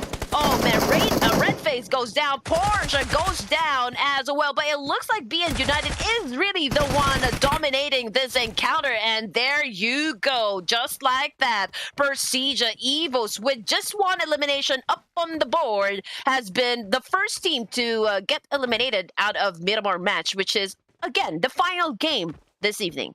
Yeah, final game this evening, and the next team who might be eliminated, it's either Genesis Esports or 21 NFT, depending on how or will they be spotted by the opposing team. But right now, 21 NFT will be able to move away. The two players far away from this area where Pwnbit from Boom Esports will be staying. Now, Gremlins right now is also just roaming around, looking and hunting probably for some of the players, and I think they they were the ones who took down the two players from 21 NFT. Thus, the hunt continues, but Pwnbit will be caught in the middle, and it's no question that he might be spotted the moment that the Rowdy goes into this compound. So Pwnbit needs to be smart, UMP in hand, and all he had to do is time it well because the other players is so far, and he might be able to confirm this. You know what? It looks like coming from the kill feed, Team Secret, and of course some of the players come from Gremlin Esports as well, is in a battle. There you go, Pwnbit with a kill, using that UMP and of course an AKM, and the fight is not over just yet. Onto the side of Boom Esports, and of course a Gremlin. Let's see who is going to win this fight as Pwnbit charges in with a UMP. He goes down. Where is the backup? There is the backup that we have been waiting for. They have to take care of business. They have to eliminate. There's a one player coming from Boom Esports, and I think they were able to wipe them out. Perhaps we're not just sure. Okay, let's see what is going to happen. Okay, so we have two teams, right? Genesis and Persija. Those are the two teams that have been eliminated from the game. Yeah, so Genesis Esports was left with only two players, and I guess it's Team Secret who was able to take them down, and that happened off camera while the battle of Boom Esports as well as Gremlins is happening right now. Utilines, on the other hand, is going toe-to-toe against Leo Esports. Let's see us who will be going down. DBS in hand and a hit against Amator. nade will be missing on the other side. The bait will not work, and they need to run away. Alliance right now, back's open, and here comes backup. Flaxa will be taken down. Okay, look, will still be on the other side, and it's a little bit too late for Alliance backup to come in. The smoke or probably a nade will be pulled in to take advantage of the situation. Leo Esports already had this advantage against Alliance. Well, here you go, ladies and gentlemen. Leo Esports already made a move. Alliance, they're already back in the lobby. We still have one more that's currently not on it. So I hope I'm saying it right. Is on pursuit, of course, to eliminate some more players from Alliance. And there you go, ladies and gentlemen. Alliance, the third team to be sent back to the lobby. Of course, kudos, good game, well played. Thank you very much for playing in the Ruthless Invitational Showdown 2.0. Question that it is going to be a quick game right here, because again, there's a last game. A lot of teams wants to end this match, and again, adrenaline is still on them to pull out everything that they have. They might be holding back earlier, especially for those on the chase on that #1 spot, and this is where everything needs to be not only aggressive but also cautious, because with all aggression without caution, you are just risking your lives and your team's lives in the process. But as we look at the next phase of the circle, we are seeing RRQ already in there, as well as Team Secret really close to each other, but Team Infinity a little bit too far, getting that distance. Also a good vantage point against the enemy.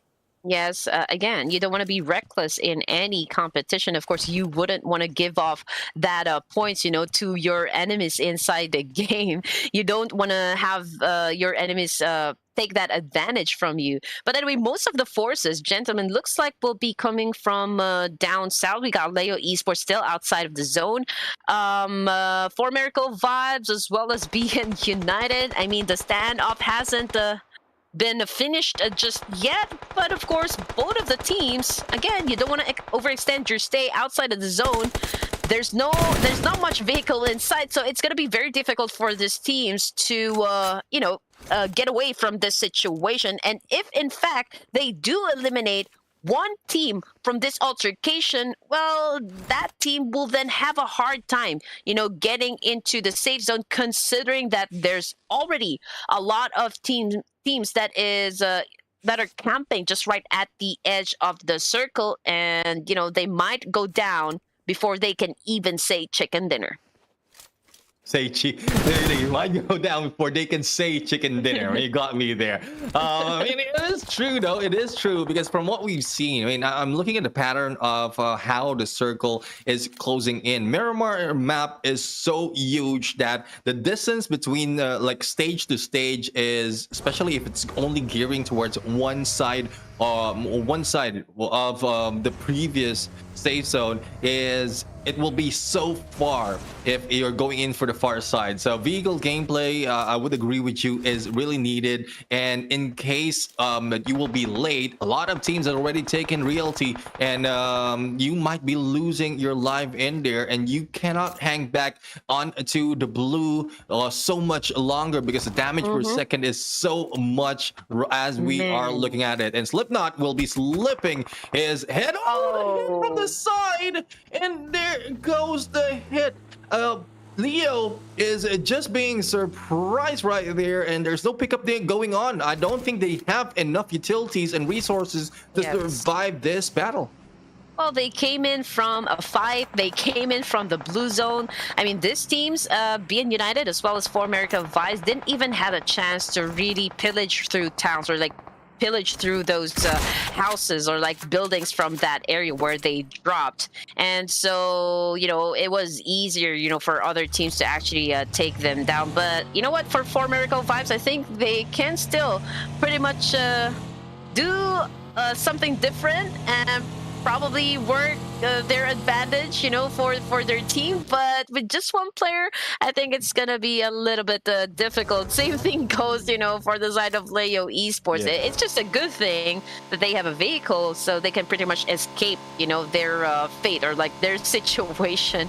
But BN United, it's a little bit of a struggle passing through San Martin, going to Hacienda del Patron, because a lot of teams will be saying hello to them as soon as they step in. But VOIN, oh my goodness, was there one player that got knocked down or was sent back to the lobby? Yeah, one from VOIN has been knocked down, and it is from the hands of Gremlins, and VOIN is moving back right now. Now, from our view, it's a 2v3 situation because one has been knocked down on the far side in the open. VOIN Bulls is just going in, responding to them knocking down their teammates. It's now a 1v3 situation for the moment, and there you go, dying out of the blue in there. Gremlins will be taken out with 4 eliminations to their name, and we have, I believe, 10 teams remaining, if not 9 teams remaining in this battle. And it's like some of the teams are just dying out from the plays or from the blue, and it's not looking good in terms of gathering a lot of points. Oh yes, but it works onto the side of those players who would want the Blue Reaper just to get them instead of the teams that might eliminate them inside the game, because that would mean denying their enemies points, of course, to improve their overall rankings. But anyway, getting into stage number 3, we are down to just 10 teams remaining and 30 players alive. And if we're gonna look at the charts, we have already 4 teams that are no longer with us. That's a GSM. We also got GE, and of course Persija Esports and Judo Alliance. 4 teams out in this game, and we're only in a stage 3 moving into stage 4. Now for Miracle Vibes right now, it is only 1 guy remaining. It's a good thing he had a vehicle on him, but in terms of utilities, he needs to find a spot to gather a few more, because if you want to survive longer, especially on the edge of that play zone, and then you will need a lot of meds, probably to be silent, similar to what we're seeing right here from Baron. But Baron right now, I think, has been hurt and has been spotted. Here comes, and there's no clutch gameplay coming from for Miracle Vibes right here. 1 elimination, and they will be taken down. 5 down already from this game. I don't know what happened with the 4 Miracle Vibes. I mean, we've seen quite a decline in terms of their performance so far. They really started off really strong though, but it's a hard strategy because we always see them really pop off during the latter matches, which is I cannot really say if that's a good thing or like a bad thing, but judging by their performance so far, it has not been good. Unfortunately, they were also the grand champions last season of this tournament. I don't think that's going to happen for season number 2. Yeah, I mean, so bad that they weren't able to pop off as expected, or unexpected pop off early as compared to what we've seen previous days. But RRQ right now still managed to survive. Again, they are being passive at this point, just prioritizing on their placement as well as the circle. But Leo Esports right now has a spot on them. Both of these teams taking both a high ground, and whoever peaks who might be taken down that easily. So onto the edge though are some of the players of Leo Esports, which is a risk move, I would say. They need to move in a little bit closer so that they can hold on to their position a little bit longer. Yeah, RRQ has been pretty dominant from the get-go. I mean, they are losing some spots, but of course they remain to be in the top 5 position in the overall rankings. So in terms of like firepower, RRQ is still a force to be reckoned with. And right now they might face, players coming from Leo Esports. Now, oh man, Nurpeko received a great damage coming from that nade, and now he needs to get away a little. So 2 other players coming from RRQ tries to go up against those players coming from Leo Esports, but one of them has already fallen down, and I don't think they're gonna be dominating this fight, because Leo Esports is a little bit aggressive on securing elimination points so far. So this is a bloodbath. Yeah, I mean, one guy, Nerpego, was able to or managed to pull out and just traded off his teammates, Asa. I mean, in the moment he pulls out, Asa is the next target in hand and will be taken down. So it's just one remaining member. And let's see, Soldic right now is in here, managed to go in and take down Nova in the process, but will be shut down by Slipknot on there. And let's see if he can go for a 1v3 clutch, but no! There goes from the side, the Dream Breaker Shotgun DBS once again. And they are now, Leo Esports now, on their 10th elimination. So another surprise might be coming in by the end of this match. Oof, man. Well, Leo Esports, they did finish at the second place yesterday for Miramar Group B versus Group C, and they were able to actually set up 9 elimination points with 1,454 damage output. So when it comes to Miramar, I think Leo Esports has it all, you know, down to their game. But anyway, Boom Esports, it looks like they already have 1 casualty, and they're still rocking it. And this moment, they are up against the VOIN Bulls this time. So let's see what outcome, you know, from this battle will be. Boom Esports right now, as we saw Akil Gimut being pressured. Yummy will be moving in on their side, and as well as Atur. So this might be turned around by Boom at the moment. Yummy takes down Zaya. And let's see if another pickup can be done. Jay's just hanging back in here, just to be sure not to be taken out in case a nade will be thrown at them. It misses the window, the smoke misses the window, but they might be able to rush in. Kilgamut right now slowly creeping in, distraction gameplay, but not so much of movement coming in from Boom just yet. All right, here we go. VOIN cooking up a lot of nade. I don't know how to pronounce your name, but I'm gonna stick with Akil Gemut. Okay, from Boom Esports with a USP and of course an M416. Oh, what an element of surprise that he has. He was able to take down one player coming from VOIN Bulls, and now they are putting in big pressure onto the side of VOIN Bulls. Boom Esports, it looks like they are dominating the clash, but can they win this time against Team Secret? As someone inserted a coin, and here comes a new challenger. Team Secret right now challenging Boom Esports in this battle. One has been taken down though, so it's a 2v2 situation, as Zoral, I believe, is on the far side, and they are just slowly creeping in. But with Team Secret right now holding the fort and the high ground as well, it will make it difficult for Boom to rush in, but they are not risking it. Team Secret wants to get more of the advantage as they are moving together. On the other side, it is XERXIA on the battle right now, and I believe there's 2 more left, but it's not quite clear on my side on what's happening. But I think it's the Gremlins who's taking them down. I think it's oh, was it the Gremlins? I'm seeing Team Infinity right now going up Leo Esports, and Team Infinity, man, they just got torn into pieces, and Leo Esports is a little bit unstoppable right there. Liquid again with a monstrous spray, but unfortunately he was able to inflict some damage, but not enough to actually put that player down. But you know what?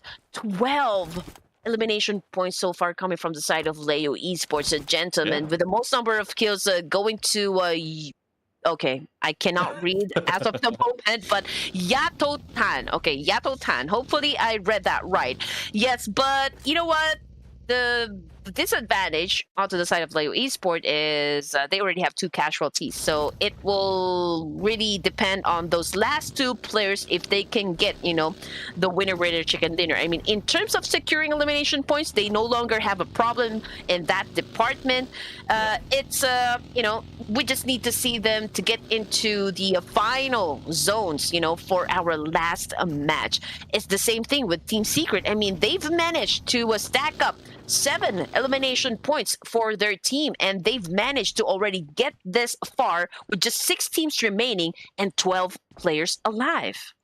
So 6 teams and 12, and from what we're looking at right now is mostly 2 players from each of the teams right here. So we still don't have a view on how many really in total, if there are any advantage in terms of manpower. But I think Team Secret has 3 though, so they have the advantage, and as well as a firing capability, because it has been shown earlier from the early engagement by Team Secret. So I guess they have a potential to get that second winner chicken dinner. We'll have to find out if that will be pulled off. XERXIA right now is in here, just a standoff a little bit too close against Leo Esports, and we'll have to see which ones will take the win. But Boom Esports taking out on number 6.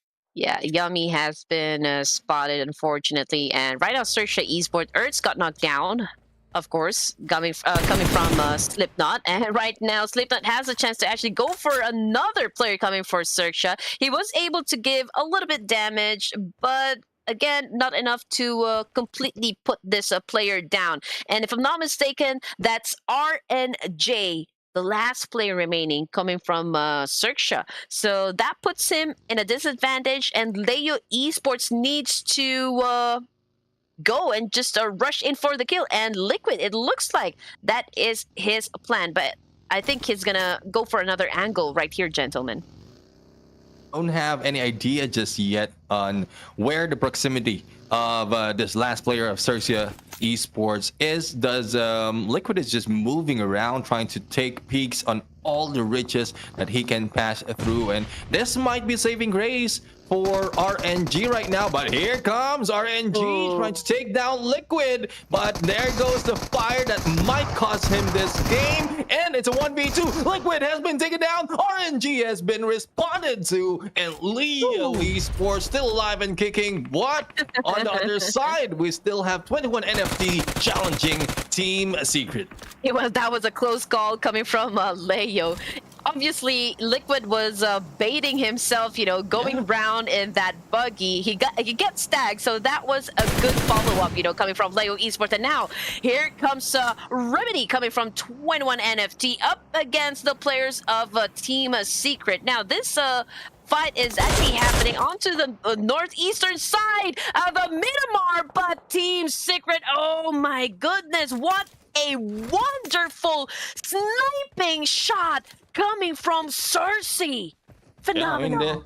Yeah, that's a very long distance. We were surprised as to where that came from. If not for the kill feed, then we wouldn't know who took that shot. But again, that might be an advantage this time, though they are not on the high ground with the capacity to take one down with one shot. Then it might end it at that moment. 3 teams remaining though, and Leo is on the higher ground right now, still vehicle onto them, and also they have a good run in getting all those from the drops right now, but they're just waiting because in less than 40 seconds the next stage, or the blue, will be closing in. The next stage will be opening up, bringing all these teams together. You know what, onto the side of Leo Esports, I don't think they have vehicles. Do they have vehicles? I'm not quite sure. If they do, probably the quality of that vehicle is no longer good, because we've seen, a player really do a massive damage right there with that spray. But then again, onto the side of 21 NFT, it seems like they are rotating to the northern side of the circle. But it's going to be tough, for Leo Esports, gentlemen, because if they want to get in, they will have to deal with BN United, but not if 21 NFT tags BN United from behind. But here comes the push, okay? It's a good move coming from Leo Esports. They were able to get in to the other side of the circle. So a fight will definitely happen between BN United and Leo Esports. And whoever survives this clash will then have to deal with 21 NFT. But the thing is, they want 21 NFT wants to be dealt with right now. Liquid in there goes in for the takedown, taking out Max, and it is now a 2v1 situation. position. Now here comes 21 NFT slowly moving in, and there's no waiting for this, guys. They know there's only a few players remaining. There's no knock and push that to be waited for. All they have to do is go for the firepower that they currently have. Liquid right now throwing all those grenades, and the takedown by Break. Breaking this game. Leo is now down with 15 elimination, 2v1 situation. BM United is left alone on a 1v2. Yes, just like what you said, gentlemen. Someone inserted a coin, and we have a new challenger. 21 NFT up against Leo Esports, the final two teams remaining. 21 NFT having the best advantage, the number advantage. And again, let's see if a clutch move will happen onto the side of BN United. So it's all up to Break. He is his team's last hope to get the winner chicken dinner. Can this team from Vietnam close the deal? As you can see, Break tried to throw that Molotov, goes in, or rather goes out of that building, goes for that shotgun. Ooh, man, he was able to tag one of the numbers from 21 NFT. He is taking some damage as well, and it looks like he's going for that quick kill before he goes in and move in and finish this job. But what a wonderful clutch move coming from BN United. Ladies and gentlemen, your final winners for this final match, BN United. What a way to end the day with a good breaking clutch coming from Break. And I mean, I was surprised on how quick he was. I mean, even us, we were confused as where he's going, whether he's going in, around, or out, up and down. That is how Break just moved around and confuses 21 NFT. That was a 2v1 clutch, and well, no surprise that they can do it in there. Again, similar pattern emerges. 10 eliminations and 10 in the placement point, 20 points overall for our winners, and it is BN United right now. One thing I'm really excited apart from that clutch is to see how it will end up and show up on our leaderboard, because we have no idea, and I'm seeing a lot of suggestions or probably assumptions as well in the comment section, so thank you very much for all of those, but we're not sure just yet on what is going to happen on the leaderboard. Well, you know what? With the kind of performance that they showed, BN United coming up on top of that clash, Break has a great game IQ, great reflex, and overall great game sense. I mean, he is already at a disadvantage going up against two more remaining players coming from 21 NFT. I mean, the odds weren't even, in his favor, but he was able to emerge victorious from that clash. So that was a beautifully done. What a wonderful execution coming from Break of BN United. And you, sir, really deserve that win. Yeah, exactly. I mean, managing to survive in that smart. Those two players from 21 NFT, and we were gearing towards 21 NFT taking that winner chicken dinner. That was your prediction, right? Yeah, mistaken. Again, they came in at second. Oh my goodness! I mean, I don't know. It's just that it's still a good thing that you're like, they might not be getting that winner chicken dinner, but they are going to take the second place, and it's still higher in terms of placement point. But the champions, as we have on our screen, they have not been pulled down. The XERXIA takes the champion title. Oh my gosh. I mean, that was a great journey. From day one, it has been a little bit slow from the side of the XERXIA, but they slowly picked up the pace, starting from day number 3. And what a wonderful close, coming from this Vietnamese team, this XERXIA. They have maintained the level of gameplay that they showed during day number 3 and brought in the power for our final day of this tournament, the Ruthless Invitational Showdown 2.0 Grand Champions. Ladies and gents, give it up for XERXIA. I mean, this team will not be pulled down for the final moment. But going in first runner-up, KAGENDRA right here. I mean, they have moved themselves up higher in this day, and again, it's quite surprising how the roller coaster ride for this match happened as to who's taking the first and the second, and there's no saying if anyone can overtake them in their especially with a lot of performances from other teams who have played so much and also taken the winner chicken dinner for today. You know what, KAGENDRA, one of the teams that actually performed quite well, you know, during day number 3. I mean, just imagine, after 12 matches, they placed in at 5th, right? KAGENDRA with 102 points. But with the kind of performance during this last 6 matches, that catapult themselves, you know, that catapult their position into 2nd place. So they are already the first runner-up, which is an outstanding gameplay, if you're going to ask me. Oh, and for a second runner-up, we have T2K Esports. I mean, they have been pulled down and they managed to move up.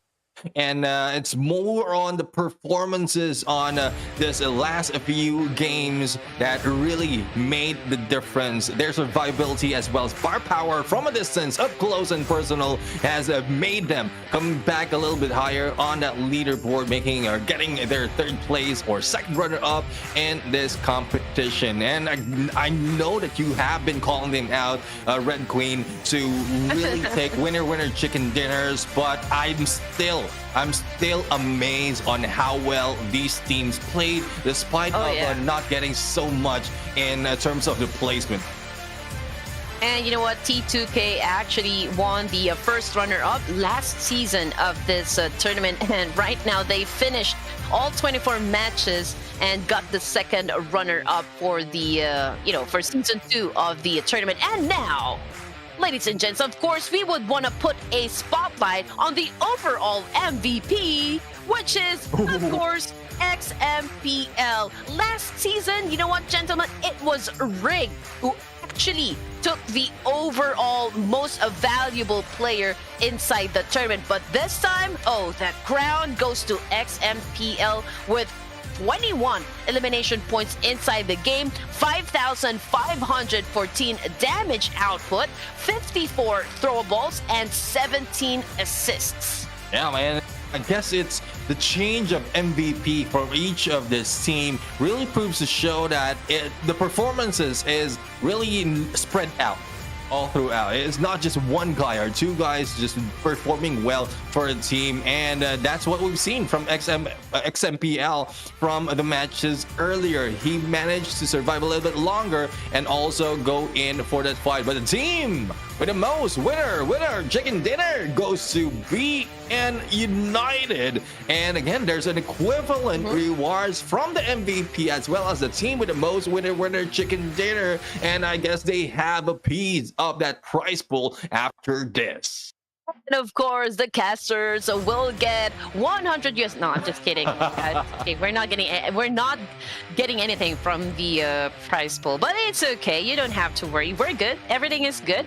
But you know what? There were a lot of expectations, of course, coming on the side of 4Miracle5 since they won the recent PMRC, and of course, they were last season's champions. And so a lot of them were really looking up to 4Miracle5 to finish at the top of this tournament. But of course, before we continue on talking about those teams that performed well, we've got, you know, the fan favorite player, and just look at how beautiful Baby La is coming from BIGETRON Ace. Yeah, I mean, not only beautiful, if you remember the last ERANGEL map that we have, she is the final surviving member from BIGETRON Ace, and that's a great improvement for a team just like this. Again, great motivation as well for ladies who wants to jump into tournaments against all these guys, or probably a mix of guys and girls in the team. I mean, it is possible. It is possible, and hopefully this is a motivation for everyone who would like to be part. But again, a lot has been happening, a lot of good like representation has been shown. But as you can see, 1 point from first, second to third. Oh gosh. This is good for the Xavier because they managed to maintain that #1 spot, but bad, well, I would say it feels bad for the team who had lost to only 1 point. If only they made a little bit more of stride and survive a little bit longer, they might have overtaken that #1 spot. Yes. Oh man, I definitely agree with you, gentlemen. And also, you know what? It was just so unfortunate, you know, onto the side of RRQ and 4 Miracle Vibes. I mean, they started out as front runners of this competition, but of course, these were the teams that we didn't really expect that would dominate and own the battlefield. But DX Xavier coming up on top really is a chef's kiss. KAGENDRA coming in at second. Well, we've seen this guys improved a lot starting from day #3 up to day #4. T2K Esports, they were a little bit late in the game. I mean, there were a lot of upsets, you know, coming from these teams. They had quite a few bad games that resulted to early eliminations, but it's okay. I mean, season 3 is coming, so how about that? Exactly. I mean, we are just ending season 2, and season 3 is very, very close. I mean, just in the doorstep to be in there, opened up for everyone right here. And going back to our overall standing, I mean, I'm really glad on Liu Esports' performance on the final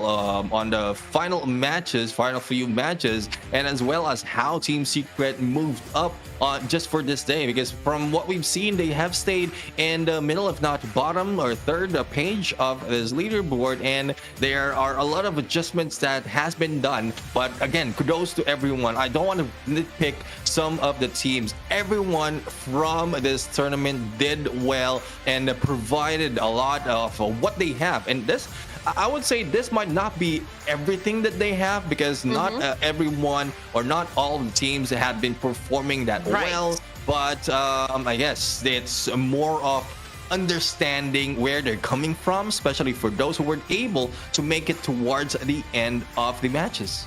And just to give a spotlight to all of the teams that actually participated in this tournament, of course, we've got Team Infinity, who did particularly well at the end with 74 points, and Yudo Alliance, also one of the good teams, with 70.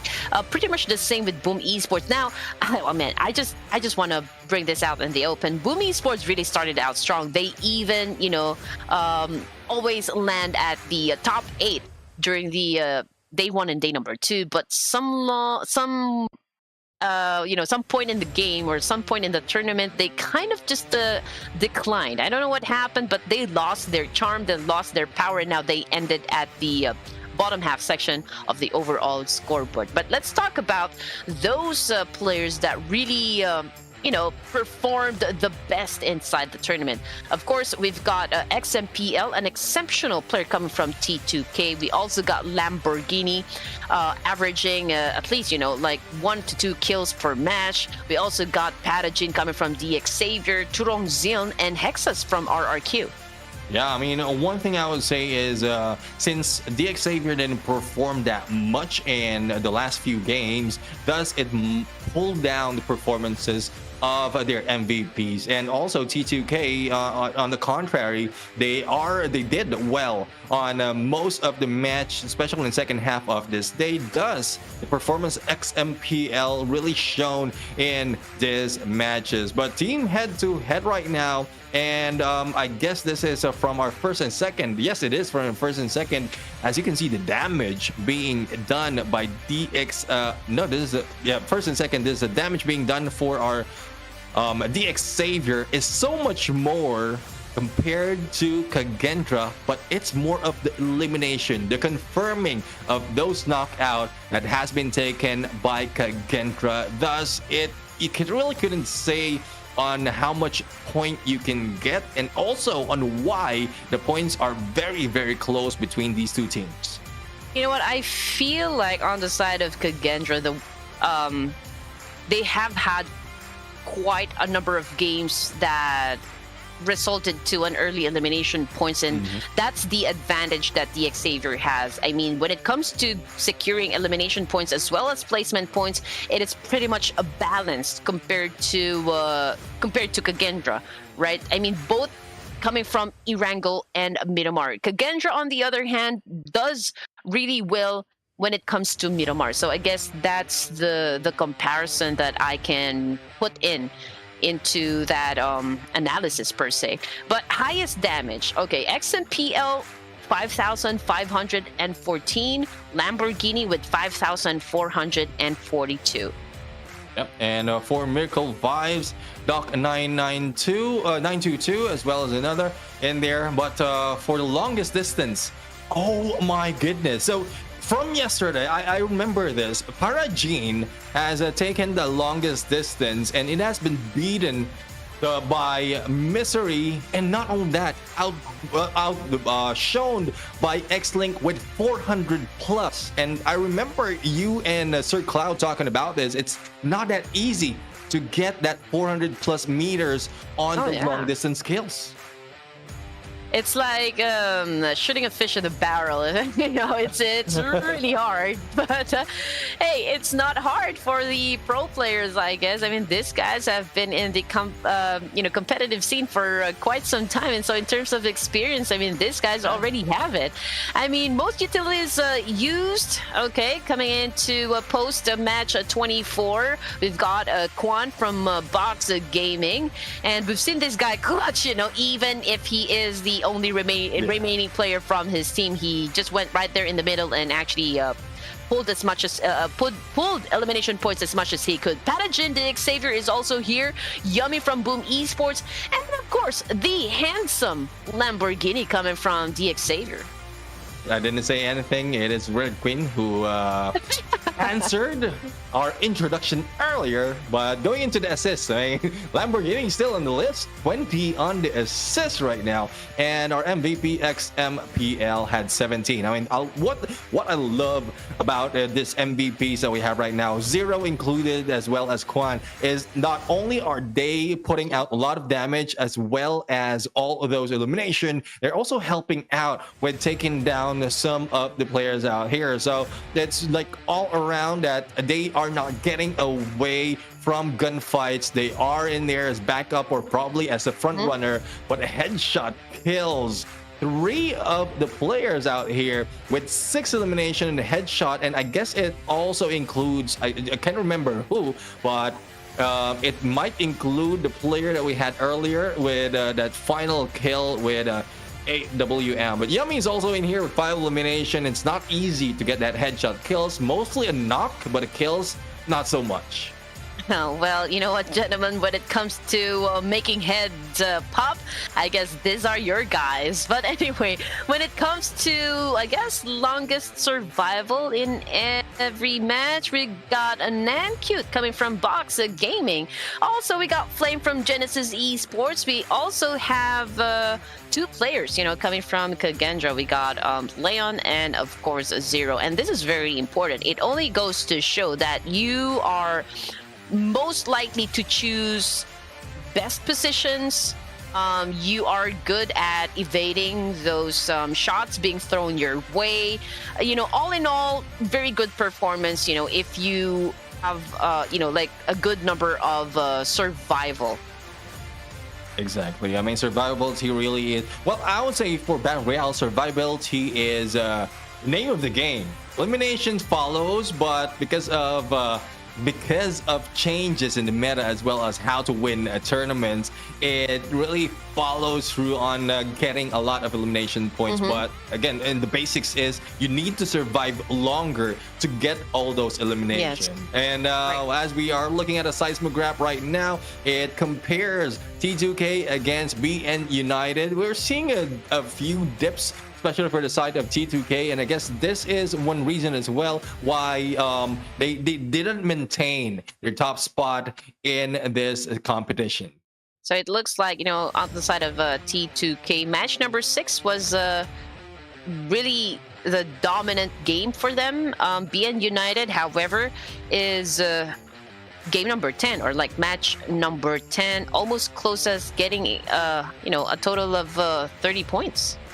Yeah, I mean, there's a lot of points out there, and it is not surprise because for what we have being United, especially for Erangel, they have the highest elimination. Not quite sure if that's been beaten by this day, but that's coming from day 1 to 3. But so far, a lot of great and exciting battle has been shown and ended at this point, and really excited, really happy to join the caster's desk with you. And again, thank you, Sir Cloud, for joining us for the first 3 days of the competition. But again, we might have a next chance, especially as 3.0 is up or open. But do you have any last words for our viewers out here, Red Queen Gaming? All I can say is this was a good avenue or like platform wherein you can gather all of the information that you need, because knowledge is power. I think we've pretty much established that fact, because you can use that in the upcoming PMGC that will happen on November to December. So this is one way of preparing yourselves to go on a much bigger platform wherein you have the chance to showcase your abilities and just how good you guys are when it comes to playing PUBG Mobile. And of course, I would like to say that don't forget to visit my Facebook gaming page, and of course follow me on all of my social media handles. It's at Red Queen Gaming 28 or at Red Queen Casts. How about you, gentlemen? Any last remarks? Yeah, I'd like to thank everyone in here, from the viewers, from the back end, and also you, Red Queen Gaming, for joining me in this evening. Really exciting to be in here and cast PUBG Mobile with you. Also, follow my page, Gentleman Gaming. All platforms, just look for it. The tags are different because it has been built differently, but we are built differently. And that is one reason why we're lasting all this time, all these matches, casting these games. Again, this is the end of our night, Red Queen Gaming, and I'd like to thank everyone who joined us right now. We are going to sign off again. Neptune the Gem Garcia together with Red Queen Gaming signing off. Goodbye.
Void.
Void.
Void.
Void.